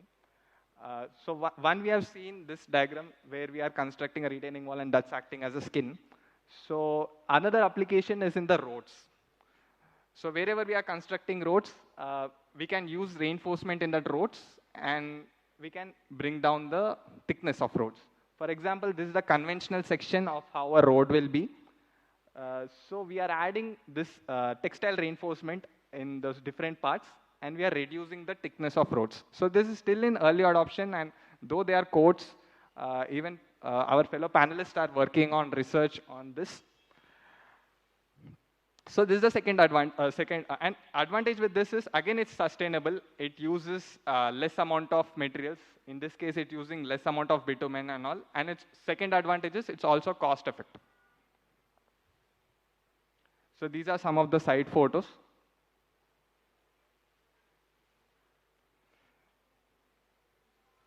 And coming to the third application, once the road is laid, there will be a lot of cracks being developed with time. And people will go for overlaying works. So there also, again, this reinforcement finds its application. Again, there also we can lay this grids and then put the overlay so that we get a longer life of the pavement. Again, this is also not, if you go out and see new overlaying works, you might not see this product. So it's still in the nascent stage. It's still very low in application, but we'll have to see how it goes. So what it exactly does is, the existing pavement has a lot of cracks. So this acts as reinforcement, and it prevents the cracks from the bottom to come out to the top. So it gives some reinforcement. That is how this works. And these are some of the site photos. And one last application using of this reinforcement is wherever you're constructing your development or roads, infrastructure, buildings, everything. So if your soil is poor, again there you can use this reinforcement in the bottom. So this is geotextile. This is again reinforcement. We are using it there also. So summarizing, I would say that we can use reinforcement to act like a retaining wall. You can replace the traditional retaining wall. We can use it in roads. We can use it in overlay works. We can use it in ground improvement. And because of this, it will actually reduce the consumption of natural materials. Two advantages: reduce the consumption of natural materials, and it will also decrease in cost. That's it. Thank you.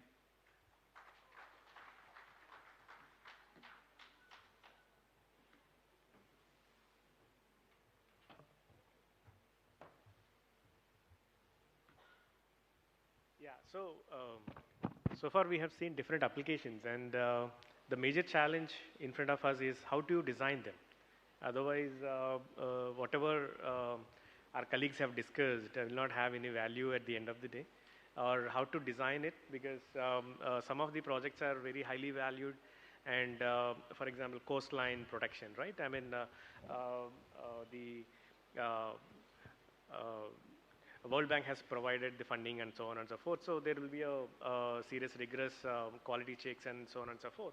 So a design methodology is very important, and a field implementation is the next challenge. So what I try to do in the next couple of minutes, I'll try to show how the payment has to be designed and what are the design parameters for payment designs. Because RE walls are very much into the penetrated into the market, and there is a technical know-how, and everybody know to the smallest contractor can also do the job, right? But payments are like very recent applications, and the geosynthetics in payments are very recent applications, and even the codes are not very much ready. So even IRC, Indian Roads Congress SP59 is only 80% accurate, or at least 80% ready, and still under revision. So the very much important parameter that we use is a modulus improvement factor in payments. So obtaining that, I mean, for a given geosynthetic material is a challenge.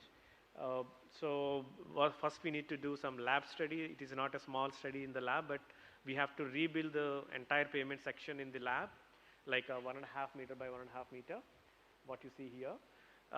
And then construct the entire payment system and apply the loads that are coming from the payment system. Something like payments are generally designed for millions of standard axles. Like 20 years means you have 50 million standard axles or 60 million standard axles. Or perpetual payments are designed for 200 and above million standard axles. So it is not about the design and also its performance given in that particular period. So how to estimate that? I mean, can we accelerate that kind of testing in a given short period and then, or lay the road and then wait for its performance for 20 years?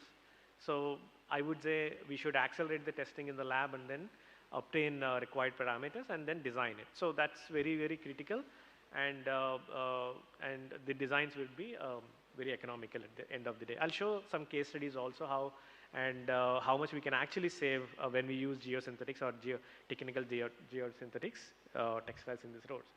So this actuator is almost like it can give a single axle wheeler that is representing a vehicle, and this is just a preparation of the test bed, how you do it in the field, like prepare a subgrade, and based on the subgrade CBR conditions, then a GSB layer or WMM layer thicknesses can be designed, and after that there will be a DBM or BC layer, bituminous concrete layer. So this is the preparation, and then what you'll get is the if we conduct a cyclic load test or a static load test, we will get some load settlement curves. That means how the load, the payment system is getting settled with and without reinforcement. So from there we can get a modulus from the initial portion of the curve. And if you are talking about cyclic loading, as I was talking about, the right side figure will give you the resilient modulus as well. So then there are standard codes I have mentioned earlier. SP59 is a new design code coming up recently for designing pavements with geosynthetic system. And these are the typical MIF values we can obtain for various geogrids, like we can see polypropylene 30 kilonewton and PET 60, PP 60, and so on and so forth. So the values are anyway will vary from 1.5 to 3.5 MIF value, but the higher the MIF value, that means the subgrade is very, very weak, like CBR of 1%.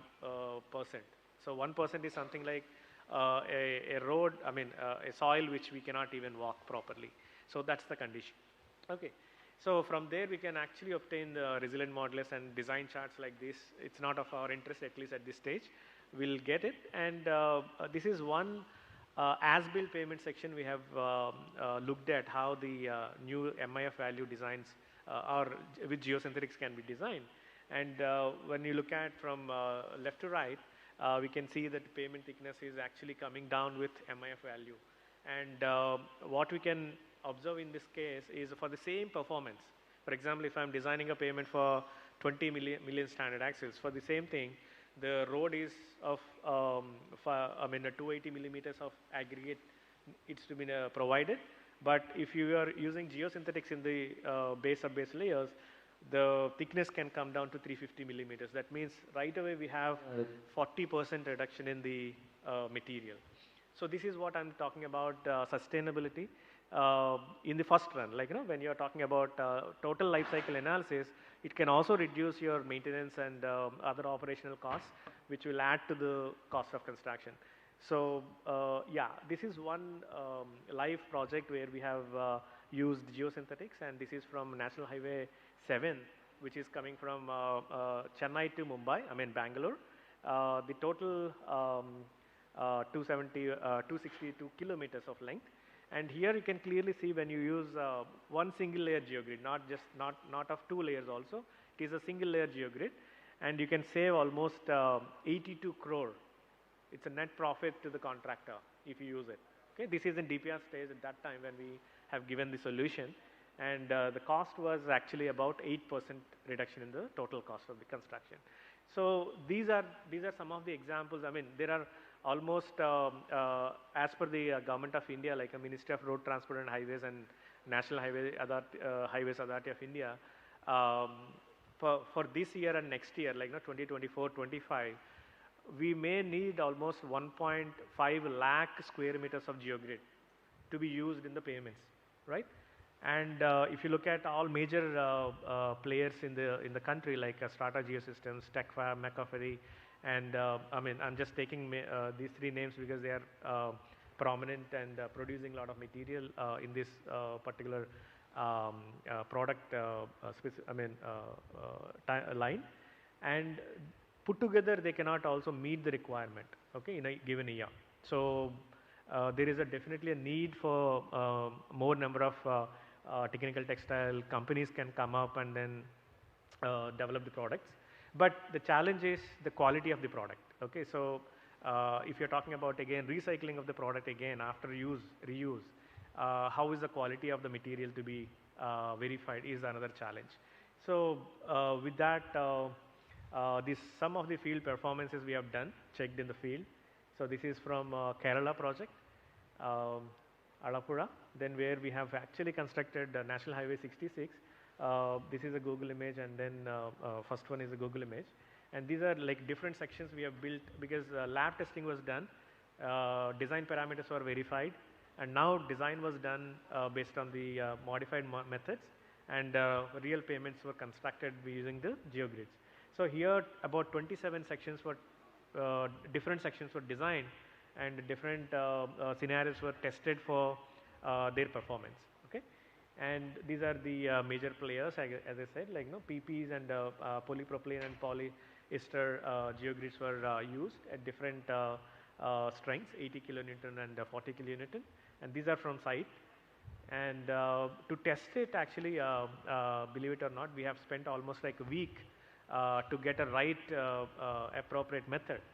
So finally we end up with this long trailer with steel loading, and the testing protocol is also very, very important. That's what I'm going to probably ask you and ask other colleagues how to test them and how to ensure the quality of the product. So then what we have done is we have actually called Ashok Leyland. This is actually Ashok Leyland trailer, and ask the exact center of gravity of that particular trailer so that there is no eccentricity of the loading. And generally what I've seen several pictures, people use the rear end of the trailer to load it, but generally the trailer end will always have the, I mean these kind of vehicles will be resting on a lever spring beams, I mean lever springs as a jacking system. So always you will have error in the settlement criteria. So we cannot obtain the load settlement curve directly when we load the rear end. So we need to find the center of gravity, and then you need to use the central beam. So that's what we have done here, and some 27 tests were conducted, and these are the test data. This is not a platform to discuss about the data, but at least this is how the improvement can be seen in load settlement curves, and modulus improvement factors like this can be obtained. So now, as I said, now lab test data has given some values, some range of values, and these are the field values. So there is a huge difference. Okay, so difference in the sense the values that we obtain from the lab are not something like I'm saying wrong, but the way in which we look at, or the range of values that we look at from the lab perspective and field perspective are entirely different. So we need to be very careful with respect to the product type and the strength of the material and the quality of the material. Otherwise, we may use a wrong value, and then the payment section may fail, within no time. So, so that's a major challenge in this entire scenario. Then we can also extract the materials after testing is done, because accelerating the testing is not very conventional or easy in the field. So we have to verify their quality and damage due to the loading, damage due to the installation, and all these factors which are not right now considered in the design. So that's why we have extracted all the materials from the site and test. Yeah, so these are some of the pictures shared by various agencies, like construction agencies, like one major giant is GR Infra. Pictures are coming from there, and you can see that the product, if the product is not properly laid, and during the construction operations, you can always find those damages in the material, and the performance will be like diminished. So this is another case where we have talked about positive stories so far, but this can also happen, and then performance also can come down, right? So challenge is to the manufacturer. So if we don't take care of these kind of like activities carefully, what happens is the entire technology can go down. I mean, if the payments are prematurely failing, then the technology cannot even go any further. So there should be a quality control at the site. So that is very, very important. Okay. And this is another picture where you can see there is a folding of the material when during the laying process, and there is a cut, but damage is limited. But here if you see that when the scraper is going on, your material is actually swelling or like, wobbling, and a lot of damage can happen to the material. So these things have to be avoided, and that means you need a technical skill in the while adopting this technology. So these are some of the challenges that we need to handle before we completely. I mean, the technology is there, and there are good contractors who can actually implement the technology, but there is a small gap between the manufacturing process and the construction practices. So yeah, with that I take your leave. But next 10 to 15 minutes, what I do, I'll first take your questions from the audience on these technologies, and one of us will answer you. And otherwise, we have a set of questions that, like as I highlighted here, we'll take up a couple of questions. Yeah. So, thank you very much. And floor is open for questions first.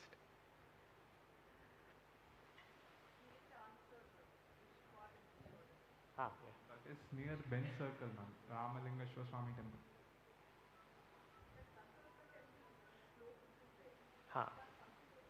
Yeah, Kanakadurga temple, that is 40 plus 70 meter high wall, which is exactly what he is also referring to. That is done like quite a 7 years back. Recent, sir. This one is a recent one. Recent. This is near Bench Circle. There is a temple, ma'am. Near that temple.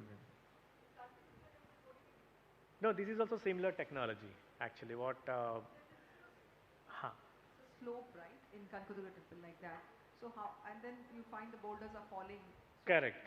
That is actually two things were done. Like, I was not directly involved, but I know the process.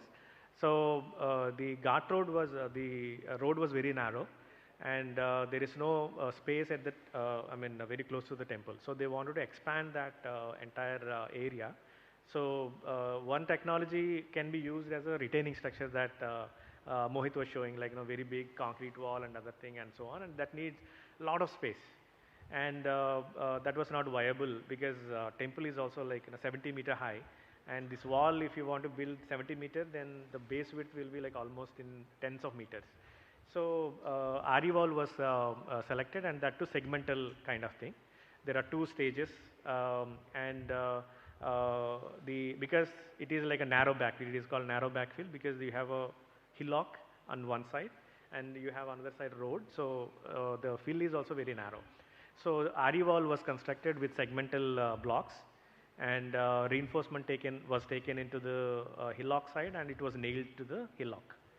And then they have raised the level up to 70 meters in two stages, and they have created a new land on the surface. On the parking lots and other thing. So that was the technology there. So that is called RE wall, reinforced earth retaining structure. So again, geotextiles like PET geogrids were used in each layer, like every 30 to 40 centimeter height. There is a reinforcement that Mohit was showing other day. Yeah. I think they have a problem of rocks falling on the main road also. Is there something there? No, that is the lower part of it, but there was lower another. Part is something possible? Actually, I think Garware was using like rock nets and other thing for protecting the rock fall and other stuff. So that is also again PET material, PET ropes that they use. It's a PET rope, right? Yeah. Wire ropes and steel wire rope and also PET ropes. It was like in, I think, 2017, we had given one proposal for Kanakadurga temple's this slope and rockfall protection issue. So this was for netting, high steel netting, because that is a rock, so there won't be any vegetation. So for protecting that, we had given solution of net, high tensile net, and some anchoring to hold the net. But eventually it didn't happen because maybe some cost factor was there. So that didn't happen. But for rockfall, it is still, it's open. It's still, the situation is still there. The issue is still there. So they haven't mitigated yet. But the solution was given because that is a flexible solution, and it doesn't need any, like in RE wall, you need 70% of the width of the height. Then so this was given, but it was not accepted, or it got delayed basically. So, Minister also wanted to know what is possible in Rishikonda, because we are going to construct a Unity Mall on the slopes of the mountain, where Ramanaidu studio is there. Okay. So, because we haven't started anything yet, I mean, Ma'am, what would if be your the kind team of... can, share some photographs or something with us, then we will definitely be able to tell you what solution can be adopted. Thank you. Sure. Yeah, any other questions? Yeah, please. Naik ji.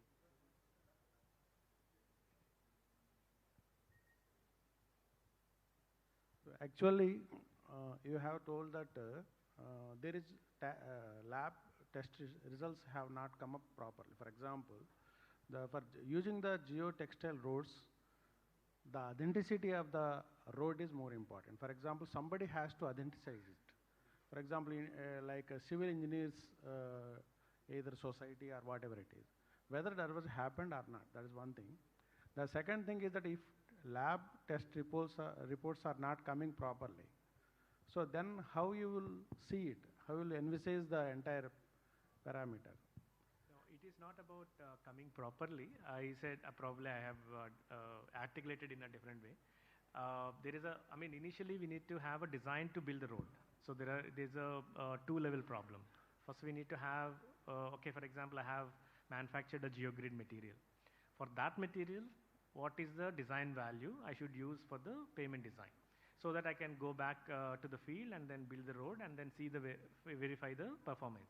So there are two levels of verification. So what we have done in this case is initially we have done accelerated payment testing in the lab and obtain the values.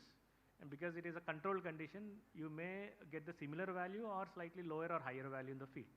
And generally we see slightly higher values also, because the construction loads and the way in which the construction is done in the field is slightly different, because the same kind of what you call compaction cannot be done in the lab test and something like that. So on an average, values are okay. But only challenge that we have seen is if you are using two-layer systems, two-layer geogrid material, like one in at the subgrade level, one in the upper layers, like in coarse grain, coarse aggregate layers or granular layers. The values are generally used, uniformly used across the designs by various engineers, okay, or design engineers. But that is not actually obtained from the field. So one material will give a higher value if the subgrade is stronger. The other material, I'm talking about predominantly PPA versus PET. The performance may be different. If your subgrade is very weak or lower, like a CBR of 3, 5, something like that, then the mechanism may be different, and values that we may get may be entirely different. So not a single material.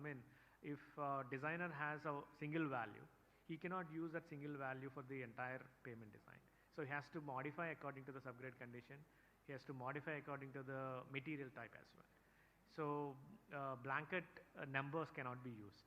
That is what we have. Is there any agency to certify these roads? For example, they are... Yes. All National Highways Authority of India, and they actually issue all the designs and other thing after, contracts. After that, designs are vetted by NITs, IITs, CRRI, Central Road Research Institute, and other agencies are there.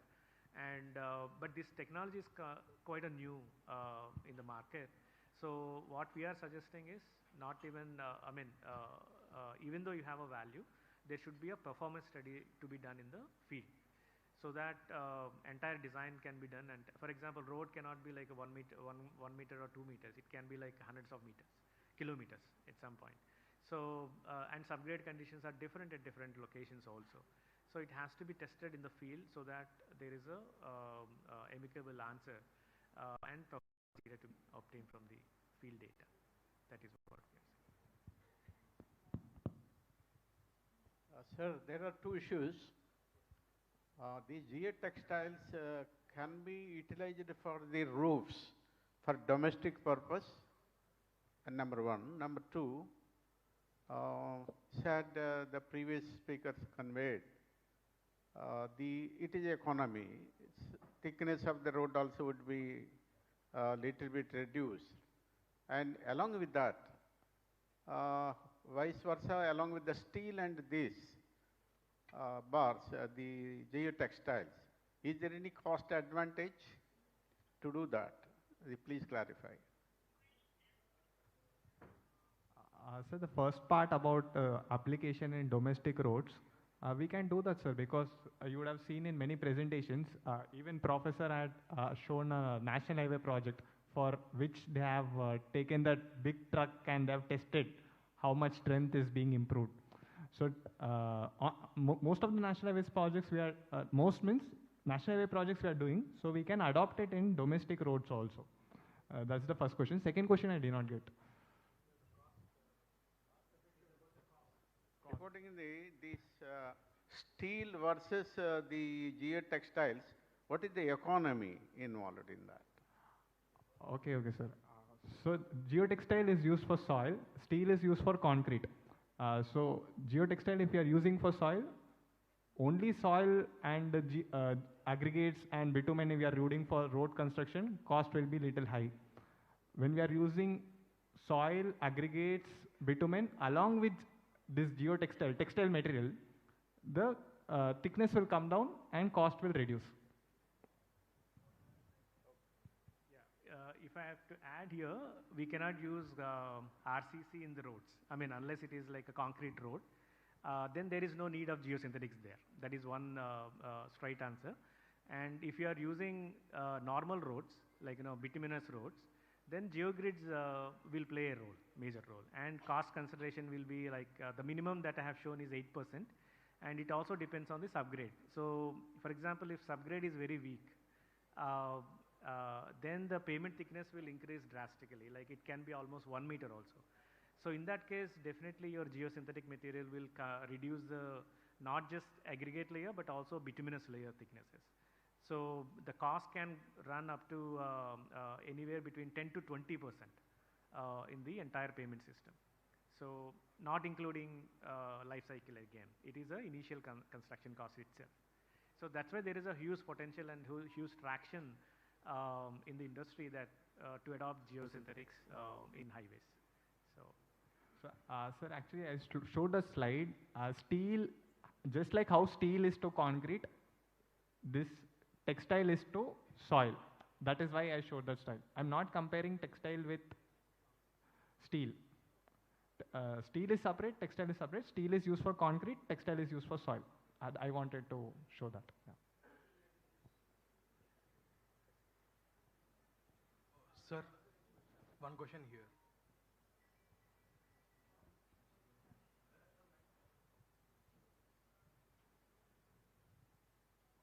Sir, like nowadays we can see this like steel railings beside the road has been replaced with bamboo sticks.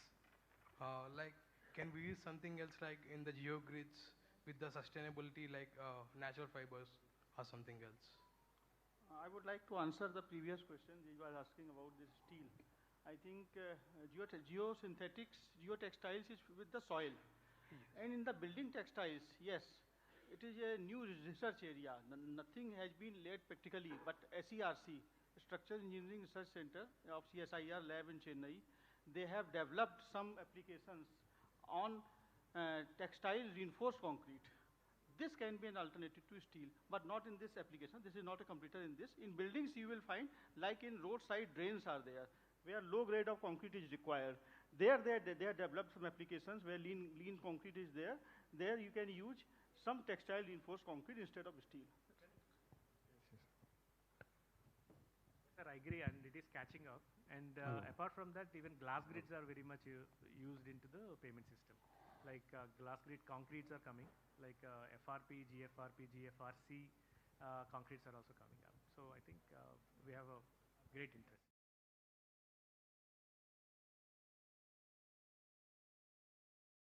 We have listened to you the whole day regarding all the fibers and everything.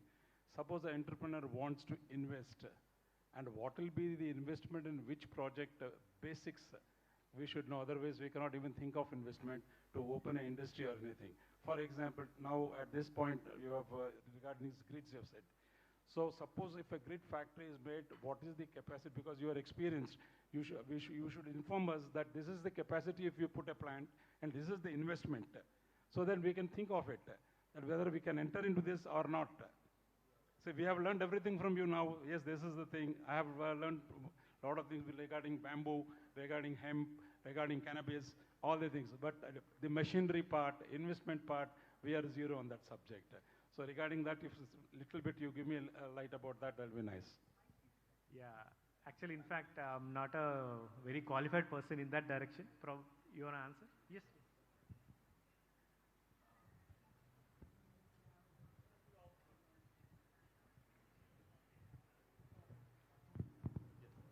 Yeah, this is Mohit Raina here. It's a very relevant question, especially when you're talking geosynthetics. None of these slides mentioned that geosynthetics are made on machines, textile machines, warp knitting machines. They are not manufactured in the country. They come from abroad. And these machines range anywhere, so plant and machinery together to gain those kind of projects which you have seen would lie anywhere between a 30 crore to a 50 crore investment. That is plant and machinery. So if you have got that kind of investment potential, the country has a number of sites where such materials are used. I must, however, mention at this point of time, the plant and machinery cost is not the hindrance, and I believe people from Garware and as well as from Strata would agree to this. The plant and machinery is not the challenge. The challenge is the execution. Because if you fail in execution, you can put up 200 crores of machinery and you still will not have your geogrid implemented there. So that's my rough ballpark. Thank you very much. I think it's good input for the technocrats. Any further questions? Because I think we are running short of time. At least I'm happy that we could get the questions and then have the interaction with you. Any further questions? Otherwise, we can conclude the session. Yeah, we can always you can always come back to us during interact with us during tea time or something. So I would like to thank everyone for being, taking your time and participating in this discussion. Thank you so much. Thank you so much, moderator and speakers, for putting up very resourceful discussion on geotech, textiles and engineering applications, building sustainable infrastructure in the light of looming climatic change with focus on Andhra Pradesh. I extend heartfelt gratitude to our esteemed speakers for their insightful gesture. As a token of appreciation, kindly accept our felicitation. I invite Ms. K. Sunita and Mr. M. Nayak to felicitate the guest on the stage. I invite Dr. Sirish Saride, Professor, Department of Civil Engineering, IIT Hyderabad, to receive the felicitation.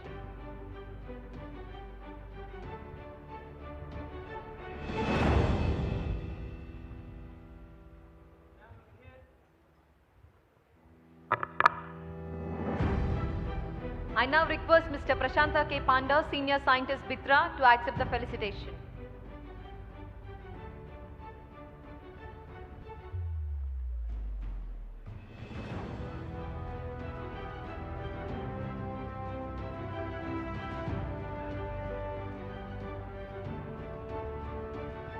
I urge Ms. Lopamudra Datta, Senior Manager and Head Technical Marketing, Geo Garware Technical Fibers Limited, to accept the felicitation.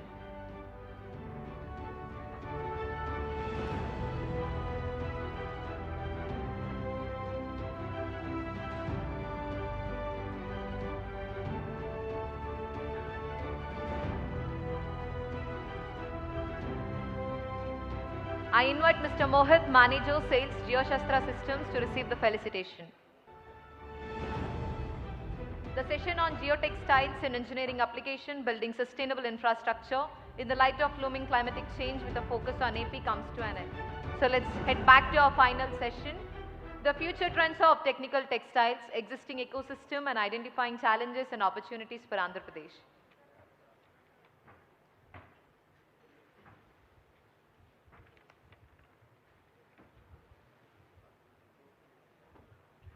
The session on future trends of technical textiles, existing ecosystem and identifying challenges and opportunities for Andhra Pradesh.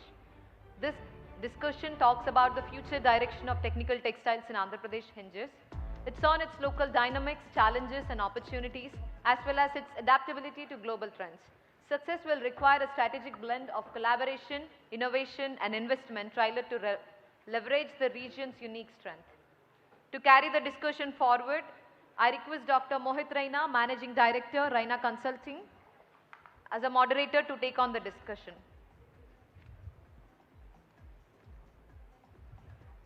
I now invite Dr. Anup Rakshit, Executive Director, ITTA, to talk about the discussion.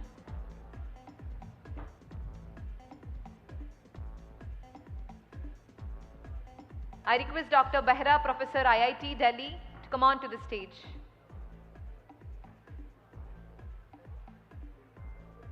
I would like to welcome Dr. Priyadarshini, Professor, NIFT, to carry the discussion forward.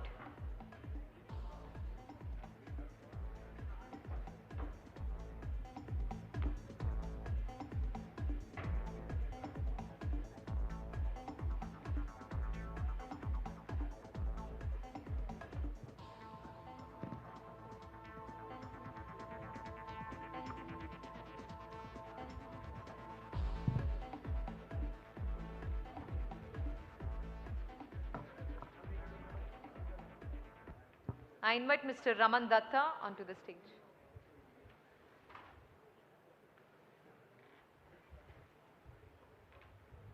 I'll now step aside and pass the baton to the moderator and speakers to guide the panel discussion. Over to you, sir.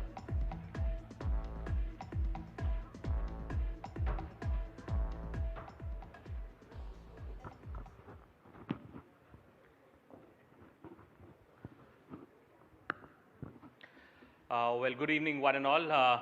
My name is Dr. Mohit Raina. I have the privilege to talk to you, moderate this session today, and give you some impulses on what could be done in the fields of technical textiles and where the future lies. I have brought a set of slides with me. So for all the 112 people sitting in the room right now, this is going to be 1 hour of a very interesting session. Some key takeaways for you. So if you miss it, you might have missed it. A quick background to myself. I head and manage Raina Industries, and we are into architectural textile reinforced concrete. What this session is all about is about future trends. So you will hear a little bit from me on textile reinforced concrete. You'll hear a little bit from the fashion side. You'll hear a little bit from very complicated 3D textiles. I must say, Professor Behra is sitting here. I was a student to him, and I remember him teaching me some of these in class. Some really, really awesome textiles. We've got Mr. Raman here, and we also have Mr. Rakshit, who basically looks at or is the executive director for ITTA, which is a conglomerate or an association addressing the needs of industries in the domain of technical textiles. So I will start off with a short snippet of one of these presentations. I must say to the lady and the gentleman on the dais, we have time till 6 o'clock because I have to moderate this session, but I have to leave for a flight at 6. So we have got approximately 1 hour and 15 minutes, and I would request you all to just be within the time limits. If you see me walking up from my seat towards the mic here, so you are actually running out of time. So I'll keep that as a mandate. Very quickly, getting into textile reinforced concrete. I have a couple of slides here. Let me see if I can switch them. Yes. What we are basically looking at, this is what our country also sees. So we have around 7,512 kilometers of coastline in India. And we have hot and humid climates. We have on one side Rajasthan, which goes up to 50 degrees Celsius. Delhi today is at around 8 degrees Celsius. We have extreme humid climates, be it Chennai or be it Mumbai, at around 95% relative humidity. Now, in all of these climates, we have corrosion as one of our biggest problems. This is what happens to our structures. The water or the humidity seeps into the concrete. It destroys the concrete. But not only the concrete, the entire reinforcement in there also is corroded. This today, as on today's stats, it costs around 7% of our GDP of the country. It's a big loss to have. And the amazing thing is that the answer lies in the world of textiles. So let me take you through some of the standard solutions. So we all know about steel being put in rebars. You've got conventional steel, then you've got galvanized steel, you've got epoxy coated steel. You saw the earlier presentation with the truck having epoxy coated steel, very expensive. As in, people were asking me about costs. I'll give you some cost numbers. Steel a kilo, and a 10 bar of steel in a kilo costs around 60 rupees or 60,000 rupees a metric ton.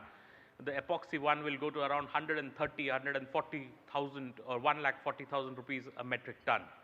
Now, when people ask, you're putting textiles in concrete, textiles is very expensive, I say, well, we are competing against epoxy coated steel, which is anyways at around 1.5 lakh rupees a metric ton. So we are quite in the competitive zone. It's only what you're comparing yourselves to. These are solutions in textiles. So when you take fibers, you put them into concrete. When you take grid kind of structures, you put them into concrete. You reduce the overall thickness of the concrete by around 80%. You save 80% concrete. You save 80% cement. For all those who know, cement is one of the largest CO2 producing industries in the world, not only in India, in the world. In spite of that, companies like the Aditya Birla Group and Ultratech, they prefer having more sustainable technologies where the consumption is reduced. Consumption of cement is reduced. So these solutions, again, coming from the textile world. That's what I said. Reinforcement, you end up using 80% of the reinforcement as against steel, lesser reinforcement used. You end up using 70% lesser cement. You end up making products which are up to 80% lighter. What kind of fibers? We have been talking a lot about different kinds of textiles. What kind of fibers go into concrete? What kind of fibers are being innovated in the market? Glass fibers, AR glass fibers. Now, for all those who don't know this, there are huge capacities of glass fibers within the country. There are a couple of companies making glass fibers within the country. The scientists today are, however, trying to find out that how could you use these glass fibers, they are e-glass fibers, how could you use them in concrete? And people are trying to modify the concrete for the fiber. It's something amazing. It doesn't happen very often. So people are trying to modify, come in with new kinds of concrete mixtures so that we could use glass fiber which is produced within the country. Then you've got carbon, which is not produced, polypropylene, different kinds are produced within the country. The newest form of fiber, which is brass-coated steel fibers, the brass coating gives them that kind of anti-corrosive behavior. They are also being used into concrete.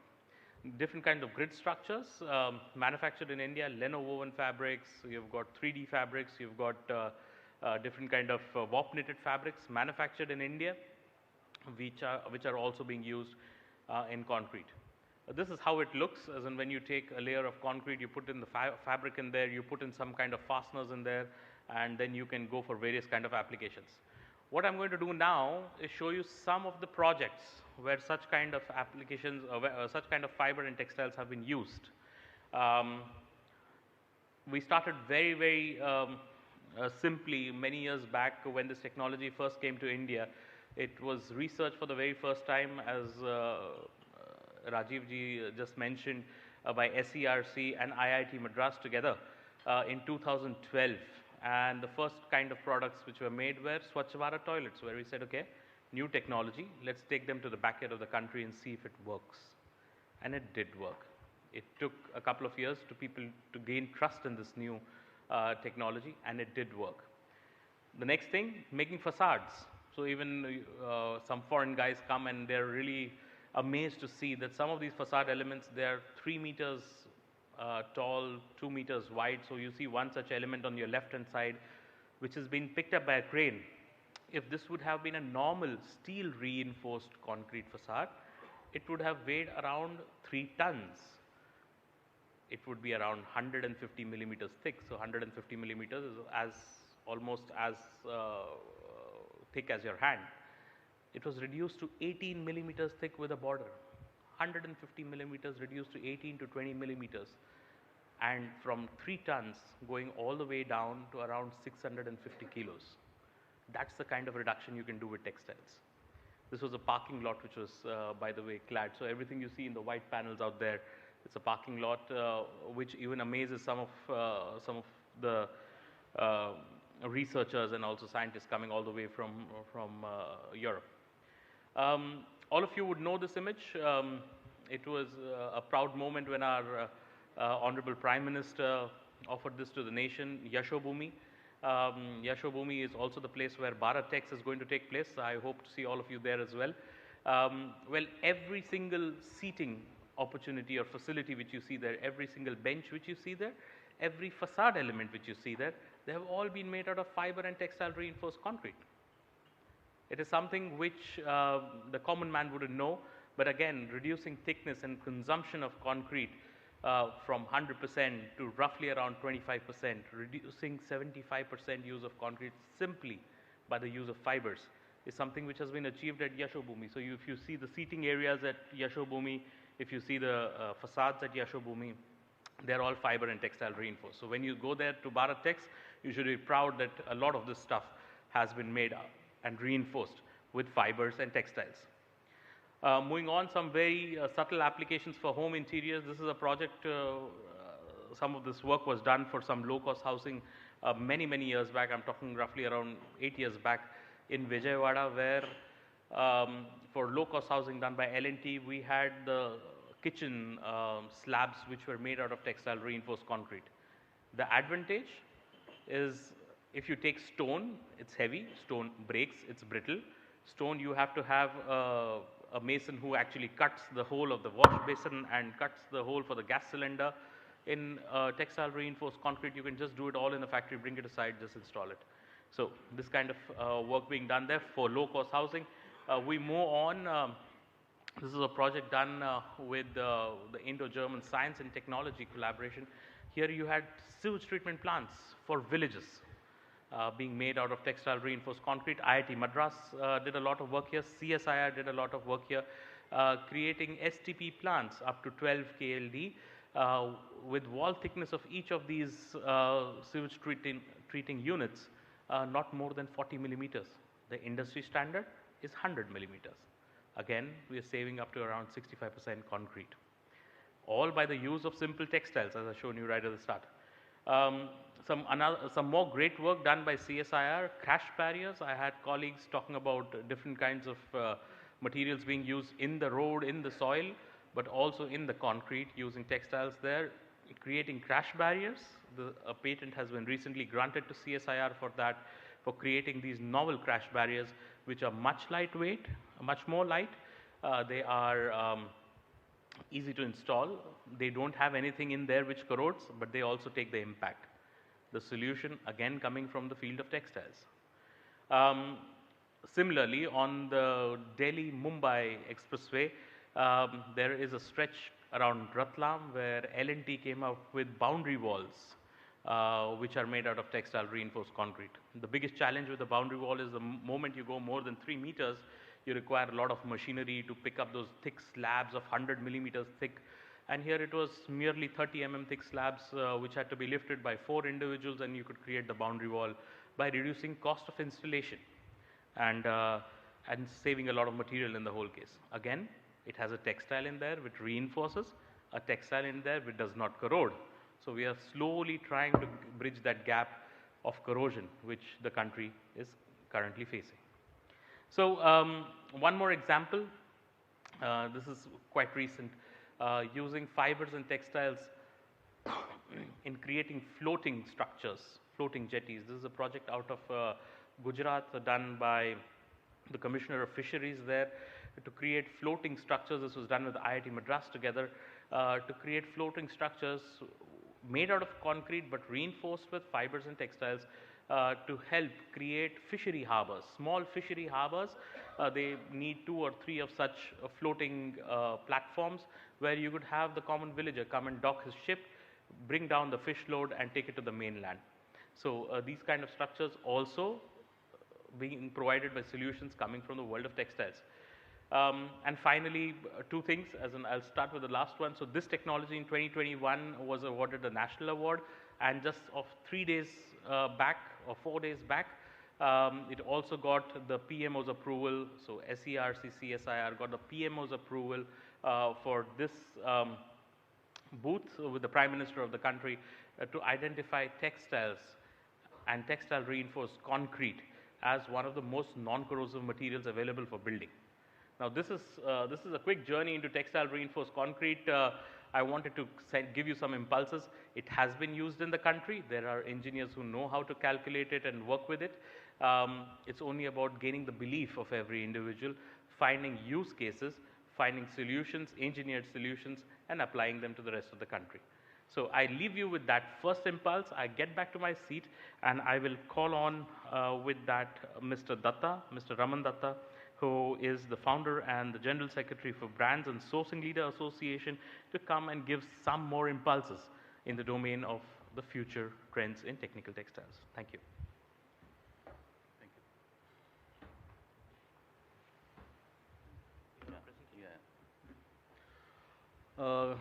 Hello everyone. I think we are in the last leg of presentations. Everybody is so tired, I can see.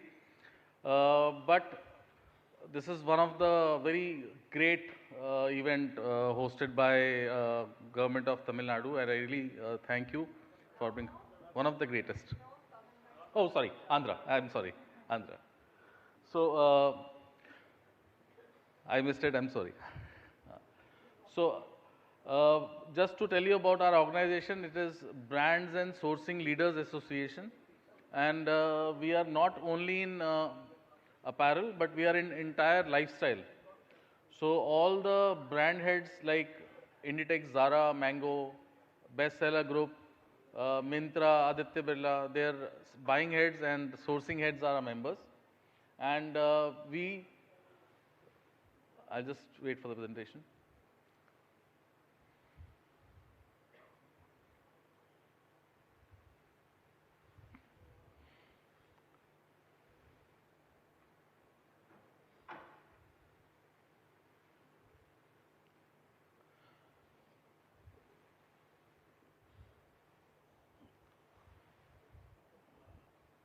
So we have 3 category of members. One are the brands which have a presence, international brands who have a presence in India. They are buying heads.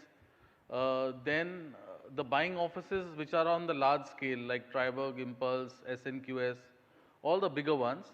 And the third is the domestic brands which has a very large presence on a large scale in India like Fab India, Fabelli, and basically all lifestyle brands like Adidas, Nike, Reebok, India and international both. Now, just a minute.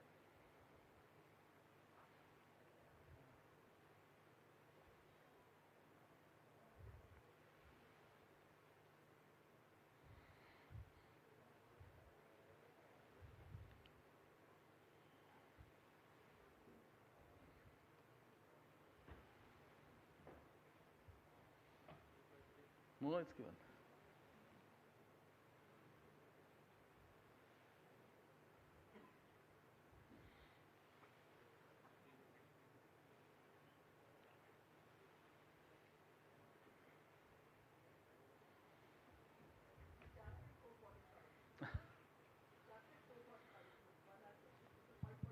Steep targets, always good.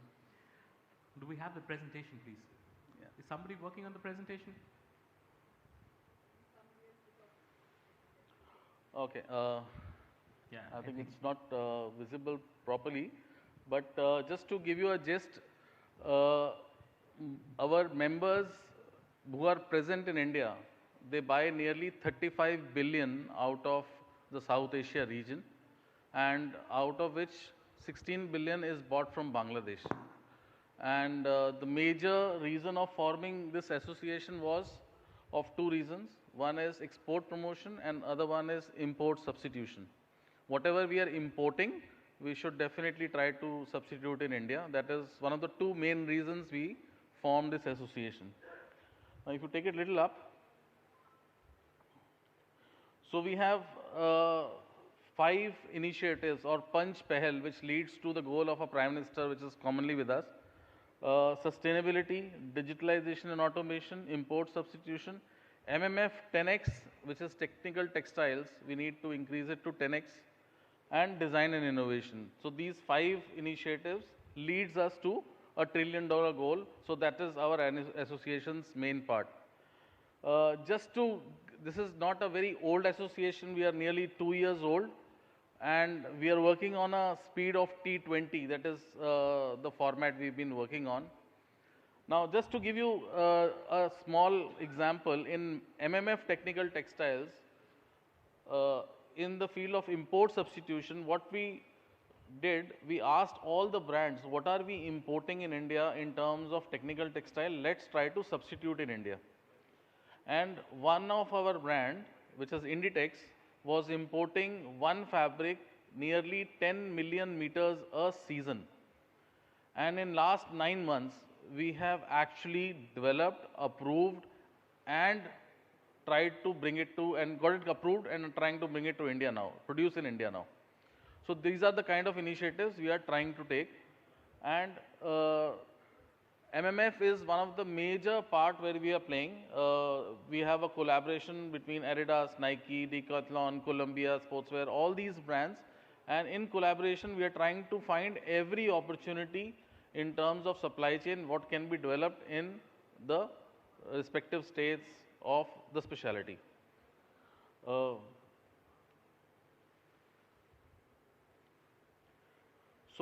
BSL has nearly 480 members now, which is an India chapter. We also have international chapters. So let's say we have a UAE chapter.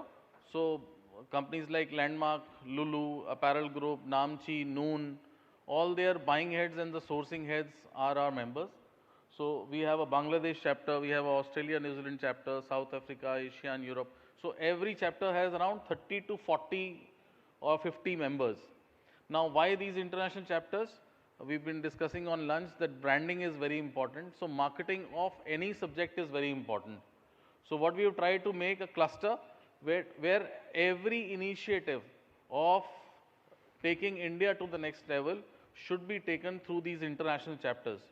And we've been very aggressively doing events where some of the states has also partnered with us. We have taken a few states to these clusters and tried to exhibit that how much these individual clusters and states have potentials. So clusters like Varanasi, cluster like Tirupur. So we've been working very closely with them in giving ideation, because since we are a brand and we know what brands want and how to create a product what is close to the demand. So that is what we've been very closely working with the different clusters. So that is what BSL is all about. And just a quick video, another initiative which it came into my mind because when I walked through an exhibition. Yes. Can you play a quick video? So Kalamkari and few artisans we've already taken in our initiative. Social sustainability is one of the major factors we've been working on. So in BSL we have created a subject called Sands of India. From various parts of India we have picked up artisans or specialities and we are trying to club it. As if you see, Indian fusion food or Indian fusion songs or Bollywood has played a larger role in making countries as a soft power. So we want to use the same thing, Indian fashion apparel, to dominate the world. Can we have the video, please? Yeah.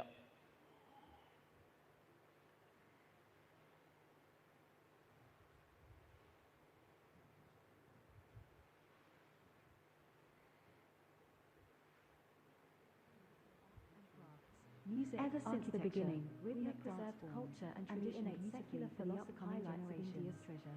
Monuments serve as a symbol of art and crafts, music, architecture, rhythmic dance forms, and the innate secular philosophy highlights of India's treasure. Monuments serve as a symbol of cultural identity. The alluring evidences are the paintings, sculptures, and inscriptions. Indian food is incredibly flavorful with the combination of rich spices. We bring to you the sands of India. Clothes are one of the most creative ways of expressing individuality, lifestyle, and culture. Indian fashion scenario is known for its cultural heritage, elegance, and colorfulness. It brings out the subtlety and beauty which has sustained through innumerable decades. The art of weaving and dyeing of fabrics was practiced in India from very ancient times. With the methodology of globalization, different changes have happened in the Indian fashion industry, and clearly, it has become one of the most popular pay-delivering organizations in India. Fusion fashion is becoming more popular. In many ways, the introduction of fusion clothing has revolutionized Indian fashion. In the past few years, the fusion of modern, antique, and Indo-Western styles has gained enormous popularity. Fusion clothing honors the world's and India's fashion industry's beauty. Sands of India. Epitomizes taking Indian skills global, taps the infinite potential that can be spread and dispersed like sand. Today's global market embraces Indian attire. Over decades we have produced and exported Western attire and designs being a cheap manufacturing base. It's time to export products that speak of our heritage molds into contemporary lifestyle, fusion of heritage and modern taste, and for the value that is perceived and it deserves. Sands of India will take this consortium of MSME and get them ready on products for global consumption with respect to quality, norms, compliance, product design. Market these under their own brand names or Sands of India branding. Thus will have a purpose to globalize India's heritage and art at the value it deserves.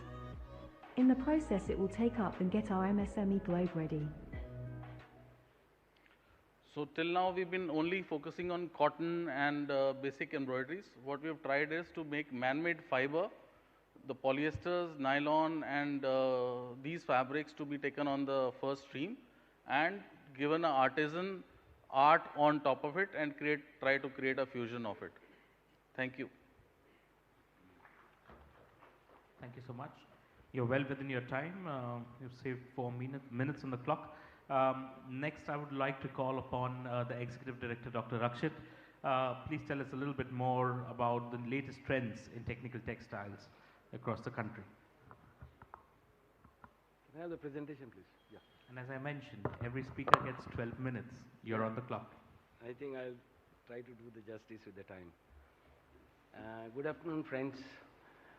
So, I already spoke in the morning one session. Now I have privilege of standing in front of you for some other subject where, you know, I'm going to speak about the overall trend on the technical textiles and their investment opportunity in this sector.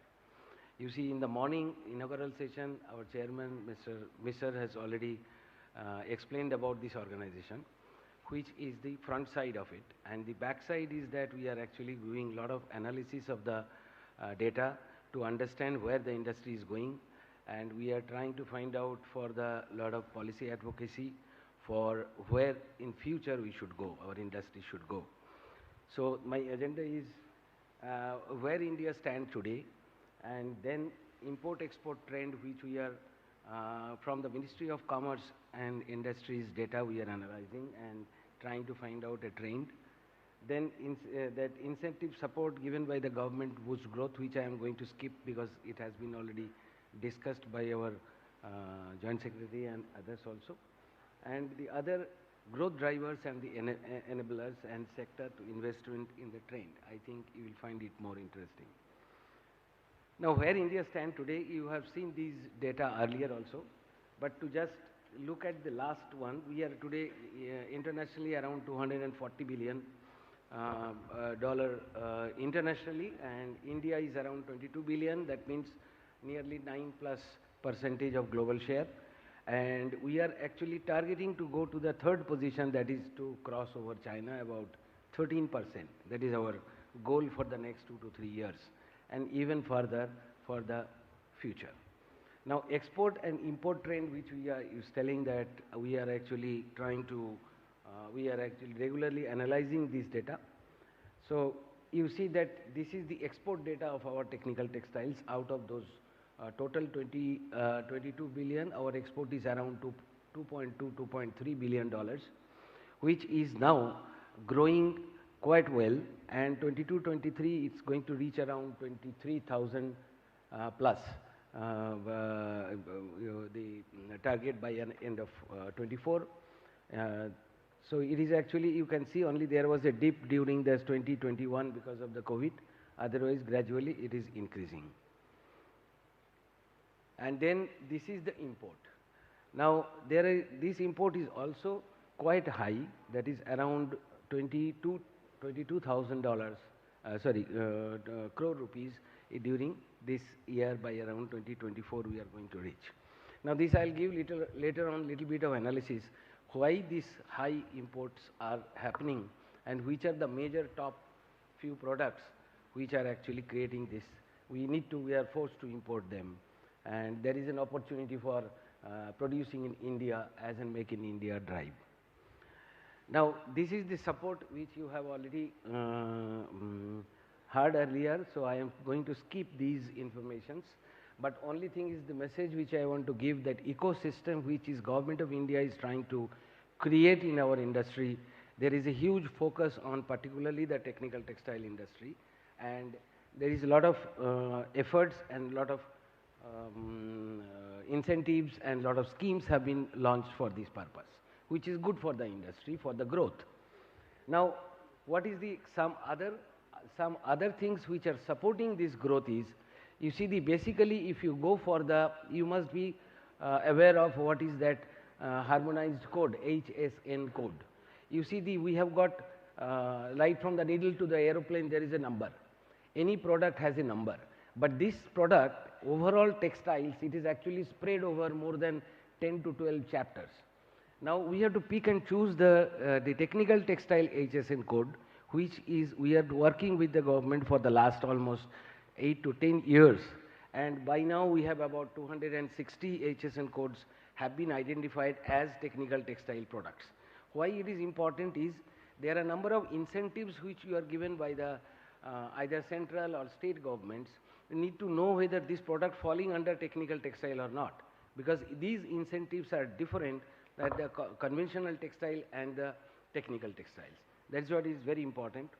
And the quality control order, that is also earlier spoken, but basically that alert to the industry is that there is no time, and this is only a tip of the iceberg. Only these are the products have been started for the quality control order, but there will be at least 200 plus more products are going to come in coming years. So our manufacturing fraternity has to be geared up and has to be equipped with facing these things, and it is always welcomed by the industry and the consumer that no substandard products are being imported to India. At the same time, no substandard products are being produced in India and sold to the customer. Because the technical textile, it is very well known that these are all functional textiles, not like our regular conventional textiles. If a function is failing, the whole thing is failing. And there are a number of products which are fatal type of things, like bulletproof jackets, then the strings and webbings. If somebody falls, he is going to die. That is why it is all the more important. Now there are standards where we were lacking in standards, but we found that there is a huge momentum in the BIS, and we could come out with this for last 2 to 3 years. There are a huge number of Indian standards have come up for the technical textiles, where people were earlier using for the international standards, but now you have got almost all the standards are available for the all 12 to 13 sectors. Now the skill development area, these also have been talked earlier. I am skipping this.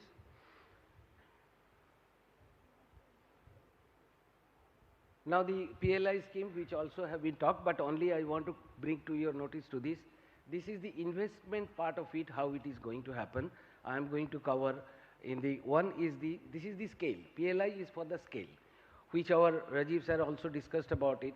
that we need to have a scale. At the same time, SME industry also has to perform, but for certain segments, you need to have the scale. So this scheme was mainly focusing for the scale, which is almost like 300 to 600 crores investment. And it's already crossing about nearly 20,000 crores have been already, there are interest for putting up this type of plants.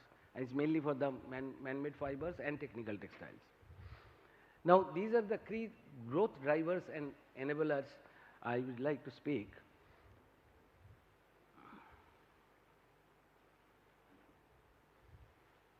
What's happening, bhai?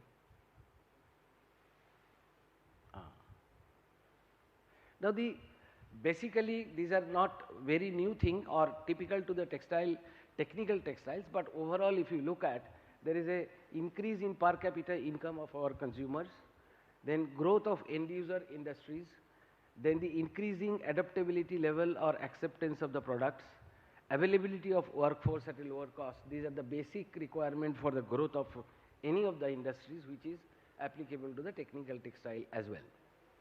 Now, these are some of the data which we collected and which you will find that quite interesting how this could be a large growth for the future. Now, there is a national infrastructure pipeline where almost 111 lakh crores have been aimed at during the next 5 years. And if you look at the areas where the major focus which you will find that the 50% share in the renewable energy, then the new highways, then smart cities, then regional air connectivity, then industrial corridors. So probably you are seeing that if I try to translate them to the technical textile demand, if you see for the highways, you have been hearing earlier for geotextile applications, then similarly for the smart cities, there are a lot of digitally driven systems are there like smart textiles and all that for various health purposes. And when these smart cities are happening, it is having more of hospitals, more of roads, more air connectivity. All these things are leading to the more demand of the technical textiles. Then air connectivity, as I talked about. Then industrial corridor also is the road sector development. So these are the areas where these projects, and even if you call about renewable energy, a lot of composites are being used for the air turbines for the electricity generation. Plus you have lot of other composite material usages. Now probably you are thinking there were earlier some questions that why these composites is important for us. You cannot get into the composites right away because it's a very complicated product and very highly technology driven product. But there are people who can do this by using only the weaving and the knitting technology which you have. You do not need any big technology for that purpose. And in general, if you see the overall manufacturing techniques for the technical textiles is about 40% are the non-woven products, where you need a special type of technology. Am I on time? So, 1 minute, yes. That is the one. That is why I am saying that even the people who are having today the weaving segments, which we may require a little wider looms, and non-woven is a special technology which we already have many of the installations in India. But the people who are converting to the knitting has got two types. One is your circular knitting, another is the flat knitting. Now the work knitting has got a lot of potential in this, and circular knitting as well.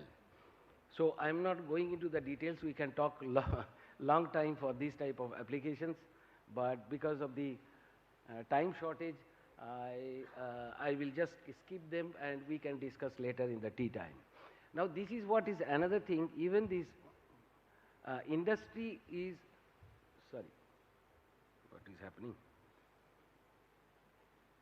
The potential areas of investment, probably it will be a lot of interest to you. And you see, these are the low-hanging fruit is the import substitution and focus in the Make in India. So that is the majority of these are not very difficult to manufacture in India, but there are certain other reasons for which this has been imported, like impregnated of different types of plastics, tire cord, then you have got these petrol filters, that is mainly the automotive industry, nylon, polyester yarns and all this.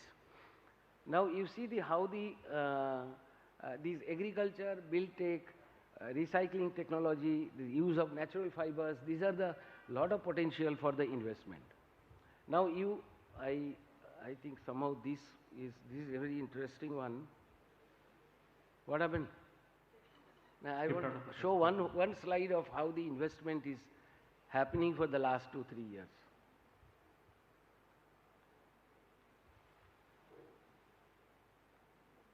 Yeah, this is what is the analysis of the investment which is done by our industry on their own. Of course, many of them must have taken the various incentives from the central and state governments.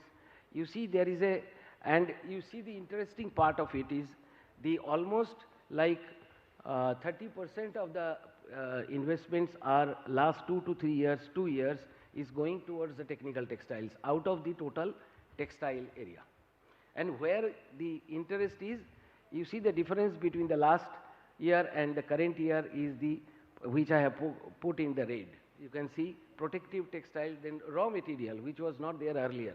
The raw material, there is an investment of about 7%, home textiles, and these are the overall investment area. So these are the areas where you have the potential for the investment, and one can do without even with the existing hardware available.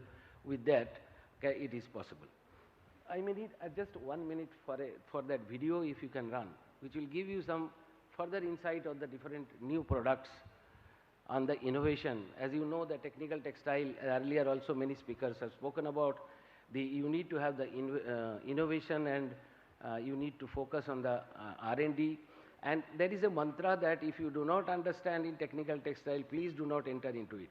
Even earlier speakers have also told, I fully agree with that, because these products are sold with the specification. And you need to understand the product, and you need to meet the specifications of that product. And once you are landed up into a subgrade product, it doesn't match with your specification, then your whatever the margin you are aiming to make, it will all go. Could we have the video, please? Yeah, please. Create a successful business. The most successful ideas of our times, like Coca-Cola, Huggies diapers, or WhatsApp, for example, have been novel ideas.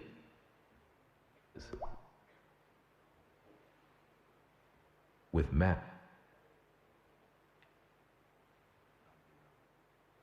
even lightweight shamianas. Imagine bandages that make wound healing faster. Mosquito-repellent clothing, which saves thousands of lives. Imagine crop covers that save moisture and even protect fruits. Think of RF shielding fabrics that are used in data protection, even in military camouflage. Textile products for emergency evacuation from high-rise buildings. Imagine inflatable products, filtration, imagination can make things come true.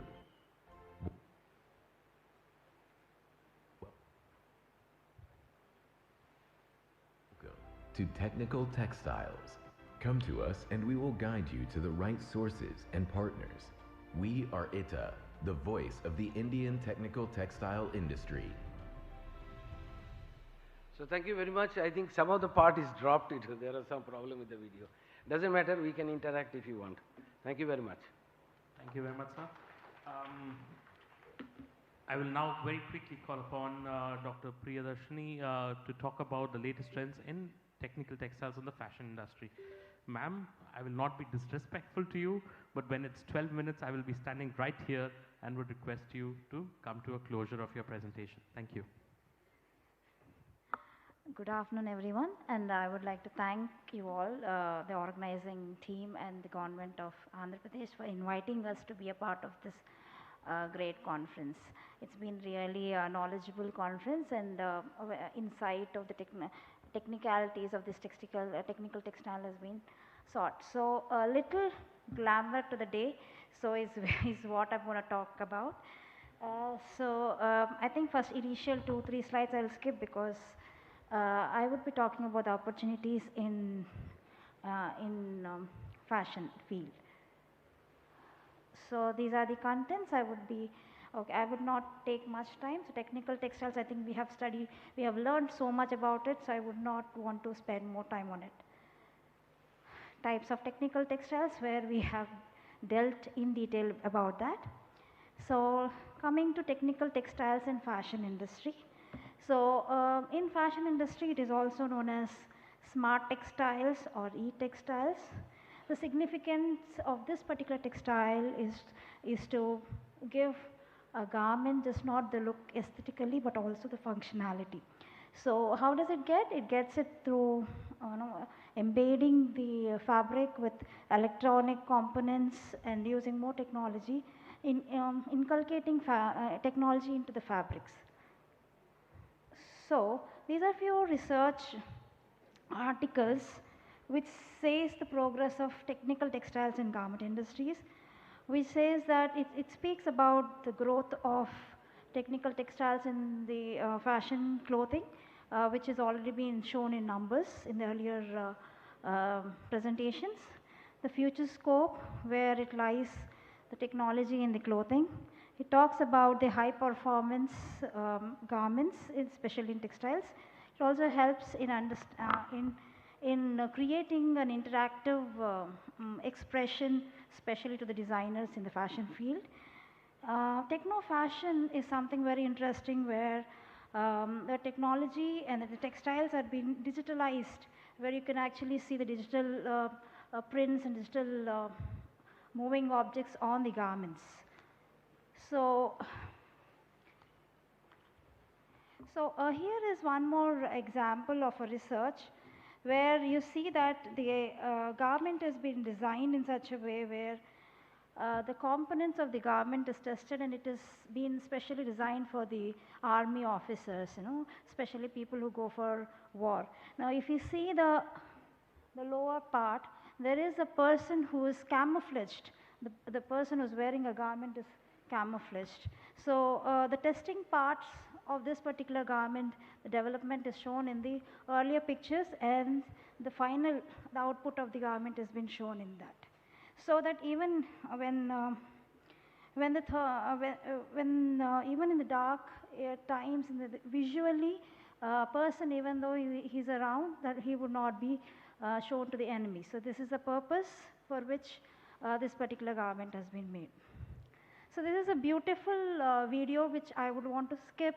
It speaks about smart textiles. Smart textiles means the intelligent textiles. So this video speaks about the application of technical textiles at different areas of garment industries, starting from the protective clothing to the medical to the interactive expression of the fashion, and goes on. So let me talk about few applications of technical textiles in garment industry. So let's start with the integration of technology where sensors have been embedded in the textile, which helps in understanding the temperature, and it tries to monitor the rate of the temperature. It tries to help the person or the wearer how his medical health is. So the second one is the LED and the display screen. There are few of the creations of the designer named Philip, who has embedded the electrical LED digitally, which has been embedded in the fabric, which is woven in the fabric, which is very, very softer. Technically, when we see an LED, lights are not really comfortable to wear. But then this fabric is called as next to the skin. So the fabric has been woven in such a way that it is very, very smooth, very light, and which has been embedded with the electrical LED lights. Then conductive fibers, where it integrates electricity. It was very amazing when I was doing the research on this paper. It is found that fabrics do generate electricity. So we always find scarcity of electricity and all, but then it's a textile which can generate electricity, especially which has been embedded in the active wear. When a person keeps on moving, the movement helps in generating the electricity. Next, design and aesthetics. If you see, it can be a customized design where it provides an opportunity to showcase their creativity by using technical textiles.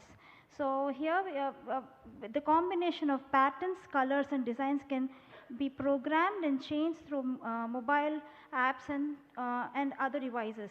So there are certain garments, if I could have shown that video, which shows that the garment has been worn by a model when she walks. The garment can be controlled remote with a remote control, and the components of the garment can be divided into different areas, and it turns out into be another garment. So that can be done. Many designers like Julia Jordan and our Indian designer like Falguni Shane Peacock, they are the ones who has showcased and utilized technical designs in recent fashion shows. Then comes the shape memory textile. Shape memory textile is a shape memory property. As per the requirement of the body structure, it takes the shape of that particular body. So I would show the picture of shape memory textile in the coming slide. 3D printing. 3D printing, now you don't need to have a sewing machine or cutting of the fabric to make it into a garment, a sewing, or you don't need a stitches. So you can actually take a printout of a garment by using a 3D printing machine by this technique, 3D printed textiles. Nanotechnology is another most important feature in garment industry, where it helps in creating such kind of properties to the garment where wrinkle resistant, stain removal, stain resistant, all these things can be done by using nanotechnology. So I just said I would show you the few photographs. Now the first three pictures are being made by using 3D printing, and the fourth picture is a shapewear. So shapewear, when a person wears it, as per the shape of a person, the garment takes its shape. Then if we talk about the next category, it is a performance apparel. Performance apparel is mostly seen in sportswear. Now we see many people are very actively participating in sports, and even politicians are going for a long walks. If you talk about sportswear and active wear, the shoes are the things which come into the mind. The kind of textile fabrics which are being used in making these products are amazing. Now, when we talk about performance wear, there's one company, Hyderabad-based company. It is Dhama Innovations. This company was started before pandemic. So there's a very nice story behind it. I believe this founder of this particular company was studying in some cold region, his master's, and he was too lazy enough to wear multiple layers of fabric, and then whenever he was feeling hot, and he has to remove multiple layers of fabric. So he was very, very lazy. So after coming back, he came up with the jacket, which has a property where in case if it is very, very warm, there is a moisture wicking property. If it is really cold, then you have a temperature. It would maintain as per the comfort level of the wearer. And Dhama Innovation, these people have come up with so many products, and very proudly we can say that they are from our India, and they have come up with waist belts, especially for back pain during the periods time for the female. They have arthritis patients, they have clothing for the arthritis patients. They were more into medical accessories also. And there is another interesting case where Levi's has come up with tucker jacket with jacquard. This is a very interesting jacket. Even this also is a, we have a video. So I'm done in 1 minute. So this video shows that this one particular jacket, when a wearer wears, that jacket will help in navigation, helps in communicating with other people, helps in controlling the temperature.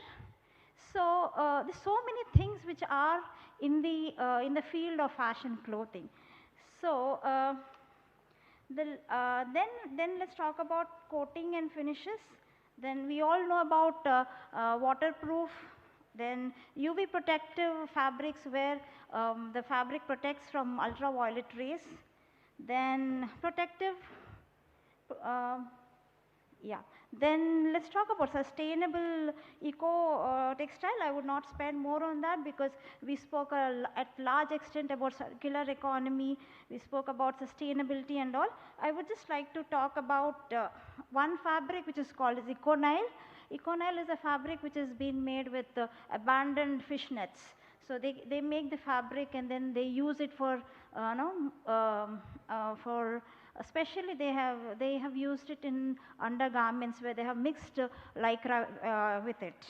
And there is something more interesting aspect of sustainable textiles where dyes are being derived with DNA. So if DNA is helping us out to develop a dye, so all this chemical unsustainable dyes can be avoided. It would be more sustainable. So I was asked to speak about challenges and opportunities in Andhra Pradesh. I will just run through the slides. I will not spend more because everybody knows, most of us knows what are the challenges. Challenges are awareness, education, then infrastructure because it needs a lot of infrastructural support, market accessibility, regulatory framework, competition and environmental concerns because most of the technical textiles are not 100% sustainable, so they would affect to some part of environment. So maybe that would be a problem. Then at the same time when we talk about opportunities, we are agriculturally very, very strong and infrastructure development can be made now that we are coming up with many apparel and textile parks. So more concentration can be given to technical textile field. Then medical textiles has been given a lot of importance post-pandemic. So this is an area where people can explore more on. Research and development, incubating centers are needed to have more, to develop and to research more on that. And of course, skill development is needed. In conclusion, I would like to say that if we address all these challenges, I think definitely there would be a great scope of technical textiles in any part of the world. These are the references. The whole world has done it. I think we can also do it. Thank you. Thank you, Dr. Priyadarshini. A very different side of technical textiles using smart textiles and e-textiles. I will now call upon my beloved Professor Bera to come on stage while his laptop gets connected to give his presentation on 3D textiles and their use as textile structural components. In the meanwhile, I will try to sum up what some of the earlier speakers have said. For all there sitting in the audience, I told you there are going to be some very important key takeaways. One of them being for all those who heard to Dr. Rakshit very keenly, you would have realized 2 points. 1 point, we are manufacturing technical textiles and exporting 23,000 crores. But the opportunity for all of you in the industry lies in the imports which we do as a country, which needs to be substituted. It has to be made in India. That number stands at 21,000 crores.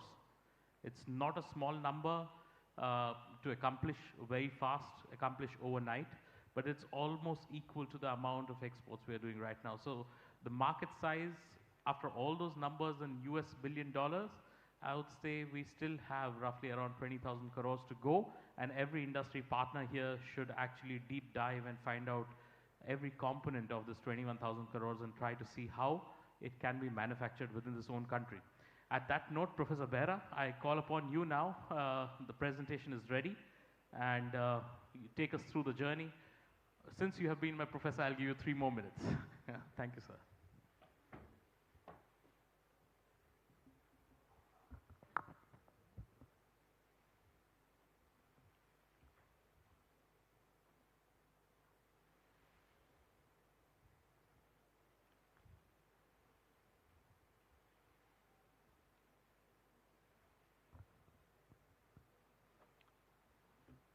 Good evening. Before I start, at the outset, let me thank Principal Secretary Sunita ma'am and our Joint Secretary Sri Rajiv Saxena ji for inviting me to share some of our research activities in technical textiles in IIT Delhi. Honestly speaking, this is one of the, for me, is a very difficult presentation. In last 35 years, I have presented more than 400 papers in different international conferences, but I find it very tough job. The reason is very simple. We are not very clear of the audience. Today morning, I was talking to some of the audience here. The question is, if you look at this topic, whether we should discuss about technology or business potential, market potential, investment opportunities, or what should be the exact technical textile for a particular entrepreneur. So these are some of the issues. It's very difficult to know exactly where to focus. And even in the morning, the organizer, they asked me to give the slides. I could not give them because I had some of the alternatives, 3-4 different PPT. I thought, let me see which one I should present. But anyway, before I start, time is short, I know, but most of the things are pictorial. You will enjoy these pictures without discussing any technical aspects. The first thing is, let us see. I would like to only discuss some of our achievements in one of the COE in IIT Delhi. It's a focus incubation center, particularly in 3D weaving and structural composite material, which is developed in last 10 years only with the blessings of the Ministry of Textiles, Government of India. Rajiv ji is one of the main stakeholder of this development of this center. Our main activities in this center is we develop our own 3D weaving machines. I'll show you some of the machines we have developed, and we focus on different textile structures for technical textiles. There are so many structures. I can only show you the pictures. It's difficult to explain all these, but the objective of this center is to bring textile manufacturer and composite industry together to one platform so that they should understand each other, and composite industry should suggest what kind of structure is necessary to make complex composite material. As I said, we are mainly focusing on 3D textiles, where we develop 3D solid structures, hollow structures, honeycomb, auxiliary fabric, profile structures, radomes, even filament winding and lino structures. Some of the pictures are here. We have our own machines. We have developed 6 different type of 3D weaving machine in our lab. These are our own achievements. So there are different 3D weaving machines for spacer fabrics, for honeycomb structures. This is for 3D multilayer fabrics. This is for auxiliary fabrics. This is for spacer fabrics. Recently, we have developed a special loom for lino weaving, which is to be used for construction materials. And also, our center is equipped with all kinds of composite processing systems, like we have compression molding, we have VRTM systems, we have filament winding machines, we have our own nanomillers. We produce nanoparticles to make complex composite materials. And we have so many characterization equipment starting from UTM or even velocity, low velocity impact test. We have fatigue analyzer. We have our own ACM in the center. And also we have X-ray micro-CT scan, which is very useful to analyze internal structure of the composite material damage. That's very, very important for composite analysis. And we have many equipment. We have our thermal lab. We have TGA facilities, dynamic mechanical analyzer. We are working recently on acoustic material. Acoustic composite material is another new area of technical textiles. And I will show you some of the results of these, but in a brief, looking into the time constraint. Even in last 3 years, we are working on 3D printing. We are developing very complex composite material by additive manufacturing. In this context, these are commercial additive 3D printers, but this year we have our own 3D printer which can produce composite material taking continuous filament into the reinforcement. This is unique one, which we have our patent on this, and we are developing composite material using this 3D printer which reinforce continuous filament yarn in the composite material. Coming to future, what for this session is, this is very interesting session. I can see from the audience, if I compare the audience in the morning and now, almost 50% or more than 50% people have already left, not because they are tired or not because they are hungry, but people, those who have left, probably they don't believe in future. Everybody believes in present. So nobody is interested to see what will be the future of this technology. You see, if you look at the remark of our Joint Secretary, Rajiv ji, in the morning, what he said, even today, technical textile in India, what we are producing, they are all low value products, cheap products.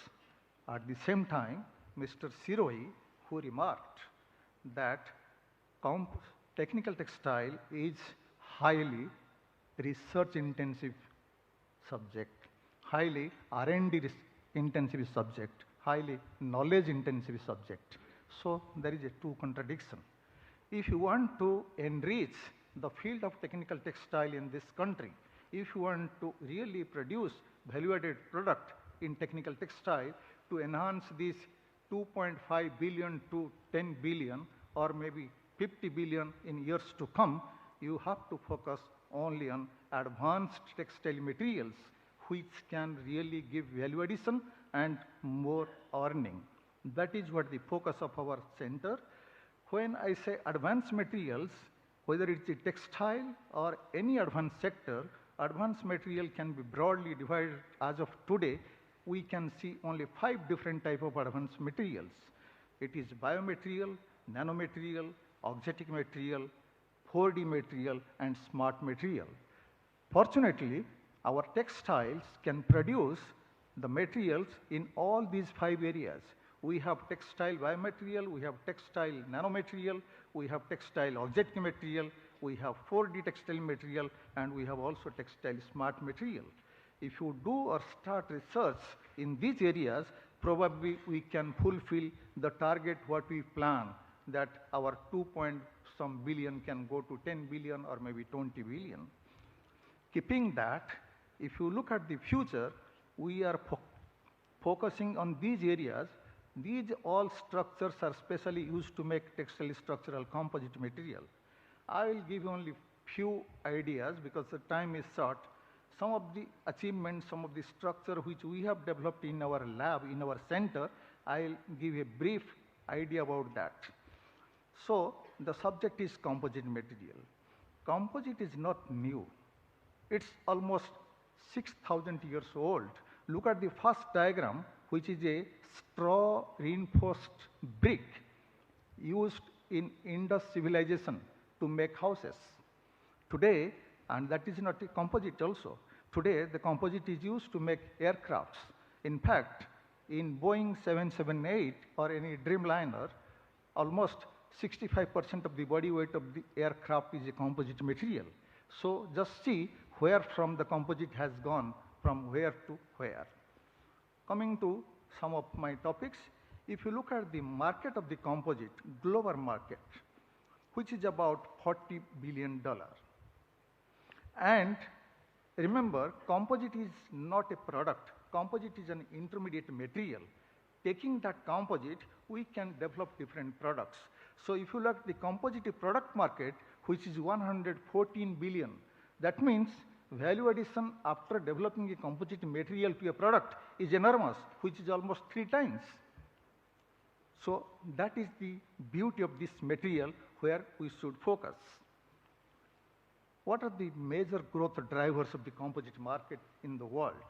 If you look at the increasing demand, the main demand is lightweighting, particularly transport sectors, because we want to reduce the fuel consumption.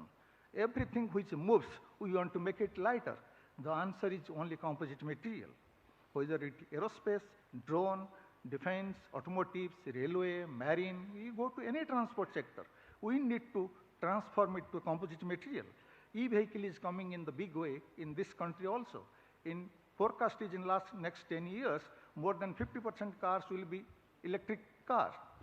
So it is impossible to substitute the fuel-based vehicle without introducing composite material in that area. That is how this is important. Look at areas where these composite materials are being used today. And in almost in all areas, India has a penetration. The emerging trend which has a direct impact in this area is low-cost carbon, high-performance glass fiber, rapid cure resin, additive manufacturing, the example which I have already given, and the last not but the least, multifunctional composite material. This is very, very important. Coming to next, in 3D. What I am saying is advanced textile structures for composite.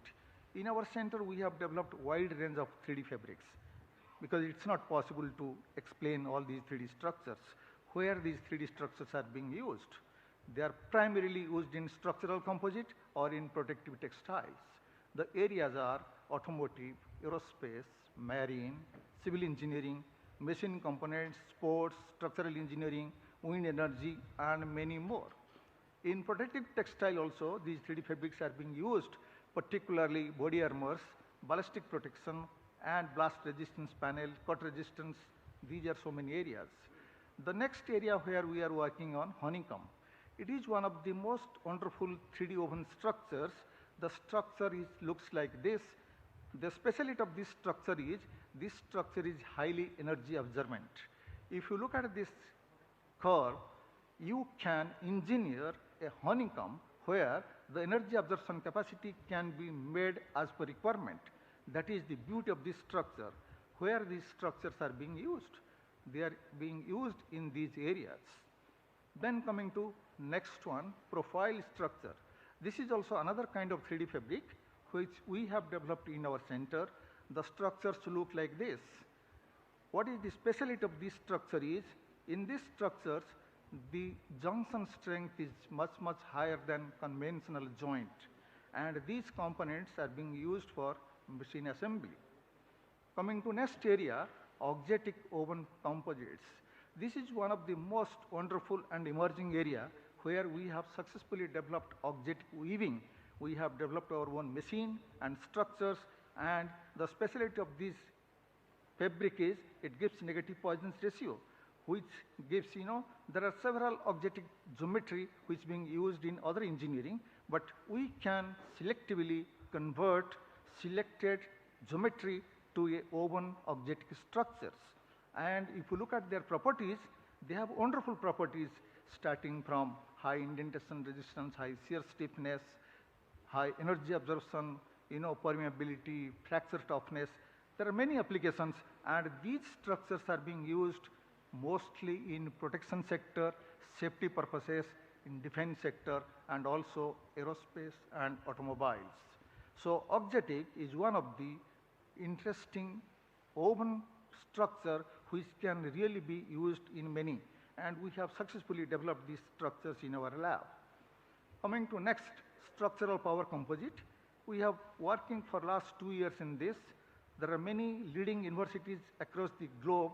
I know at least 4 or 5 universities in USA and UK, they are working in this area. What we are trying to develop, we are trying to develop a composite material which can act as a capacitor. That means the body of the car itself can act as a capacitor, means charge storage component, so that we can reduce the weight of the battery in case of e-vehicles. And how we are producing it? We are simply combining two aspects, energy storage and mechanical strength. Here you can see the structure. So a capacitor consists of an electrode and an insulator. Carbon fabric acts as electrode, the glass fabric as an insulator. Then we make composite material. These materials can be used in these areas, particularly electric vehicle, drone, aircraft, and wind energy, and many other such applications. Another one, acoustic applications. This is a new area. Look at this table.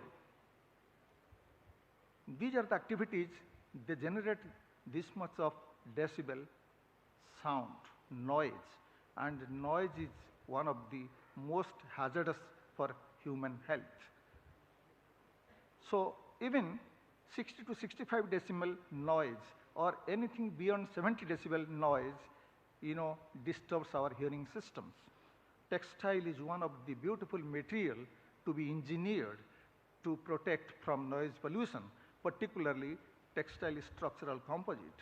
We have developed numerous textile structure-based composite in our center, which can really protect the environment from noise.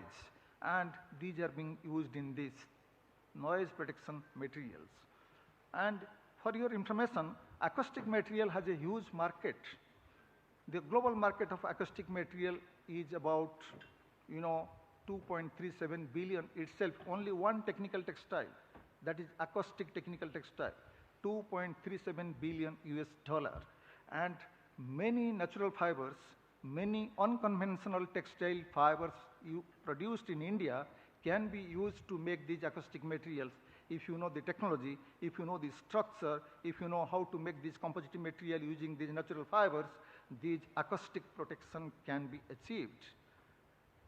Another area in the structural composite, ductile material, particularly to make building material ductile. We know nowadays the earthquake, seismic problem is an international problem. We need to make our house which should be seismic resistant. And if you use ductile material, then it is possible. It is possible to develop ductile textile structure and ductile composite material which can be used to make building material and can really save from these hazards. That is another area where we are also focusing. Additive manufacturing, I have already told you. Commercially, we have several 3D printers available in the market. Recently, we have developed and patented this 3D printer where you can see this 3D printer has two delivery systems. One delivery system gives you resin, another delivery system gives you continuous filament, and by 3D printing, you can manufacture continuous filament reinforced composite material, which is really wonderful. And this is already commercialized. One of the manufacturers in India now developed this machine and it is being marketed. Last but not least, there are several other applications areas which we are doing. So I want to conclude what is the outlook of this area. As I said, the main focus to develop extraordinary composite material is to develop lightweight material so that we can save fuel, we can make a carbon-free environment. That is what the main objective. The major growth drivers for this textile structural composite is transport industry, growing demand of wind energy, construction industry, and auxiliary composite materials. There are several challenges. These are not possible to be discussed in this. Many challenges are there, particularly as it is mentioned in the inaugural meeting, we need a lot of R&D input to develop these materials, particularly engineering inputs, knowledge of mathematical modeling, knowledge of simulation, knowledge of predicting the properties if a new material is developed. That is possible only doing intensive research in this area. That is what the sum of my presentation. Thank you very much for your attention. Thank you, Professor Behra. Quite a jump. 20 years back when I sat in your class, we talked about the Pierce geometry from 1937, and today we talk about auxetic woven structures. That's quite a leap. I was actually trapped a little bit between dharma and karma. So dharma towards my professor and karma towards closing this session fast. I will take just 2 questions from the audience if there are any. Anybody who dares to ask a question at 6 p.m. in the evening? No takers? Everybody wants to go back home? Yeah, exactly. So if I take any more questions, I miss my flight. Thank you for being a wonderful audience. I give it over back to our moderator here. Thank you for this session. Thank you so much, sir. A heartfelt thank you to the moderator and speakers for steering an enlightening and remarkable session. In recognition for their contributions, I kindly request the esteemed dignitaries on stage to accept our token of appreciation. I request K. Sunita and M. Nayak, sir, to felicitate the dignitaries on stage. I request Dr. Mohit Raina, Managing Director, Raina Consulting, to accept the token of appreciation.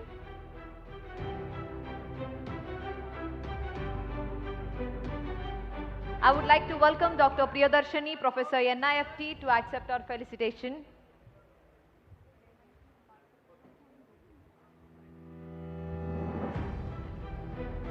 I request Dr. Behra, Professor IIT Delhi, to accept our token of appreciation.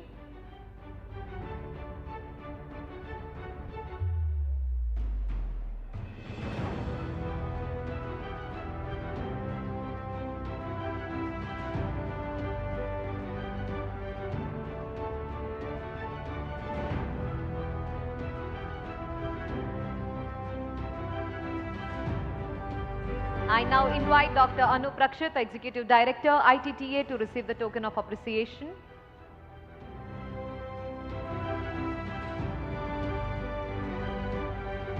And finally, I request Mr. Raman Datta, Founder and National General Secretary of BSL, to accept our appreciation. Thank you so much. And that's how the amazing discussion on future trends of technical textiles, existing ecosystem and identifying challenges and opportunities for Andhra Pradesh comes to an end. As we come to the end of this conference on technical textiles, I would like to invite Mrs. K. Sunita, IAS Principal Secretary to Government Handlooms and Textile Industries and Commerce Department, to offer the closing remarks.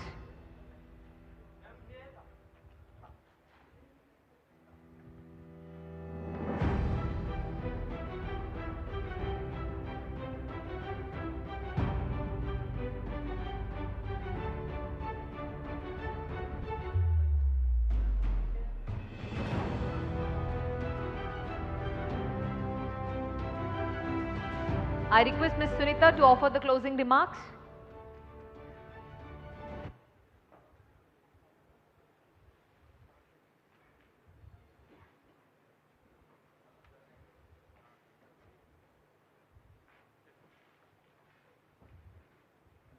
To all the remaining crowd at the end of the day, a warm thank you for still suffering this.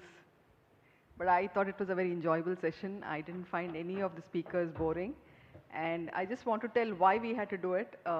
One reason was, of course, our Joint Secretary, and the other reason was that the first generation textile industrialists were bringing in their children from US and telling them that they had to complete the circle. So they had started with ginning, spinning, now they wanted them to do weaving and the other things. And they themselves, as you know, in parts of Maharashtra and Tamil Nadu, many of them are closing down the units because they're not finding it very remunerative nowadays. So the question was, do I still allow these entrepreneurs to go into this kind of thing? What is the future of industry in Andhra? And that is the reason why we needed some kind of clarity. I'm sure for those who have stayed back and listened, there is a lot of clarity on where they can invest, what they can do. I thank all the speakers and the moderators who have come here. It was a real, thought-provoking seminar here, we realized, I mean, though roughly we thought that in Andhra this is the kind of priority we should be looking at: geotextiles, agrotextiles and circular economy and future. I think it was rightly done because it really fits into what our requirements are.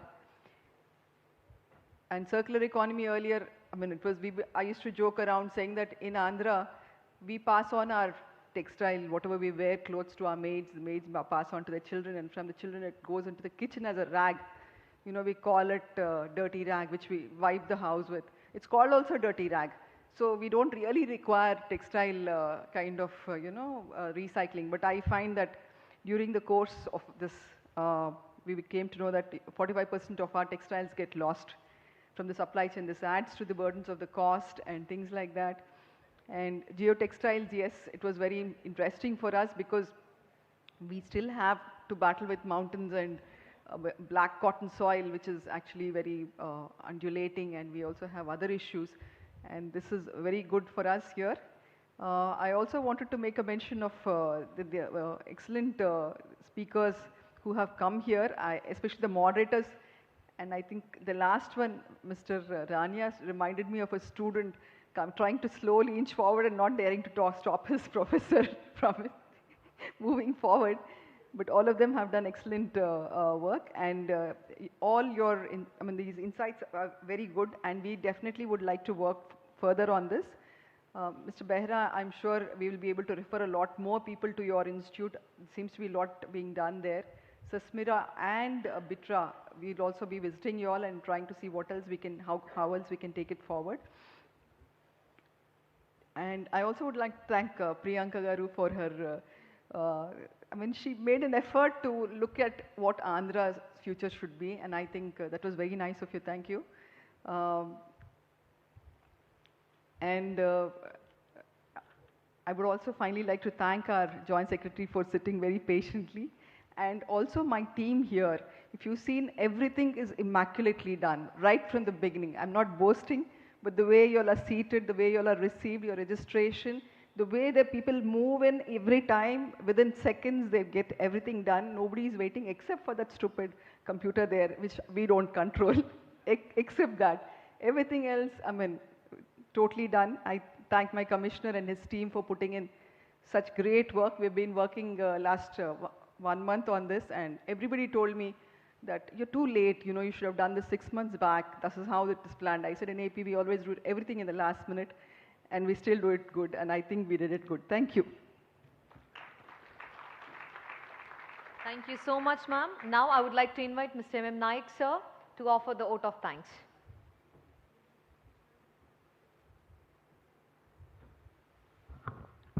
It is my pleasure to have this occasion to tell vote of thanks. Today morning, our Honorable Minister, Sri G. Amarnath Garu, has come over here and given his valuable address with regard to this conference. He told what are the facets are available in Andhra Pradesh to invest into the, not only in technical textiles, in other aspects of the textiles. So I very much thankful to the Minister, sir, because all the way he came over here, even though he is in Vizag, so we are thankful to him. And we are thankful to the Rajiv Saxena, sir, because since, as Madam has told, since 1 month, sir has given consent for organizing this conference here, not only organizing consent, and but also given a lot of impetus for doing this conference, and directly and indirectly to our team. And also I thankful to the Principal Secretary, Madam, because Madam is totally since 10 to 15 days. So what are the things to be organized, who are the speakers to be made? So those things were minute to minute, Madam has monitored the things. That's because of that reason this was happened. And I thank to Sirohi because he came over here at a last minute call and given very good lecture. So with regard to the how the technical textiles has to be taken up in future. And I shall thank our Indian Technical Textile Association team members, especially their chairman and secretary, Ajay Nisar sir and Anup Rakshit. Really, Anup Rakshit has given the good speakers, those who are going to be a part of this conference. So I shall thank both of them for coming over here. And I shall thank all the panel speakers, those who came all the way, giving consent and gracing with this occasion. I shall thank all the participants, those who have come over here to make this conference grand success. I shall thank my additional director and assistant directors and development officers, assistant development officers, and the staff, those who are part of this entire activity. And I shall also thank to the Principal Secretary Madam staff, those who are really coordinated very nicely to make this conference grand success. Whomever, if I missed anybody, I think exhibitions very nicely conducted. So those who are the industrialists, those who came over here to participate in the exhibition also, I thank them. So if anybody missed from my side, so I thank all of them. So for gracing this occasion to be part with us. So I hope that you had joyful one-day conference here. Thank you so much. Thank you. Thank you so much, sir. Now I would like to ask everyone to please stand up for the national anthem as we came to end of the Technical Textile Conference.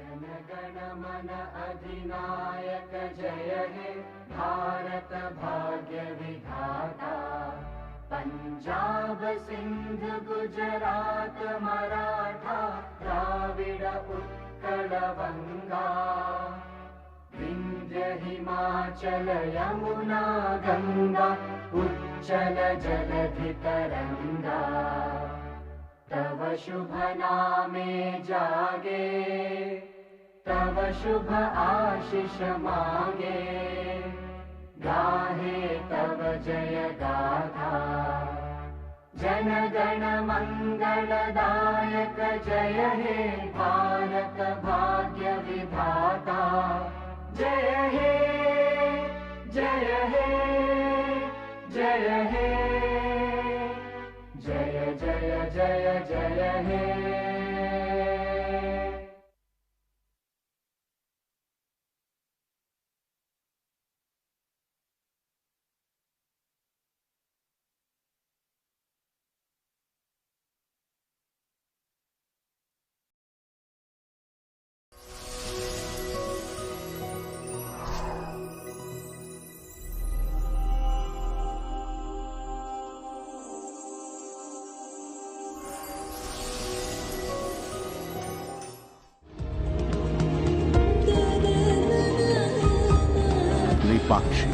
Andhra Pradesh Handicrafts Development Corporation Limited, proud not just to preserve this rich legacy of Andhra Pradesh, but deems it a privilege to be associated with the livelihoods of thousands of artisans and craftsmen who keep history alive with their skills, their passion, and their dedication.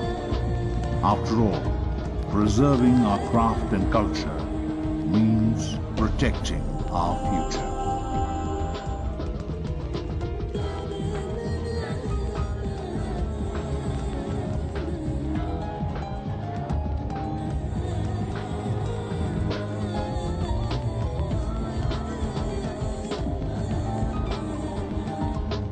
Encourage craftspersons. Preserve the cultural heritage of Andhra Pradesh.